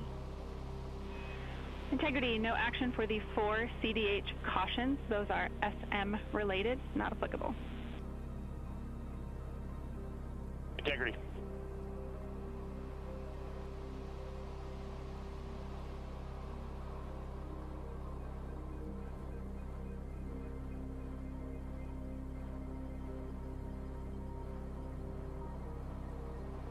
So, with Integrity now flying free on its own for the remaining 32 minutes of this mission. Next up, the raise burn, a 19-second firing of Integrity's thrusters. Good GPS 2.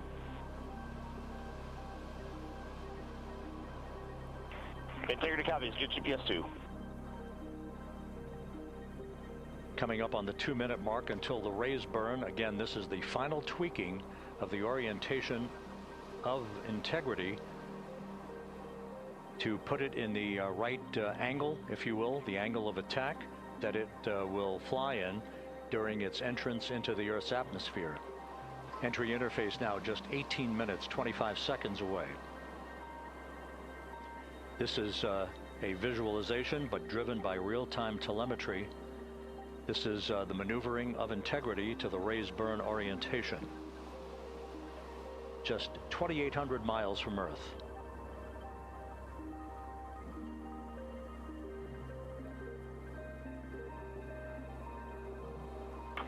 Houston, we got a great view of the European service module out the window with the sun hitting the side and the solar rays and the NASA worm right there. It's a beautiful looking machine. Roger.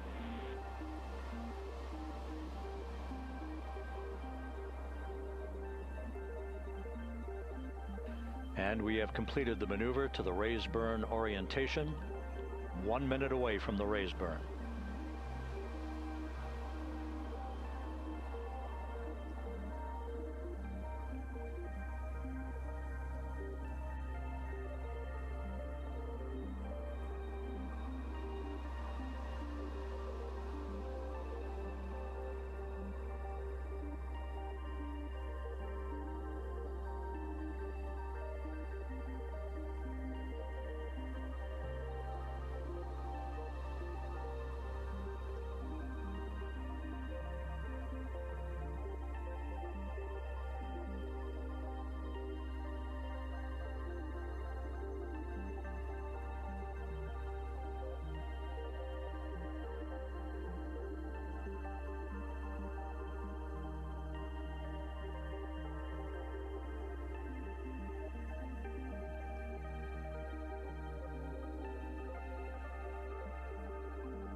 And the crew module raise burn is underway.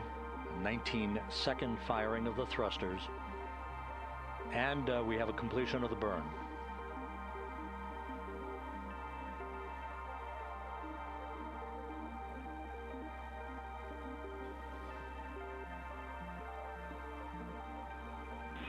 Integrity, good. CM raise burn. Your flight path angle is within limits.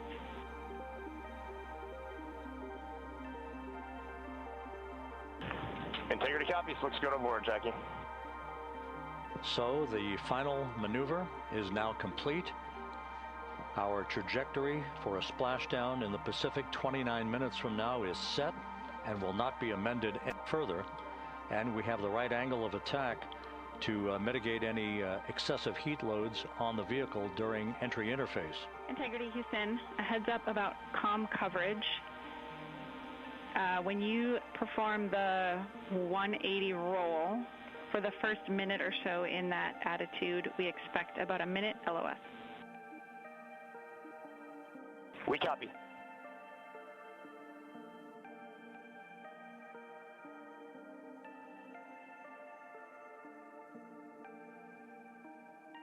So for those who are watching the series of events coming up, we will enter the first traces of Earth's atmosphere 14 minutes, 45 seconds from now.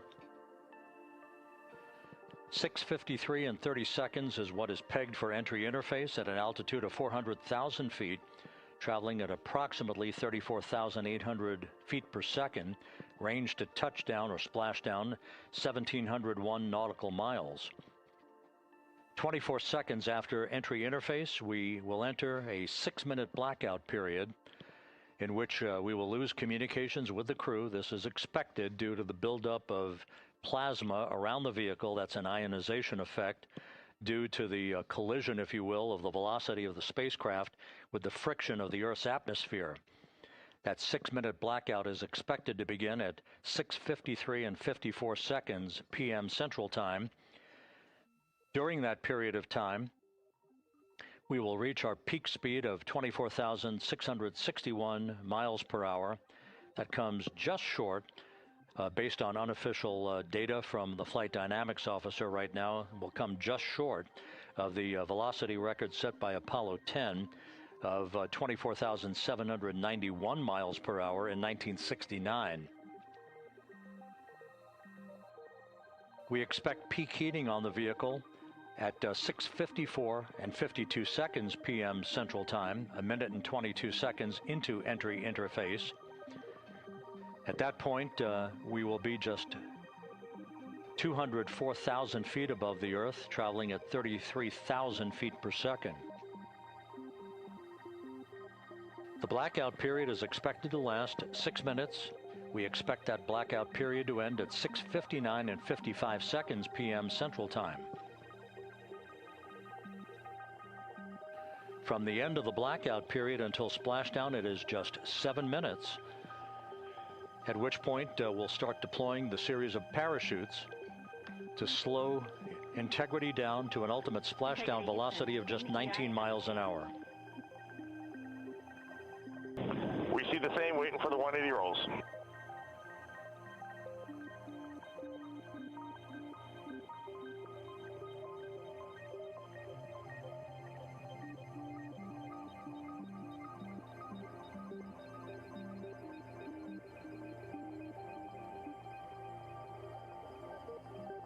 The parachute deployment sequence, once again, will come in several segments, but in rapid fire succession. And we have a great view of the moon out window 2.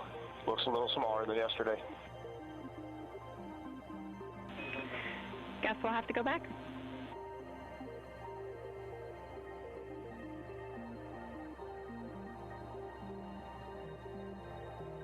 Reid Wiseman and Jackie Mahaffey exchanging discussion on a view of the moon that Integrity's astronauts are seeing in the final minutes of this mission that will be completed with splashdown just 25 minutes from now. 3 forward bay cover parachutes will be used to pull the forward bay cover off the top of the vehicle. Then 2 drogue parachutes will be deployed to slow and stabilize the crew module during its descent, followed by 3 pilot parachutes that will lift and deploy the main parachutes from the forward bay. The final sequence will have 3 main parachutes deployed. These will be 116 feet in diameter, each main parachute approximately 265 feet long when reefed. The parachutes will ultimately slow Integrity down from its peak speed of almost 33 times the speed of sound to a gentle 19 miles an hour as splashdown.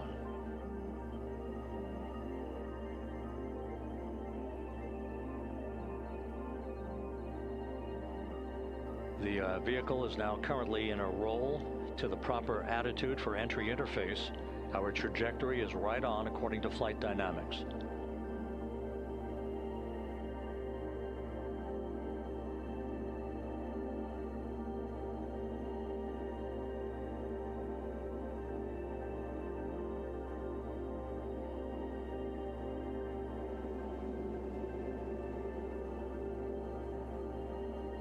Integrity is on a trajectory from southwest and northeast across the Pacific Ocean, descending at a rate of 15,000 feet per second.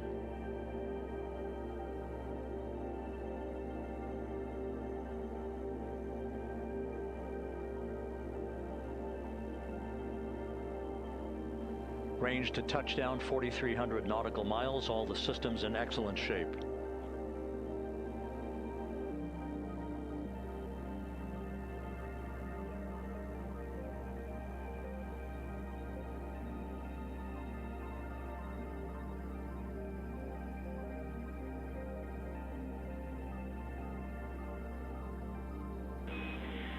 Integrity, Orion in the EI roll 180 attitude. Looks good on board, Jackie.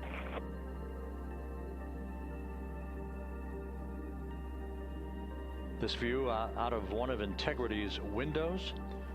We had a call for 3 good barrows. Those are barometric pressure sensors that feed altitude and rate of descent information to Integrity's computers that will trigger the parachute deployment sequence. We are less than 9 minutes away from entry interface, 22 minutes from splashdown.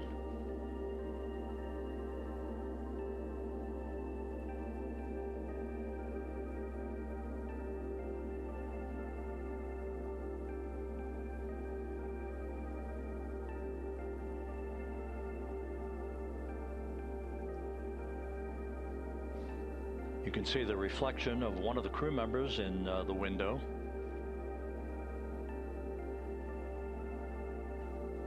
Out in the Pacific, the weather conditions remain go. Just a few clouds, some scattered clouds.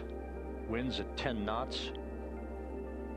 Wave heights just about 4 feet. A gentle day in the Pacific for the homecoming of Integrity's astronauts.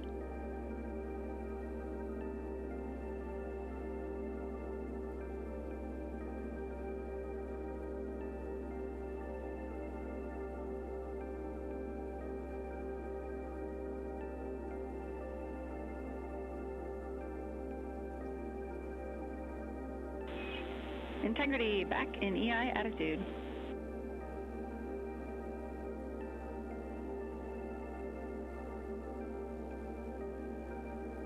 We see the same on board, Jackie.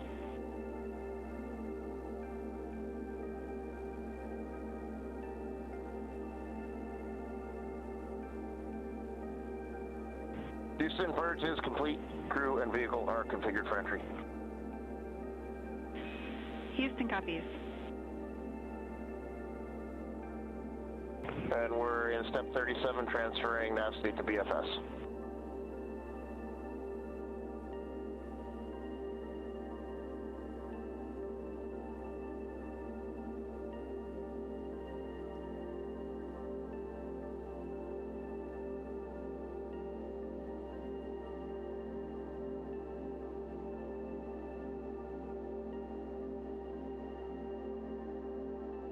And Houston, in instruction 509, we are not below 0.2.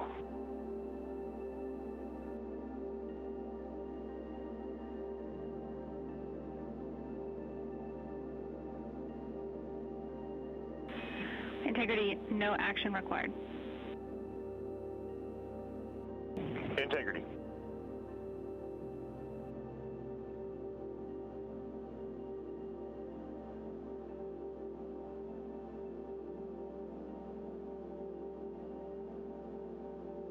Now 6 minutes away from entry interface. We will hit the first traces of Earth's atmosphere at an altitude of 400,000 feet, traveling about 34,882 feet per second. Ranged splashdown at that point will be 1,701 nautical miles.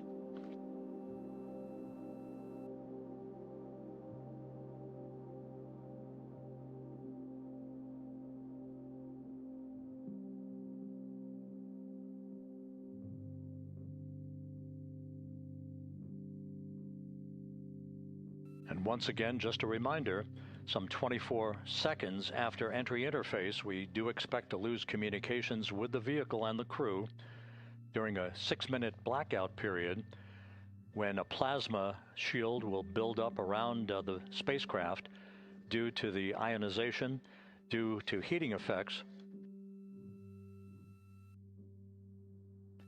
And Flight Dynamics has just confirmed we will have a blackout period of exactly 6 minutes in duration. And once again, that's due to the fact that a plasma buildup around the vehicle will will prevent communications and data, so we will not be able to talk to the crew members at that time, nor will we receive data here in the flight control room. Houston, everything is looking good on board. Just confirm no pre-EI downloads. Houston concurs. That blackout period to begin at 6:53 and 54 seconds p.m. Central Time, and again will last about 6 minutes in duration.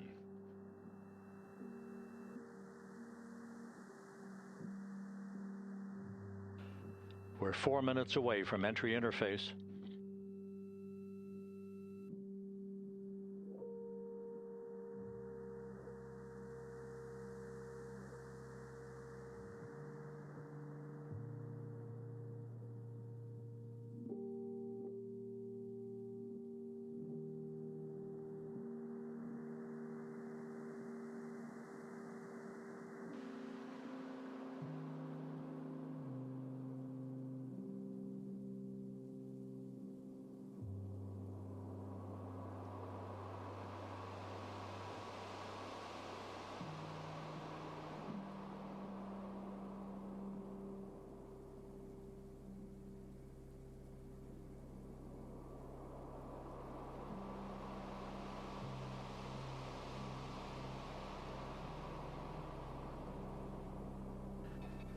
This view from Integrity as it crosses from southwest to northeast across the Pacific Ocean, 3 minutes from entry interface.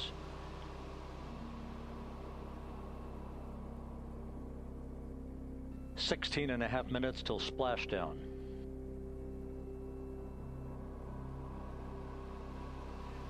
The USS John P. Murtha and the recovery team is on station and in position, as are the airborne imagery assets that we hope to receive imagery from as Artemis enters the Earth's atmosphere and through parachute deployment.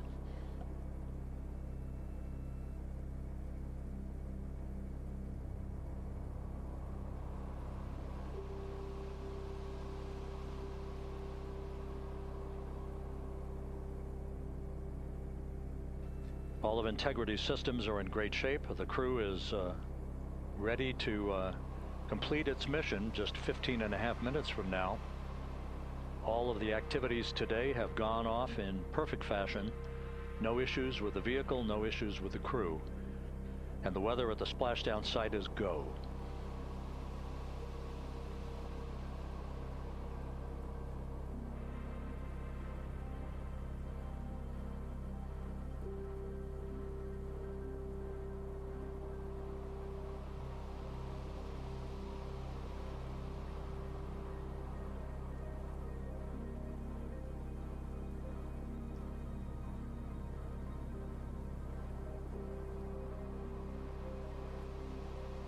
Coming up on 1 minute until entry interface.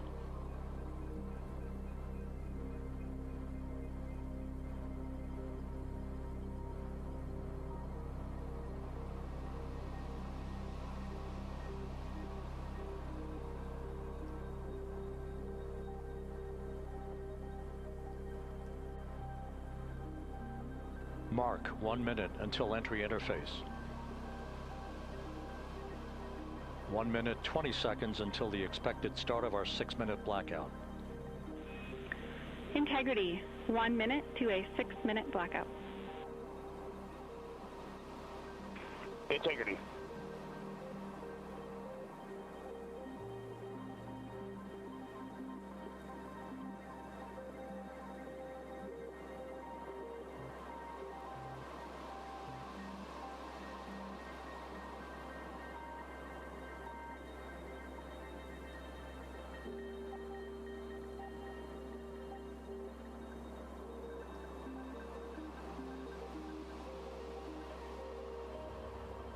Ten seconds till entry interface.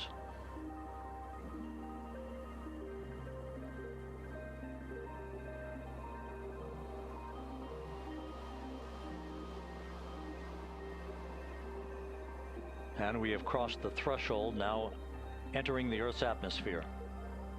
We're at 400,000 feet, traveling 34,800 feet per second.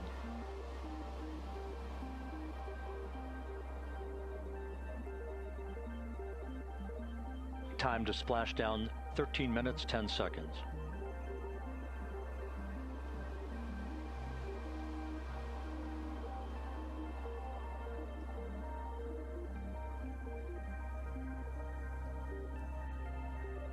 And as predicted, we've entered our communications blackout. This will be a 6-minute blackout period. No voice, no data from the crew.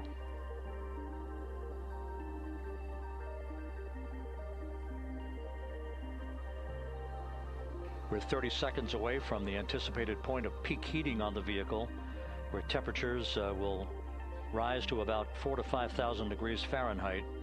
This is the true test of our trajectory.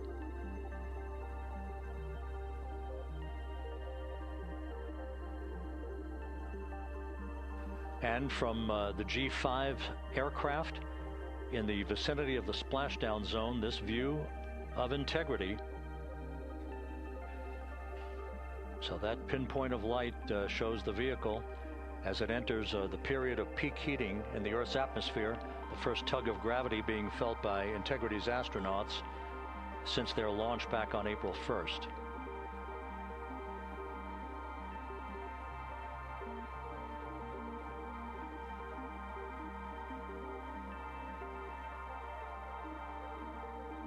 Four and a half minutes until the end of the blackout period. Time to splashdown, 11 minutes, 33 seconds.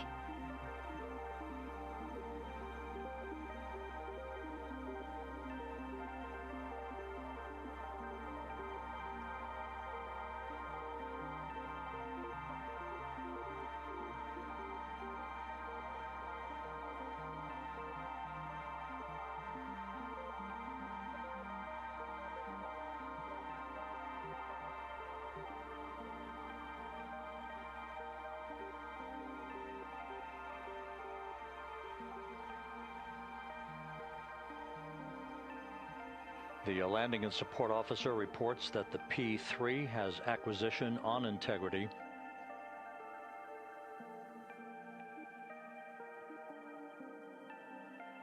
Three and a half minutes left in this blackout period. This is a visualization of the plasma buildup around the spacecraft and the repelling of that heat on Integrity's heat shield.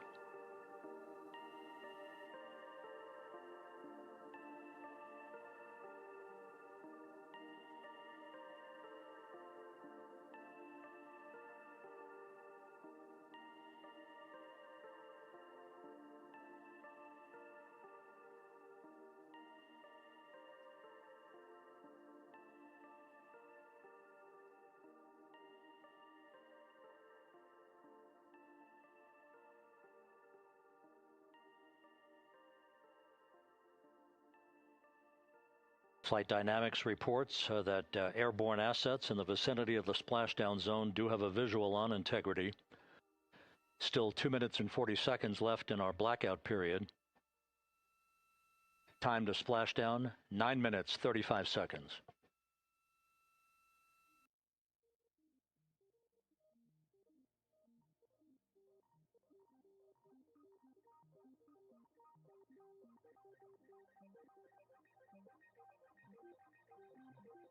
Multiple airborne assets as part of the recovery team all have visuals on Integrity.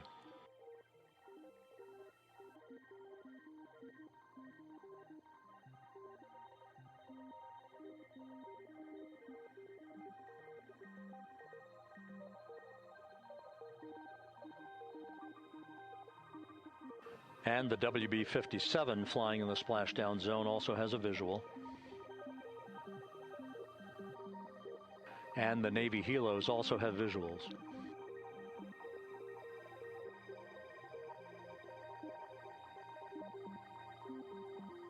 We're still in the blackout period.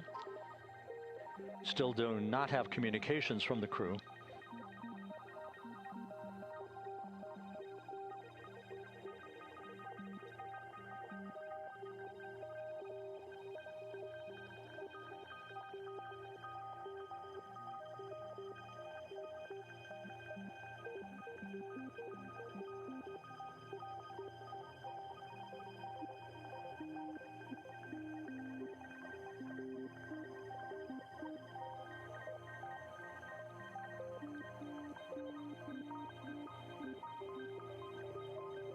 We're standing by for communications from the crew. We should be out of the blackout period less than a minute from now.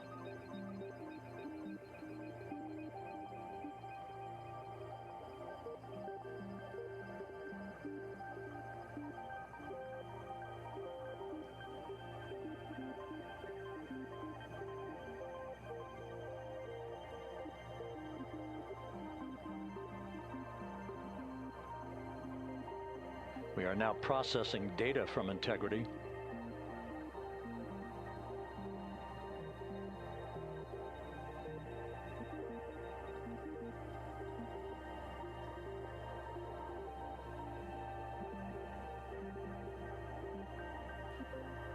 Landing and support officer reports the small boats are en route to the splashdown target zone.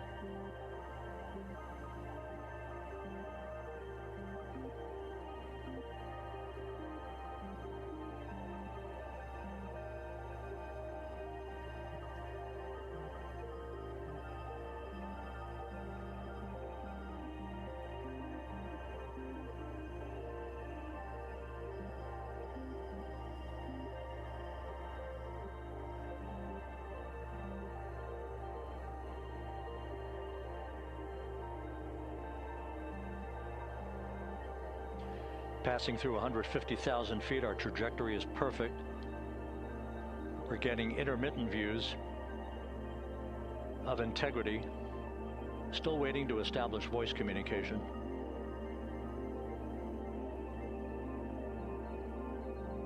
Integrity, Houston, comm check, post-blackout. Houston, Integrity, we have you loud and clear. Your trajectory is nominal, and your recovery teams have visual. Guides looks good. No action for the enabled internal camera controller fail. Big cheers from the viewing room here in Mission Control as voice communication reestablished with Commander Reid Wiseman. For America and a waiting world, Integrity is 5.5 minutes away from coming home.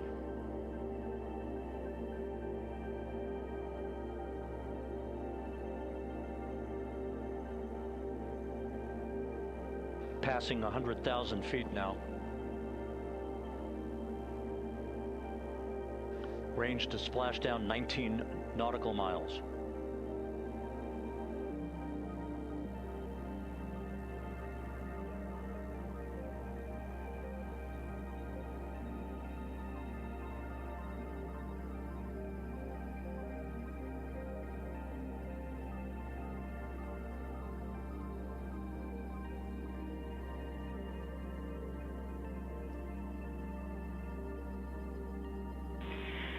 Integrity, impact to the camera controller fail is no Cab 1 views of the chutes.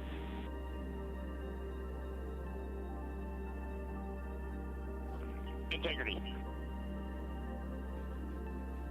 We're processing good data through the GPS system. A good view of Integrity, time to splashdown 4.5 minutes.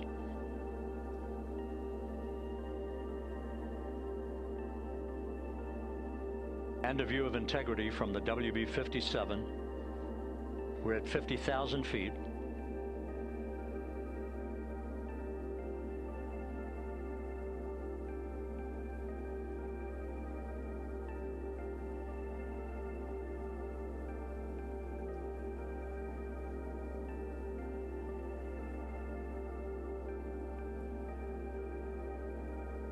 The pyros are armed for forward bay covered jettison.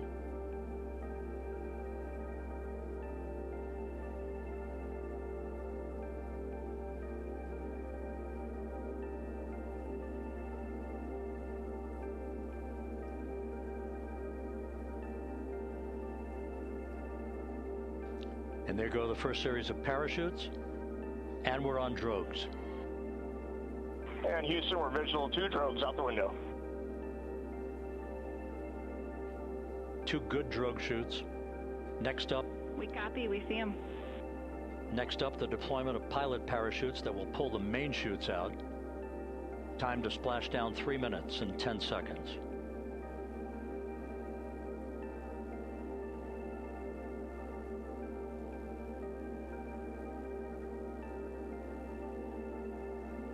Perfect descent rate according to flight dynamics. Good rates on 2 drogues. We see the same on board.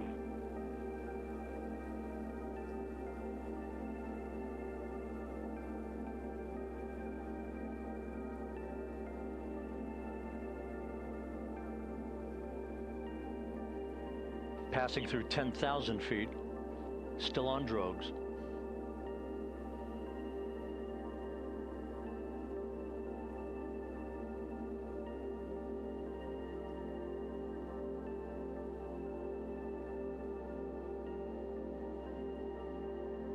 Main chute deploy. We're at 5,000 feet.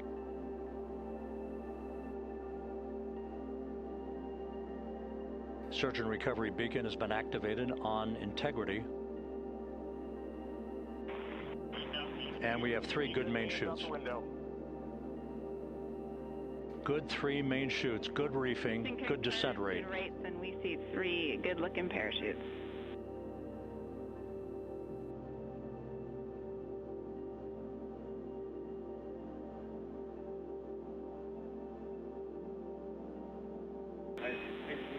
Integrity. Cabin pressure indicates no need for hydrazine checks. Integrity copies. This is a perfect descent for integrity. Its crew sounding hale and hearty on board.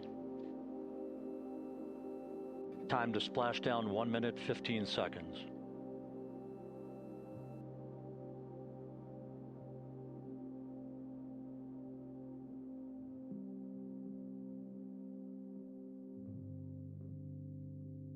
Integrity about to complete a journey spanning 694,481 miles from its launch from the Kennedy Space Center back on April 1st, and a trip around the moon.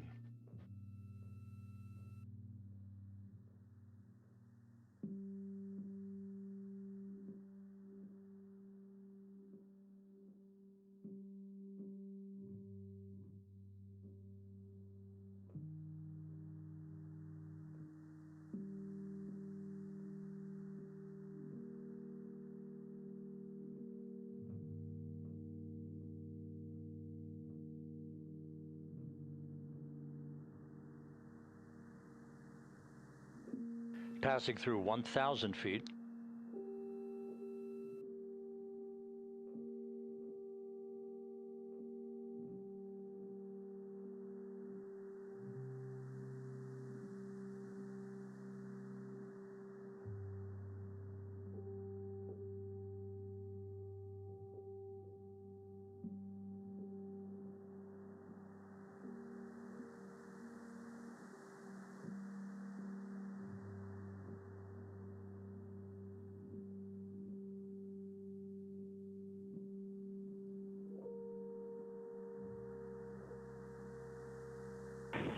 Integrity, splashdown, sending post-landing command now. Splashdown confirmed. Copy splashdown, waiting on VLDR. Splashdown confirmed at 7:07 p.m. Central Time, 5:07 p.m. Pacific Time. From the pages of Jules Verne to a modern-day mission to the moon, a new chapter of the exploration of our celestial neighbor is complete. Integrity's astronauts back on Earth.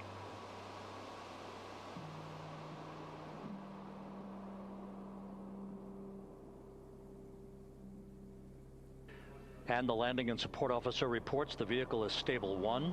We still will be deploying the crew module uprighting system to maintain that orientation. A perfect bullseye splashdown for Integrity and its 4 astronauts.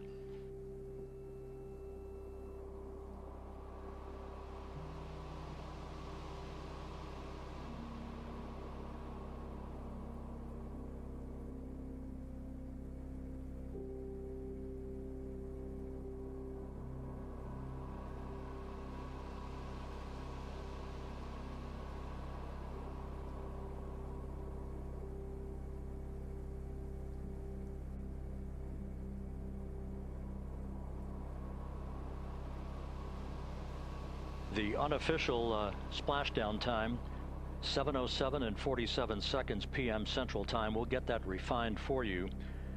That would put the end of the mission at a mission elapsed time of 9 days, 1 hour, 31 minutes, 35 seconds.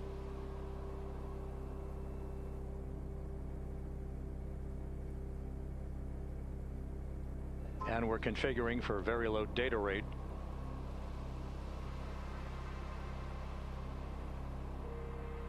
Once again, splashdown occurring in the Pacific, southwest of San Diego at 7:07 and 47 seconds p.m. Integrity Houston, comm check on VLDR.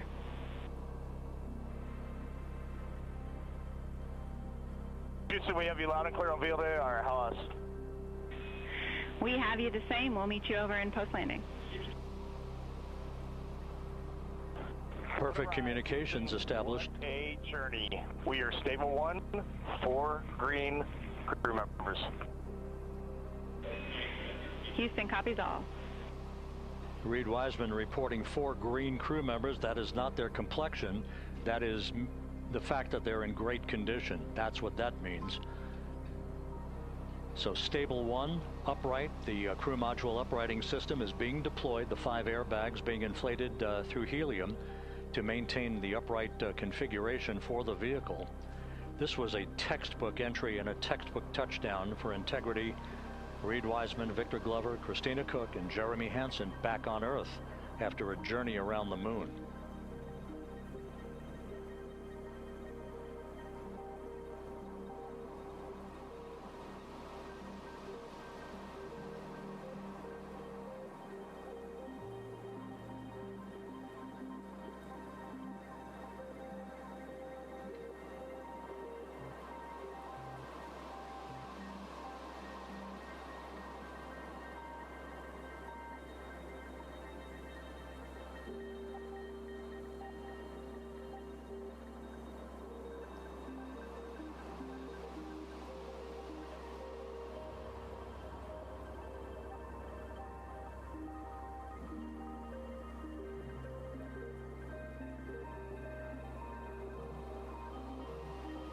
We continue to monitor the functioning of the CMOOS system. The airbags are being inflated to maintain a stable 1 or upright configuration. And there's a good view from one of the naval helicopters hovering overhead. Reid Wiseman reporting 4 green crew members, meaning they're all in excellent shape.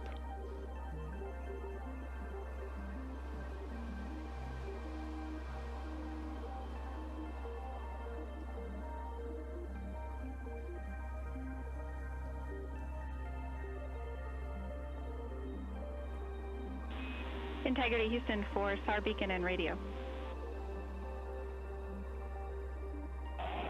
SAR beacon is in 406 and we're powering the radio now. Go ahead. We see the beacon on, however, the recovery team is not seeing the signal. Your SAR radio uses the same antenna, so you may run into trouble with the radio. Okay, copy. And we are also powering up the sat phone now.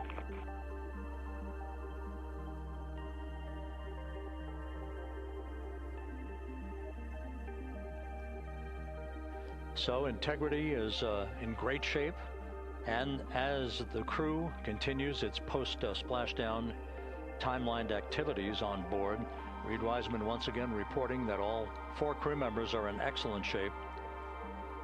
And we have 5 inflated airbags to maintain an upright configuration so that the recovery team can now begin a slow approach to the vehicle. Meanwhile, here in the flight control room, Entry Flight Director Rick Henfling is polling his team of flight controllers for the start of powering down the vehicle after a thorough systems check. We have no toxic gases to be concerned about, so the recovery personnel can approach the vehicle, but not until we have powered down the spacecraft. That's expected to take a few more minutes.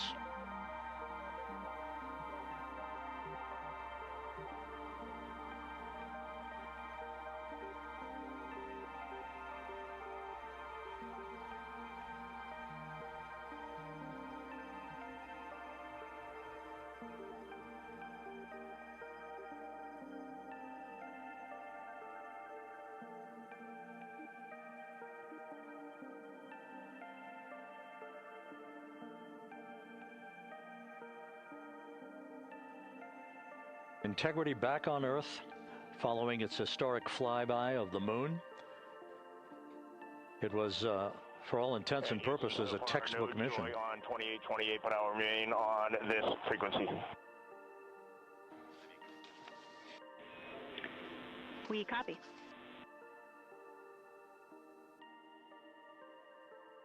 Reid Wiseman indicating some trouble with the SARSAT phone on board, but that's not an issue. What is more important is that the vehicle is solid.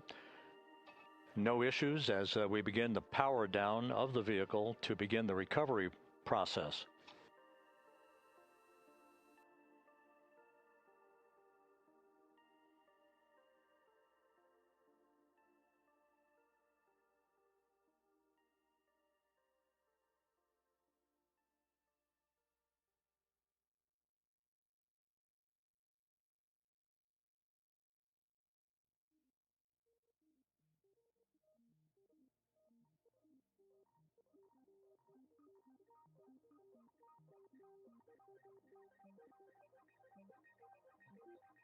The propulsion officer here in Mission Control reports that we have safed the prop system on Integrity.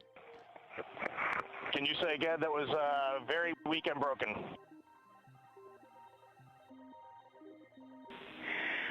Integrity, Houston did not call.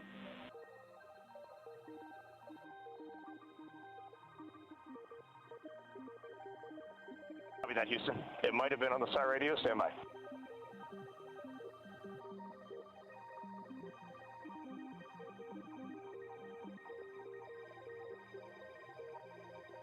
All of the milestones were executed in perfect fashion. Integrity entering the Earth's atmosphere right on time, reaching its peak speed shortly after a blackout period began. We emerged from the blackout period, but the recovery imagery airborne assets were able to pick up Integrity's descent almost immediately through entry interface, tracking the vehicle all the way down. And finally, you saw the sequence of chute deployments. First, the forward bay cover being pulled off the top of the vehicle by a series of 3 parachutes. Then the drogue chutes were deployed, followed by the 3 main chutes that slowed the splashdown velocity of Integrity to just 19 miles an hour.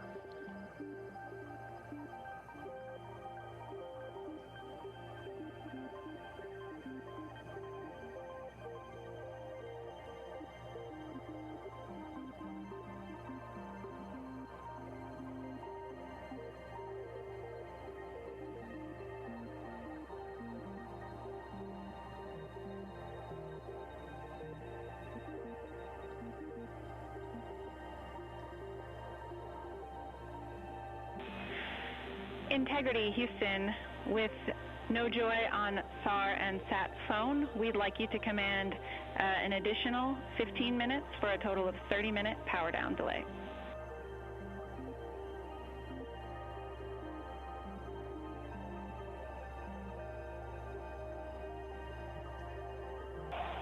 All right, Jackie, we have selected T/D+30. No joy on SAR radio or SAT phone. And stand by, we have the master diver on SAR radio. Please hold comms. Hey Lily, excuse me, hey Jackie, we just got the master diver on SAR.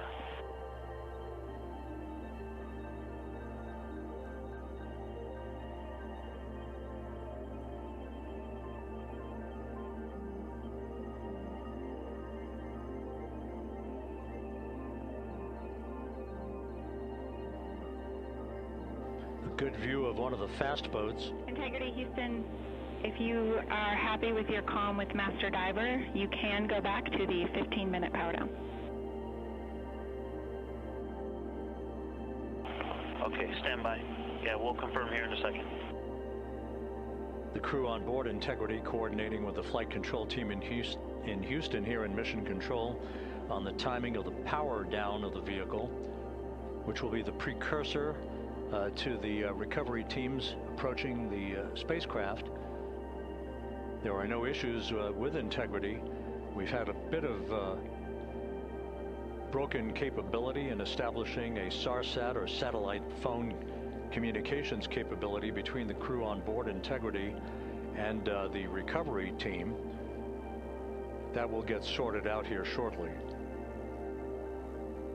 There's plenty of cooling on board Integrity, so there's no rush to begin the power down. To call you on the sat phone and not getting an answer there either. Concur. We haven't had anything come through.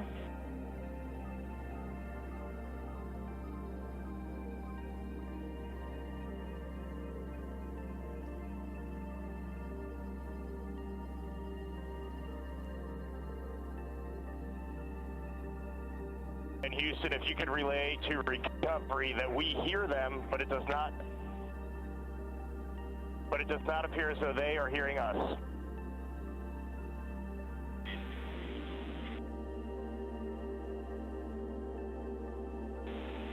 Houston copies, and Reid, just to confirm, you are pushing the PTT on the radio.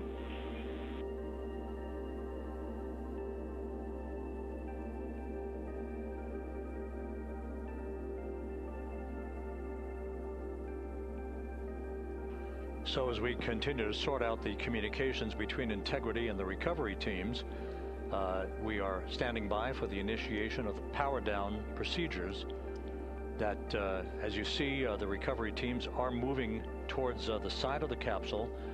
The next major event will be the erection of that large inflatable raft called the front porch.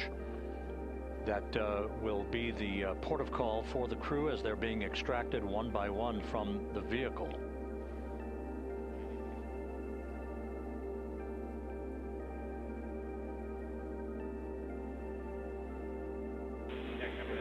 Integrity Houston, for sat phone, we are going to attempt to call you.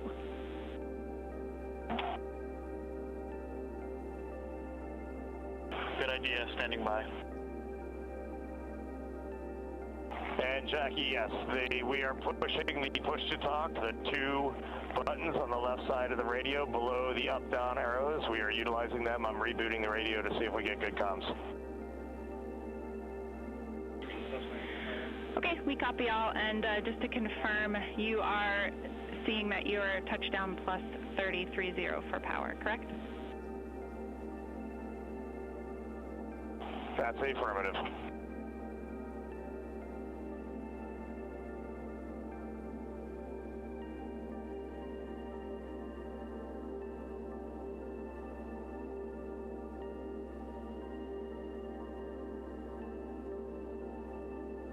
We are trying a backdoor approach to have mission control here call the crew on their satellite phone.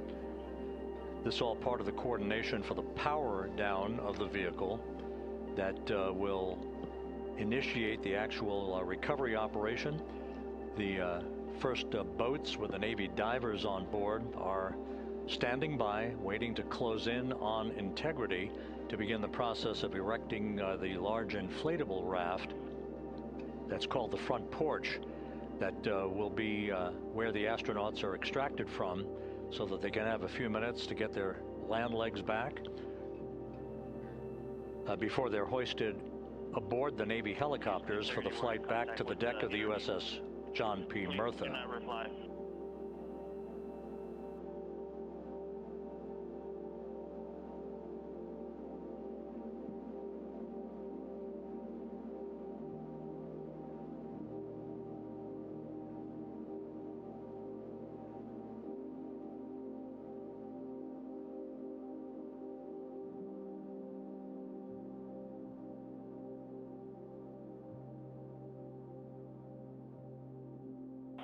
And Houston, please don't reply. NRD, very weak,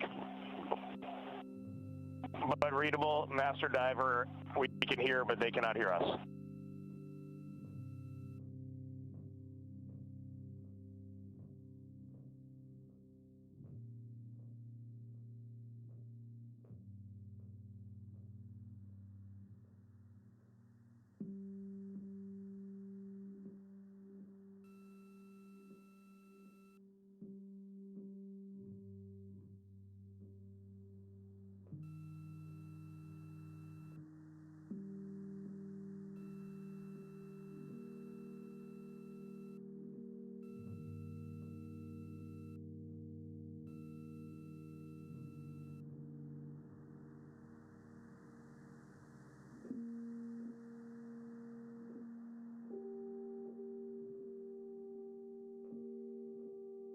And Houston on OE1, is there any chance to tie us into NRD?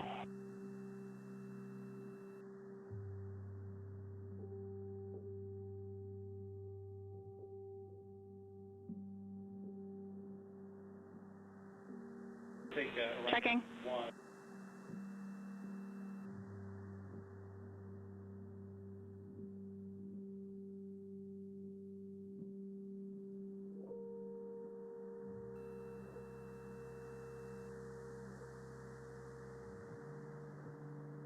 This is Mission Control Houston.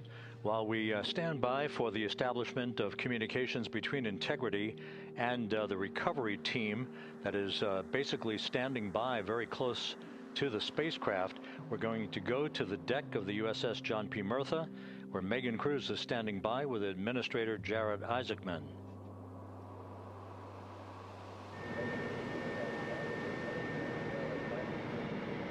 Hey, Rob, yeah, just such an honor to be able to be here on the ship, to be able to share and experience this moment with everyone together. And of course, as you just said, yes, here with NASA Administrator Jeremy Hansen. Administrator, how did you feel getting to witness this and seeing NASA at its best?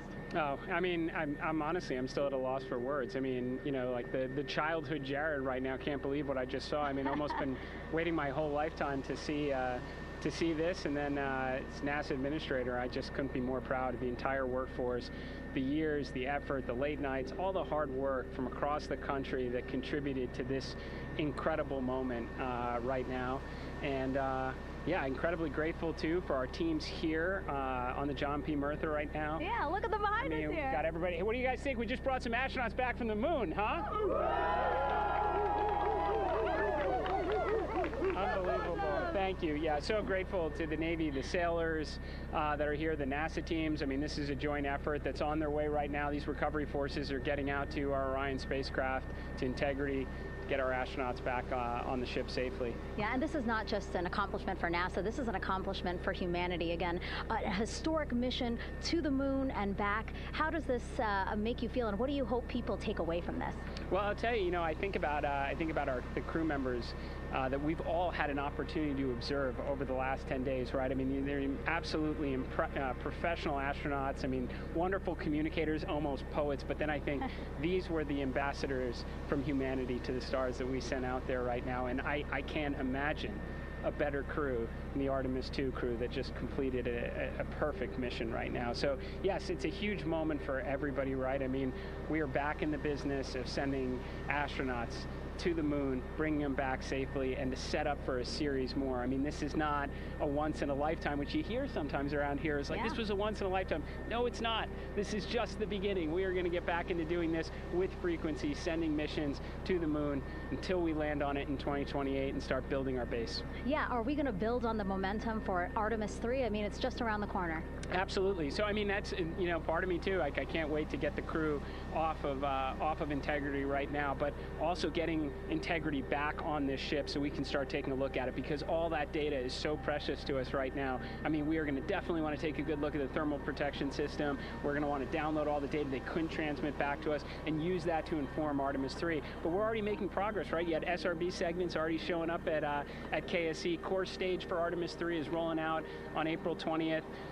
We're getting Mobile Launcher 1 back in vehicle assembly building. So yes, there is a lot to celebrate right now on a mission well accomplished for Artemis II, and at the same time, we got to start getting ready for 3. Amazing. And last question, you know, for people who joined us for all 10 days to see what we can accomplish together with our international partners, what do you think about the fact that we're going to keep doing this more and more and more? It's incredibly exciting. I mean, yes, it's the contributions, like the best and brightest across the NASA workforce from across the country, our industry partners, our international partners. We had a Canadian Space Agency astronaut on board in Jeremy. We had the European Service Module. And you think, in the days leading up to this launch, I mean, 48 hours prior to launching Artemis II, I was meeting with the Italian Space Agency. We signed a memorandum of understanding to build a habitation module on the moon. I mean, you have countries, all of our allies, allies and partners coming together saying, we are committed to this effort, we are returning to the moon, we're doing it to stay, we are building that enduring presence, we are going to master the skills on the surface of the moon so someday we can undertake missions to Mars. It's just an incredibly exciting time, and we're not going at it alone. We're bringing everybody along with us. Absolutely. And speaking of everyone, one more time, we're going to ask the crew here, you guys ready to land on the moon? Awesome. I love that. Okay, well, thank you so much, Administrator. Appreciate you being here. We're, of course, going to stay on to watch the crew get extracted from Orion, so stay tuned, and we'll see you back here shortly.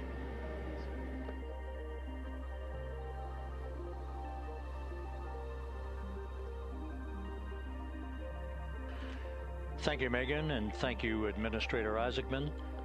We are in the process of working to establish that communications link and to establish the procedures that will lead to the power down of the spacecraft, which is gently bobbing in the Pacific following a bullseye touchdown that occurred at 7:07 p.m. Central Time, 5:07 p.m. Pacific Time, 2.5 hours before sunset in the Pacific southwest of San Diego. We have once again heard from the crew during that interview opportunity with the administrator, and we have 4 healthy crew members on board.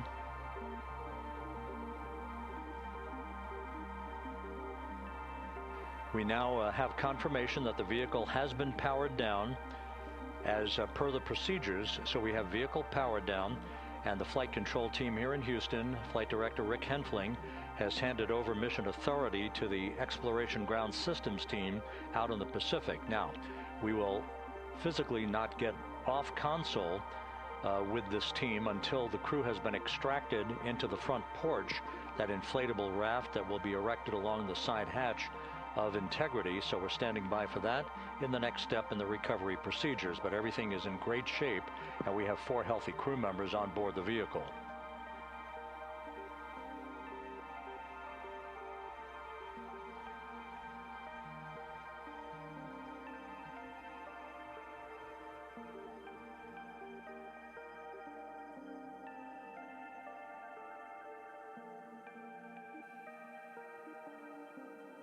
All of the entry events went by the book, no issues, perfect trajectory for Integrity that was culminated with one final raise burn to improve the angle of attack for the vehicle as it entered the Earth's atmosphere. All of that flight dynamics computation worked like a charm.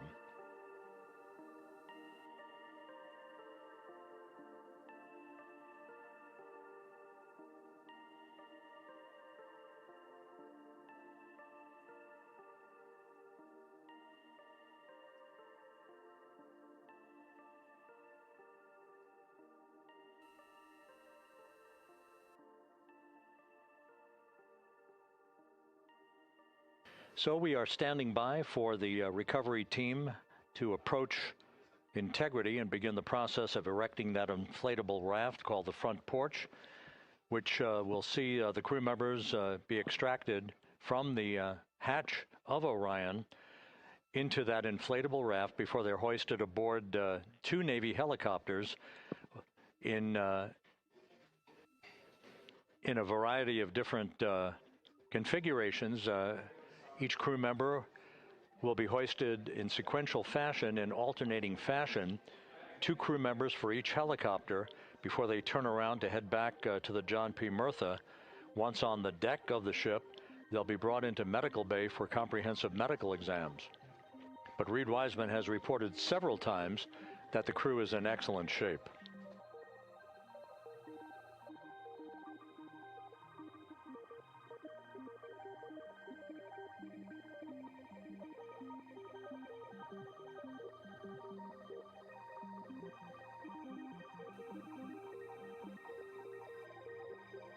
So just to recap, it has been some 26.5 minutes since the splashdown of Integrity in the Pacific. The vehicle is in excellent shape. It performed like a champ all the way down through the Earth's atmosphere. All of the vehicle functions were checked off in excellent trip hammer fashion. The parachutes all deployed as planned. Splashdown occurring at 7:07 p.m. Central Time, 5:07 p.m. Pacific Time.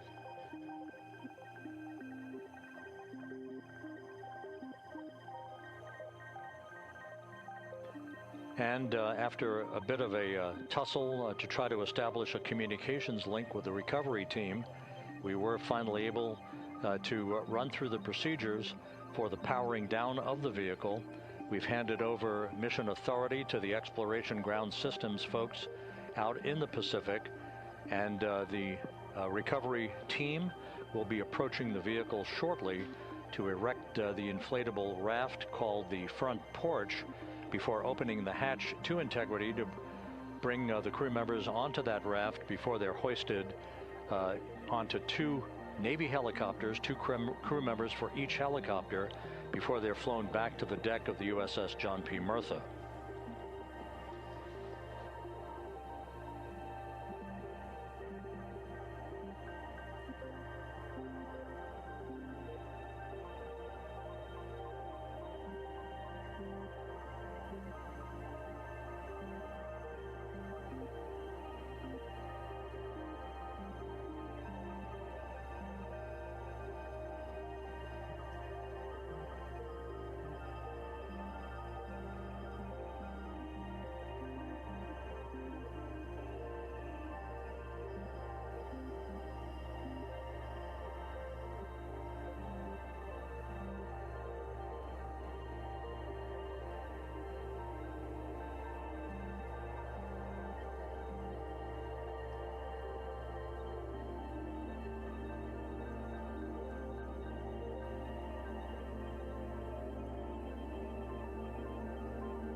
This is Mission Control Houston. After talking to the flight dynamics folks, we have a bit of a refinement on the splashdown time for you. Their computation shows a splashdown time of 7:07 and 27 seconds p.m. Central Time, 7:07 and 27 seconds p.m. Central Time.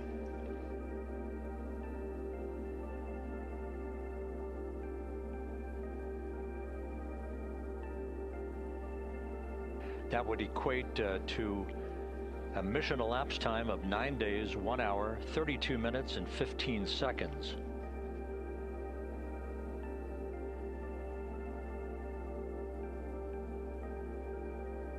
Once again, from Flight Dynamics, a splashdown time of 7:07 and 27 seconds p.m. Central Time.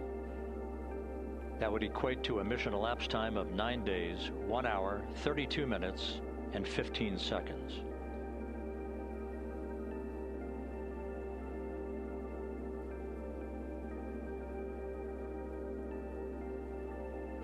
Reports from the Pacific indicate that the recovery team, in communications with the crew aboard Integrity, that the crew remains in excellent shape as they await the approach of the team for a final hazard gas evaluation before they move to the side of the vehicle to erect the inflatable life raft called the front porch.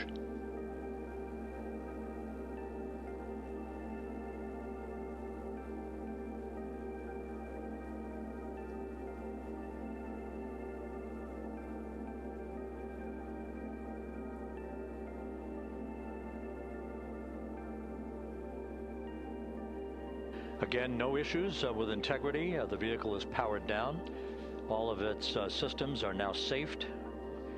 We have handed over mission authority to the Exploration Ground Systems folks in the Pacific, but we will not stand down and have the entry flight control team depart its positions until that inflatable raft, the front porch, is erected, the hatch open, and the crew having exited the vehicle. So that's the next step in the recovery process that will lead to the hoisting of the crew members.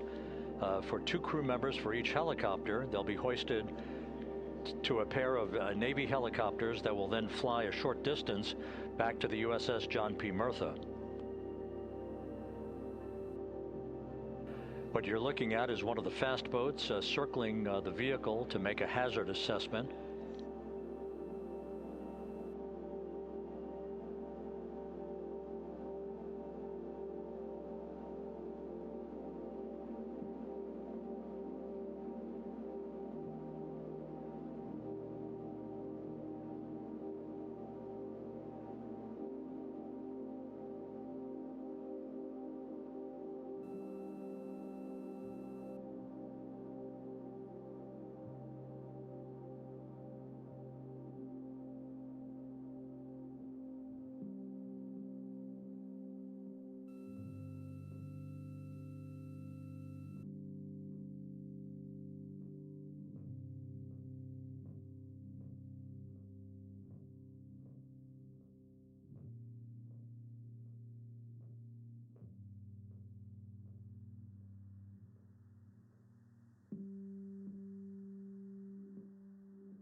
This is Mission Control Houston. Once again, you're watching the initiation of the recovery of the Artemis crew aboard Integrity.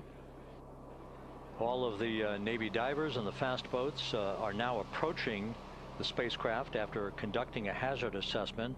The vehicle has been powered down. Entry Flight Director Rick Henfling now waiting for the life raft, the front porch, to be erected along the side of the vehicle so that the hatch can be opened and the crew members extracted from Integrity, soon to be hoisted one by one into a pair of Navy helicopters for a short flight back to the deck of the USS John P. Murtha. If you missed it earlier, we talked to Flight Dynamics and received a more official touchdown time or splashdown time, as it were, of 7:07 and 27 seconds p.m. Central Time, 5:07 and 27 seconds p.m. Pacific Time. That would equate to a mission elapsed time of 9 days, 1 hour, 32 minutes, and 15 seconds.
Continuing to get excellent views from the imagery assets out at sea in the Pacific of Integrity. We continue to get good reports from the landing and support officer, who's in contact with the recovery team, that the crew is in excellent shape, no issues. They're just currently biding their time, waiting for the front porch to be erected. We have no hazardous hazard gases and no hazardous situation with the vehicle. It performed perfectly all the way down from entry interface to its splashdown in the Pacific at 7:07 and 27 seconds p.m. Central Time. And as you can see, the first phalanx of recovery personnel now pulling up alongside of Integrity.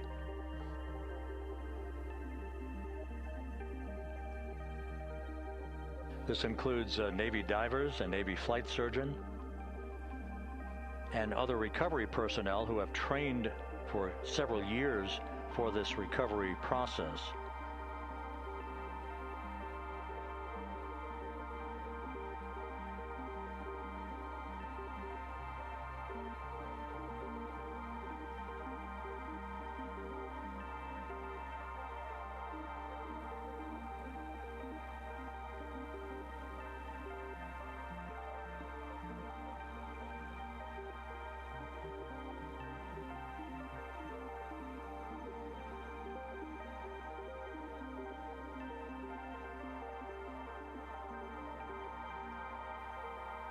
At this hour, some 41 minutes following splashdown, The vehicle has been powered down. There's no hazardous gas emanating from the vehicle. That's why the first team of recovery personnel has been able to pull alongside Integrity.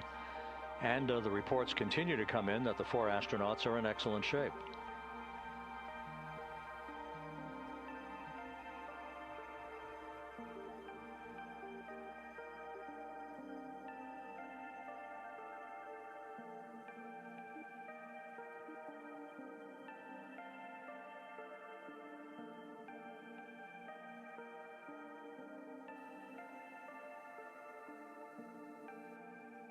Yes.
This is Mission Control Houston, continuing to watch the initiation of the recovery of Integrity's astronauts. One by one, they'll be brought out of the spacecraft onto a large inflatable raft just a short time from now. In the meantime, we can go back to the USS John P. Murtha, where my colleague Megan Cruz is standing by to provide her situation report. Megan, can you hear us?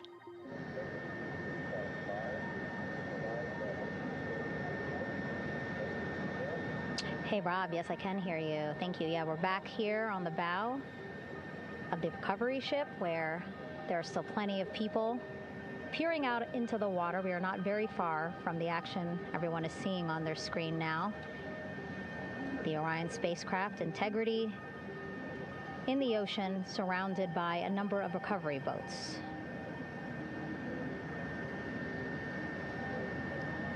As Rob has been saying, in those recovery boats, NASA and Navy personnel specifically trained to get the astronauts out of Orion.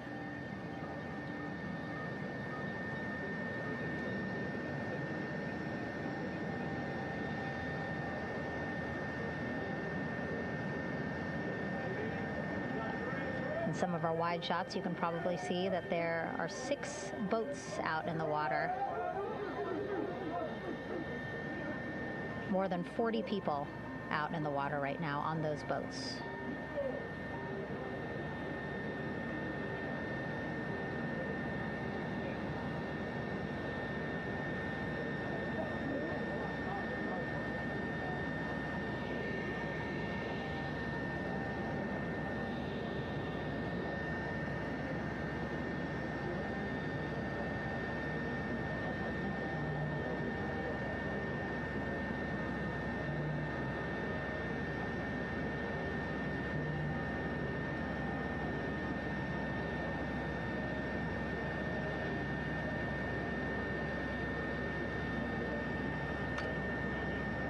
First order of business is to set up the front porch and the stabilization collar.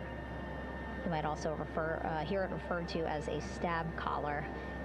Basically just to make sure that Orion stays upright, doesn't sway in the water too much, again, to make it easier for recovery forces to get the astronauts out.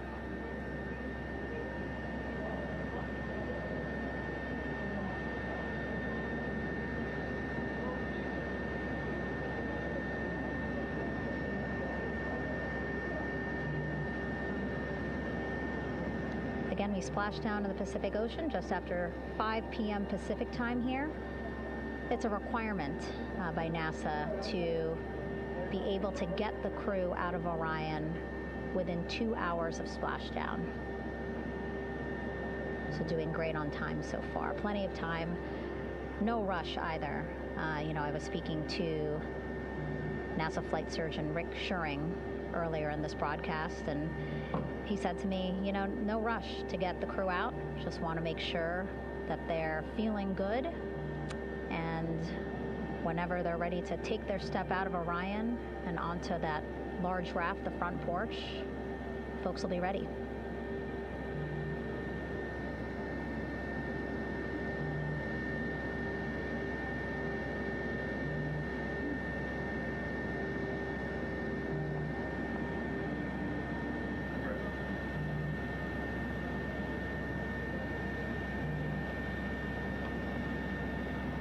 And as there are mission audio loops in Mission Control in Houston, there is a mission audio loop here on the ship, and it was just reported out that the side hatch is open.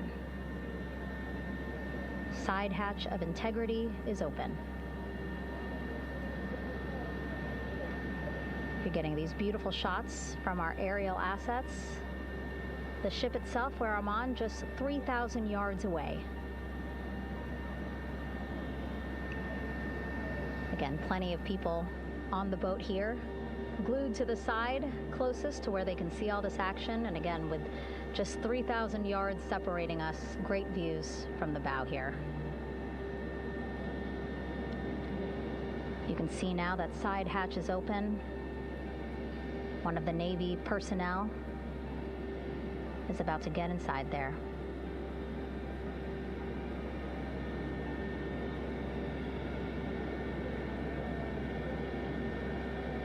In they go. In total, 4 will go into Orion. So it'll be a little bit of a tight squeeze, but the goal is to have a recovery personnel with each astronaut assessing them.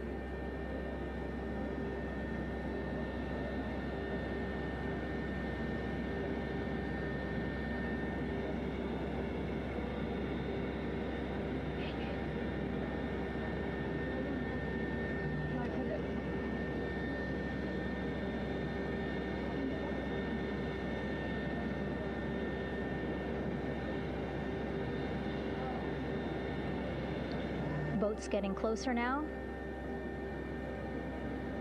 Again, that one that's right up against Orion, those are the divers that will go in to the spacecraft to check on each of the astronauts. These other boats will begin doing a number of things, putting on that stabilization collar onto Orion, building that front porch. Eventually, they will retrieve the parachutes, as well as tow Orion back to the well deck of the recovery ship here.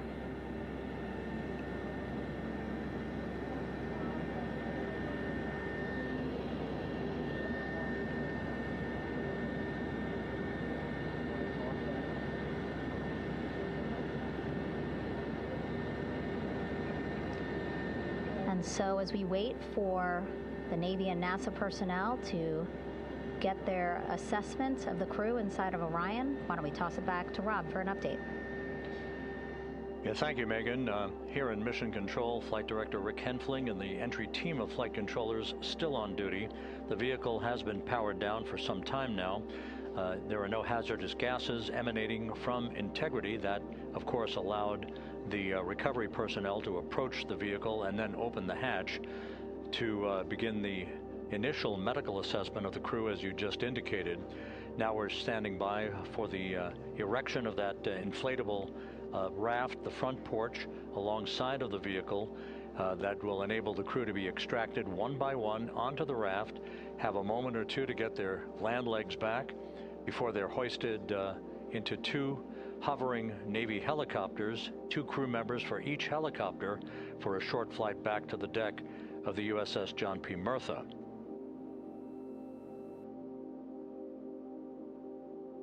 All of Integrity's systems operated flawlessly throughout the course of the approach to the Earth, the entry into the Earth's atmosphere, and all of the key milestones that followed in this high-speed return to Earth for integrity.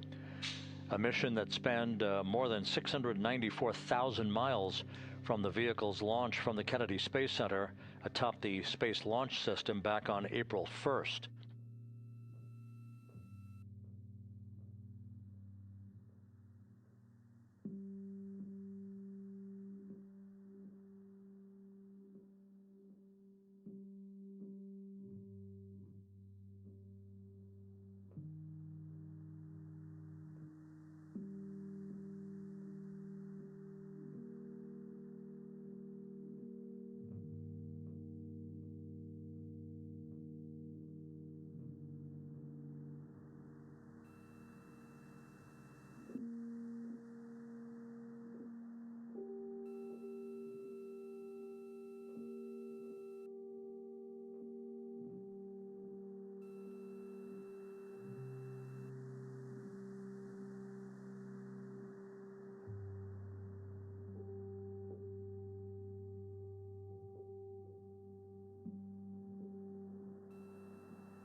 As we mentioned at the top of the broadcast, the last time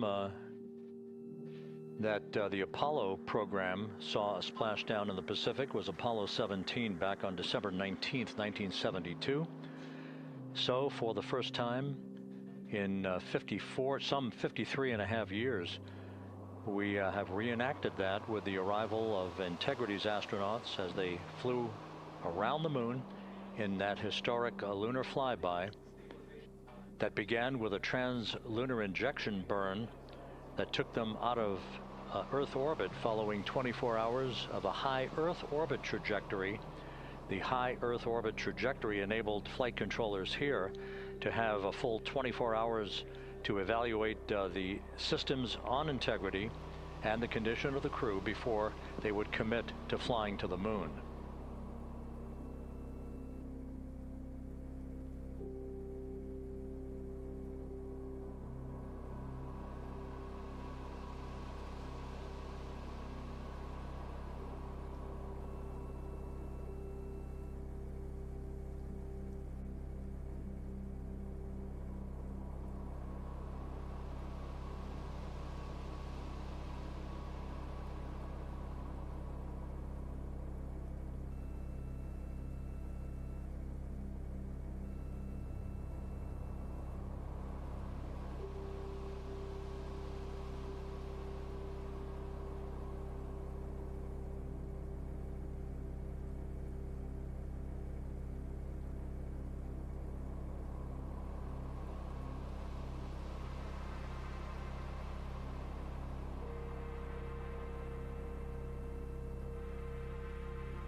With the side hatch of Orion having been opened to set the stage for the erection of the inflatable life raft, known as the front porch, to be erected alongside the spacecraft for the extraction of the crew.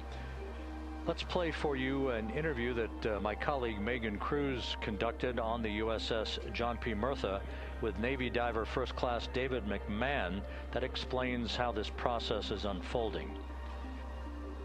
Okay, Davey, so you and some of your team, one last look over of the stabilization collar, correct? Yes, ma'am. Okay, so what is this stabilization collar? This is what's going to stabilize the capsule out there in the ocean. We don't know how good the weather or the waves will be that day, so this will help prevent any unnecessary occurrences from happening, stabilizing the capsule and the astronauts inside. So basically this is a float that will go around Orion. I'm assuming that what they're doing right now, these are the lines that will attach the collar onto Orion? That is correct.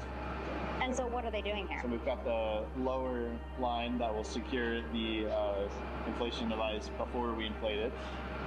That gives us the go-ahead that it's secure in its space, and then we'll inflate it, and then once that is done, we'll undo all the carabiners and get this orange line on top tied in the same fashion.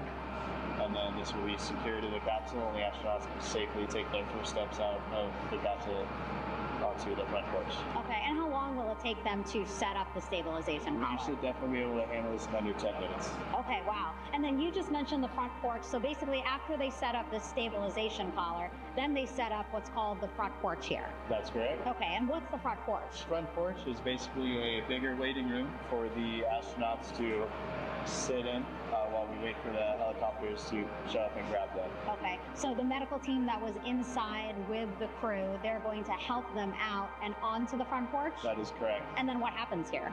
We have higher trained medical personnel also on board the front porch that will give them look-overs and just make sure they're okay while we wait for the helicopters to show up.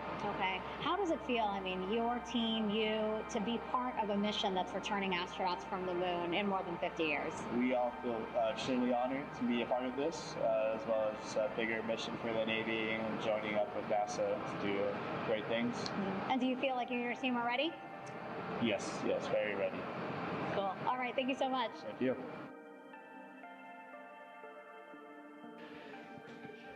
Once again, the recovery operations are continuing out in the Pacific. We shortly should see that life raft, the front porch, erected alongside the side hatch of the vehicle.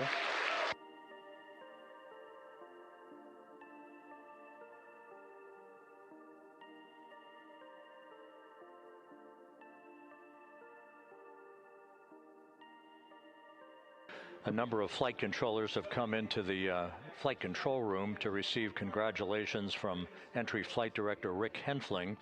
But we're going to stick with our operations out in the Pacific as we await the extraction of the 4 crew members who are reported to be in excellent condition.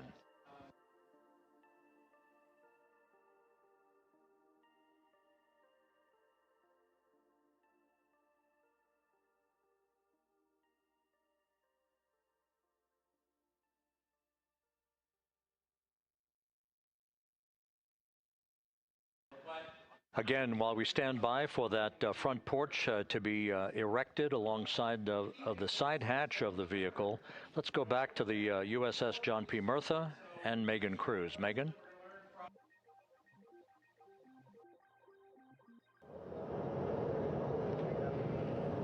Hey, Rob. Pausing now to listen to some internal audio loops again. The operations team here on the ship communicating with everyone out on the water. It seems like currents are hindering them a little bit from unfurling and inflating the stabilization collar as well as the front porch. But again, the requirement to get the crew out within 2 hours of splashdown, plenty of time. So no concerns just yet. But as calm as the water looks, yeah, it looks like it's hindering the teams just a tad.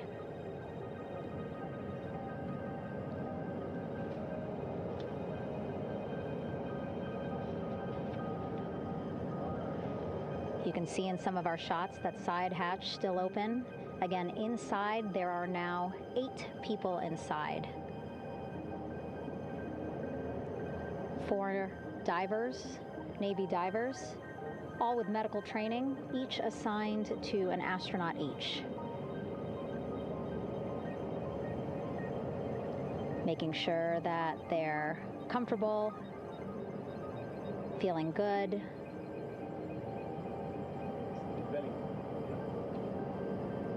As you've heard us say in the broadcast, you know, they expect a little bit of discomfort. Again, these astronauts just traveled back to Earth at 25,000 miles an hour, a nearly 695,000-mile journey around the moon. If you think you get car sick.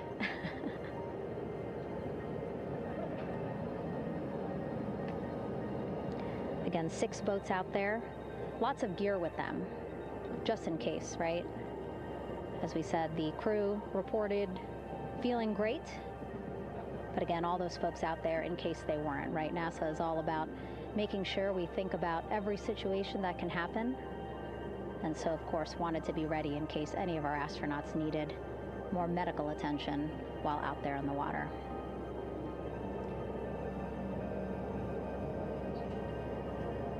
You see now teams again trying to set up the stabilization collar and front porch for the crew to get out of Orion. They need both, right? The stabilization collar will keep Orion from swaying as you see it is doing now.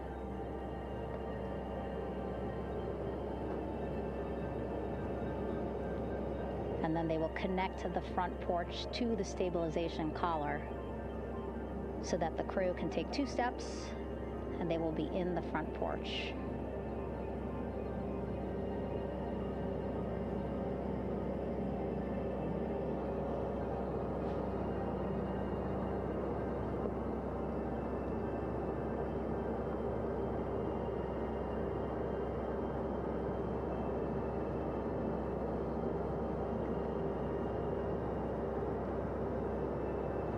Not a lot of chatter on the mission audio loops, that's a good thing. Again, things proceeding pretty nominally, even if they're fighting some currents out there on the Pacific Ocean.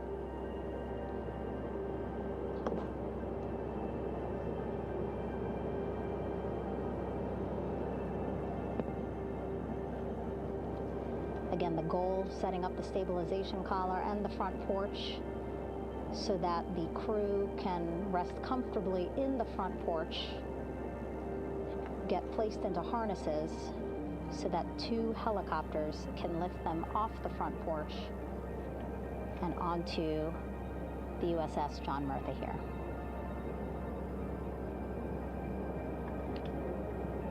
The helicopters are going to take turns picking up an astronaut.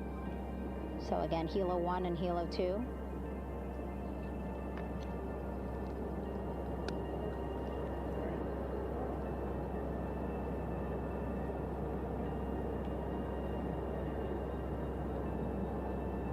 Okay, and the recovery team here on the ship just got a report from the undersea medical officer who is inside the capsule with the crew. He is reporting all 4 members are green. All of our 4 astronauts, Reid, Victor, Christina, Jeremy, green, meaning they are feeling great, not the complexion of their skin. They are feeling great, happy to be home, and ready to be extracted as soon as possible.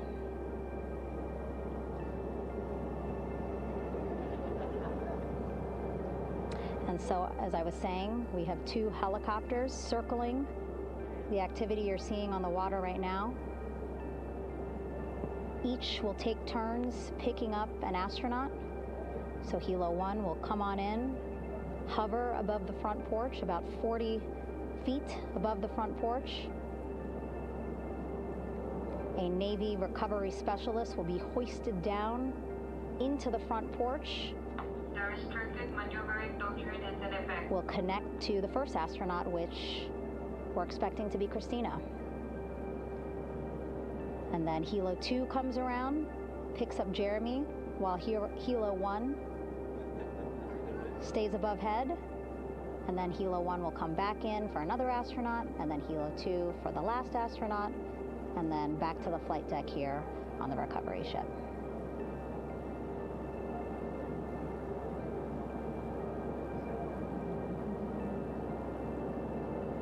I was talking to Assistant Artemis Recovery Director Paul Sierpinski. He said helos are a much quicker, safer way to get on board. They did actually consider boats, but then if you think about it, longer time, the crew would have to move through more of the ship. This way the helos will give a more direct, quicker route to the medical bay for our 4 astronauts.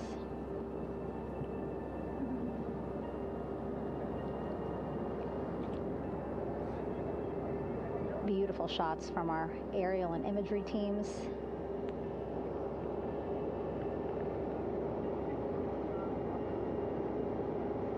Clouds have dissipated for a clear view from the bow of the recovery ship here.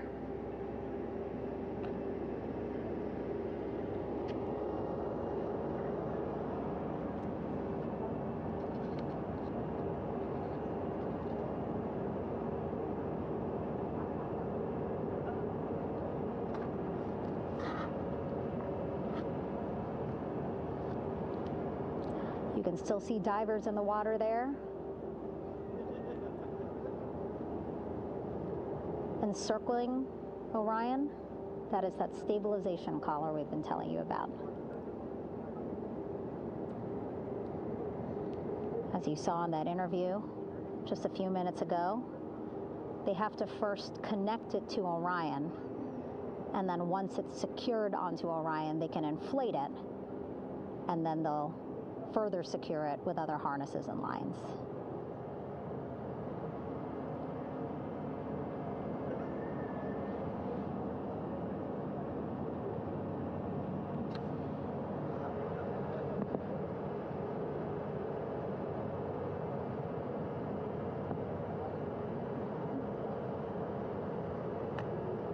About an hour and 10 minutes since splashdown in the Pacific Ocean here.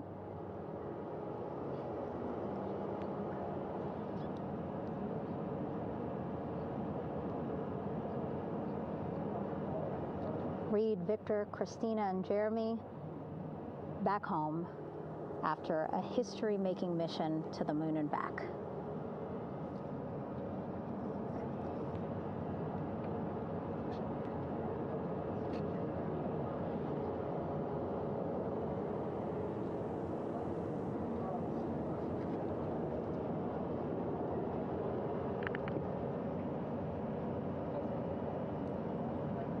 If you missed what we said just a couple of minutes ago, the undersea medical officer inside with the crew in Orion, reporting all 4 crew members feeling great.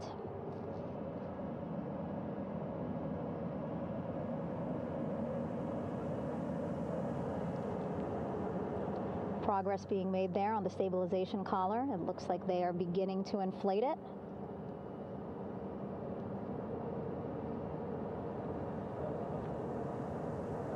And it looks like they're starting to unfold the front porch in order to get that into the water here shortly and inflate that as well.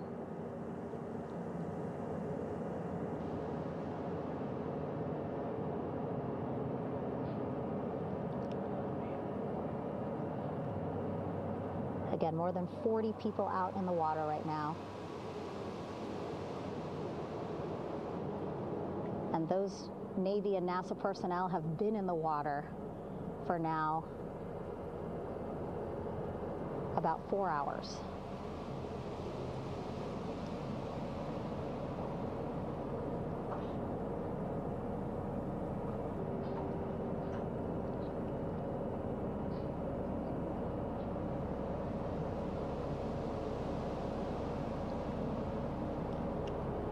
The reason why they had to get out so early is just to stage everything.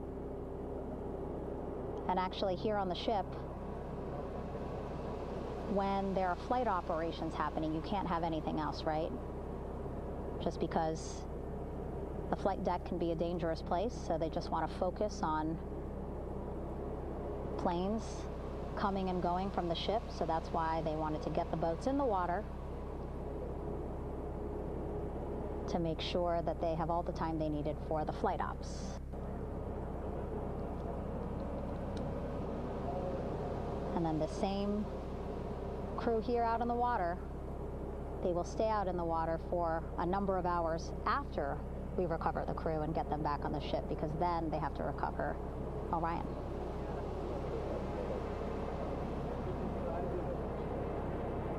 All right, that stabilization collar looking good around Orion. We're now seeing some recovery personnel getting on to that collar. Again, they need to further attach it to Orion to make sure that it can really prop up the spacecraft. It's basically lifting it up off of the water just a tad. Again, so it's not so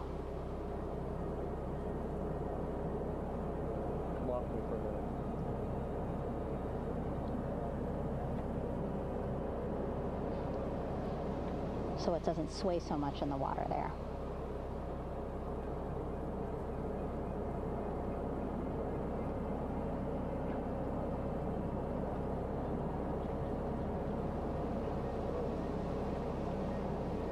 And now that front porch looks like it's nearly fully inflated as well. You can see a much larger surface area.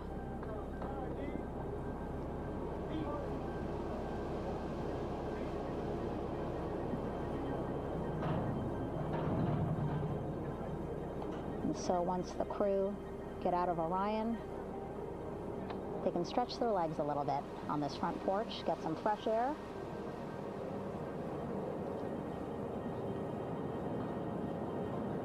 And enjoy this beautiful day here on their home planet.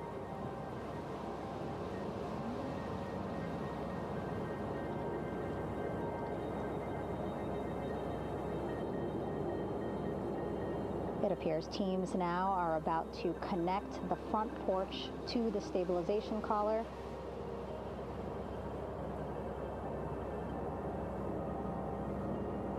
And at that point, when both are secure, we should soon see astronauts come out of Orion.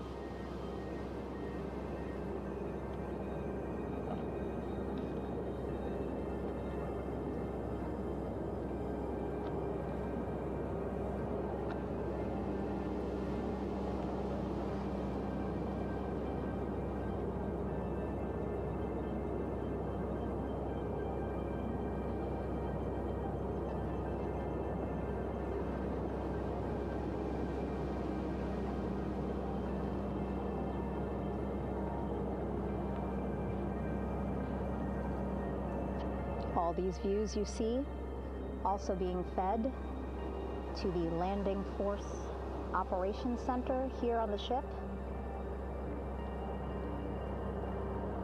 Of course, it is very important for our recovery teams leading the mission to have all the views that you're seeing as well. Again, listening to their communication loop here on the ship. Very quiet, which is a good thing. It means things are going pretty nominally, meaning as expected.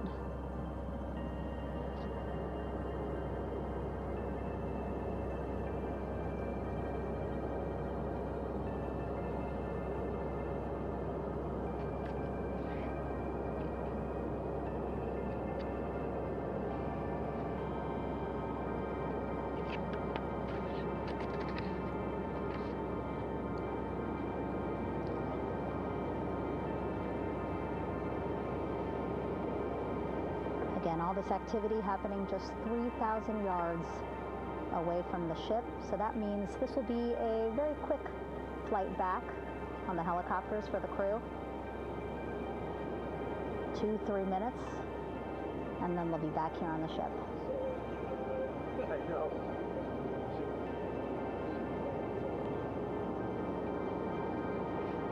Okay, saw a thumbs up from one of the personnel on the front porch. It looks like they are now getting ready to deploy what they call the Air Rescue Vest, ARV. And so this is the harness that each crew member will get into in order to be hoisted into the helicopters. Again, those helicopters hovering just about 40 feet above the front porch when they're ready to pick up each crew member.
This is Mission Control Houston. Behind me, a fairly raucous scene as hundreds of flight controllers have poured into the flight control room here. This is reminiscent of the scene after the final shuttle mission of STS-135, although that was the end of a program. This is only the beginning of a program with the textbook splashdown of Integrity and its 4 astronauts. We're standing by for the crew to be extracted from the spacecraft. Entry Flight Director Rick Henfling invited all of these flight controllers who have contributed to this mission to enter the flight control room to have an opportunity to receive well wishes and to share the mutual glow that exists in the wake of a textbook mission for Integrity. On the front screen here in Mission Control, a sign that says "Welcome home, Integrity," taking humanity back to the moon, going further, and returning safely to Earth. So all of that jubilation, part of the post-splashdown activities, even as we await the crew being extracted from the vehicle to be hoisted onto Navy helicopters for the trip back to the USS John P. Murtha.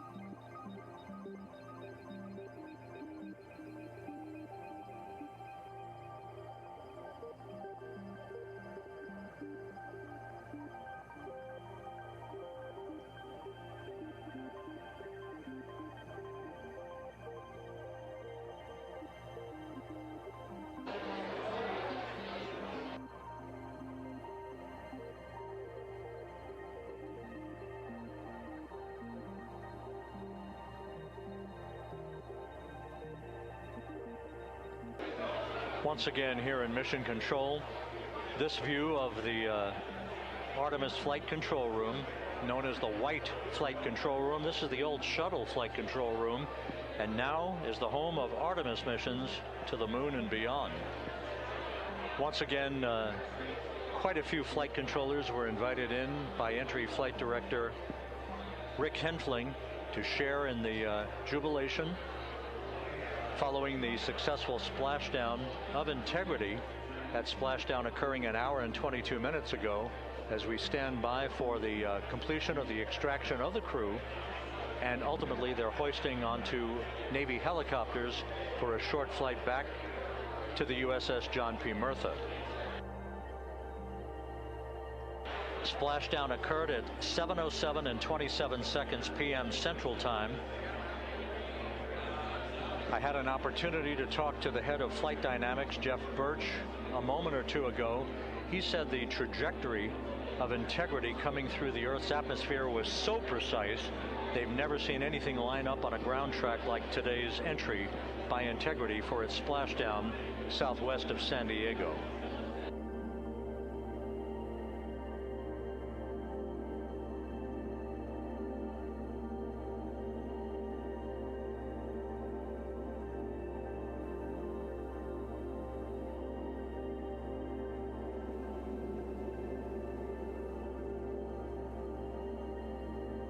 And the initial, you can hear it.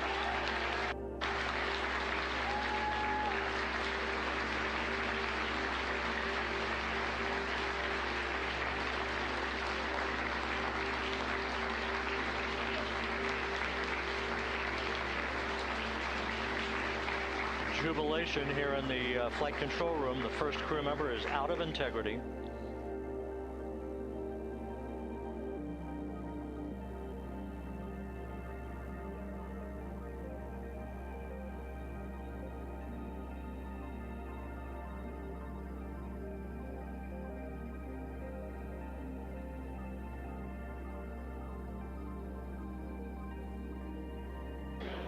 We are expecting the other crew members momentarily to be extracted.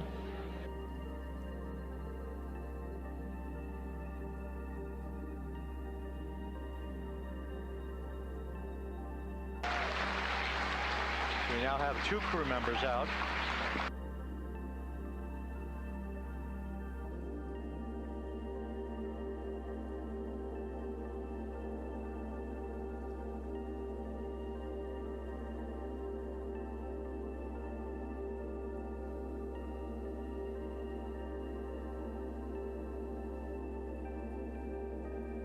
Two crew members out, 2 to go.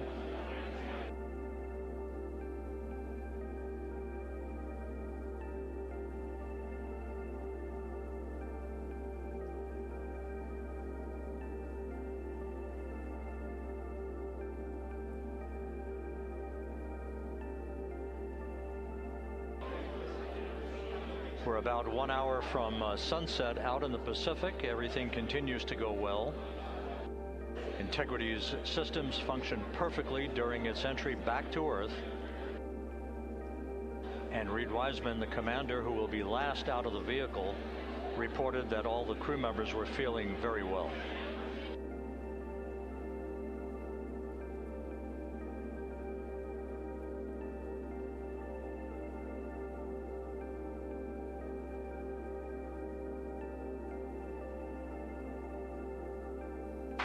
Crew member number 3 now out.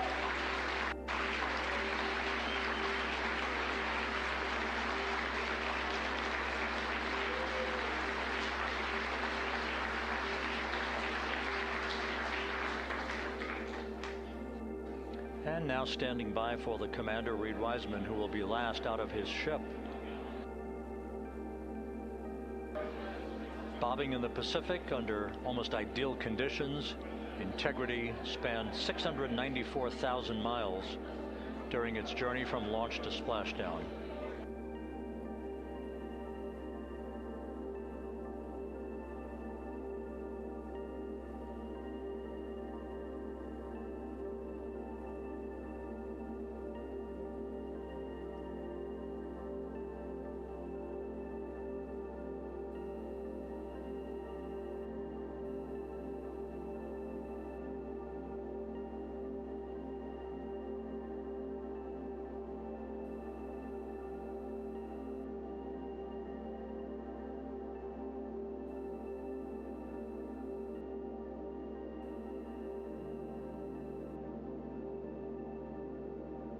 And we now have Reid Wiseman out of the vehicle, all 4 crew members now out of Integrity.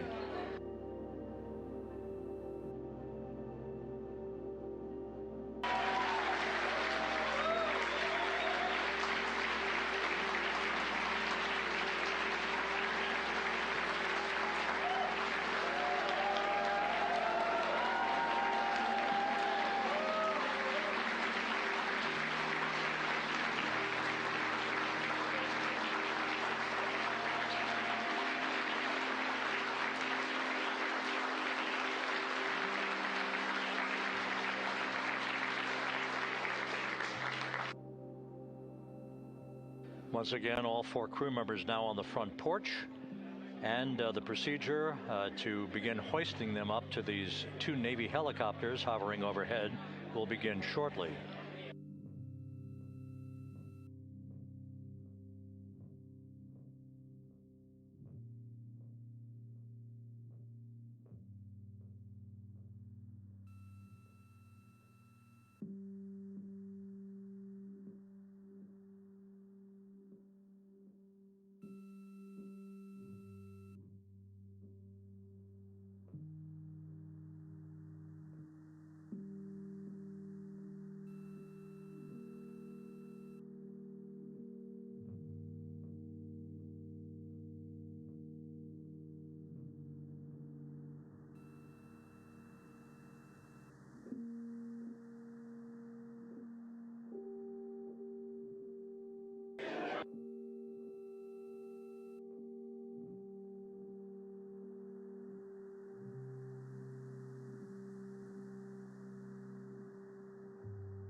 This is Mission Control Houston.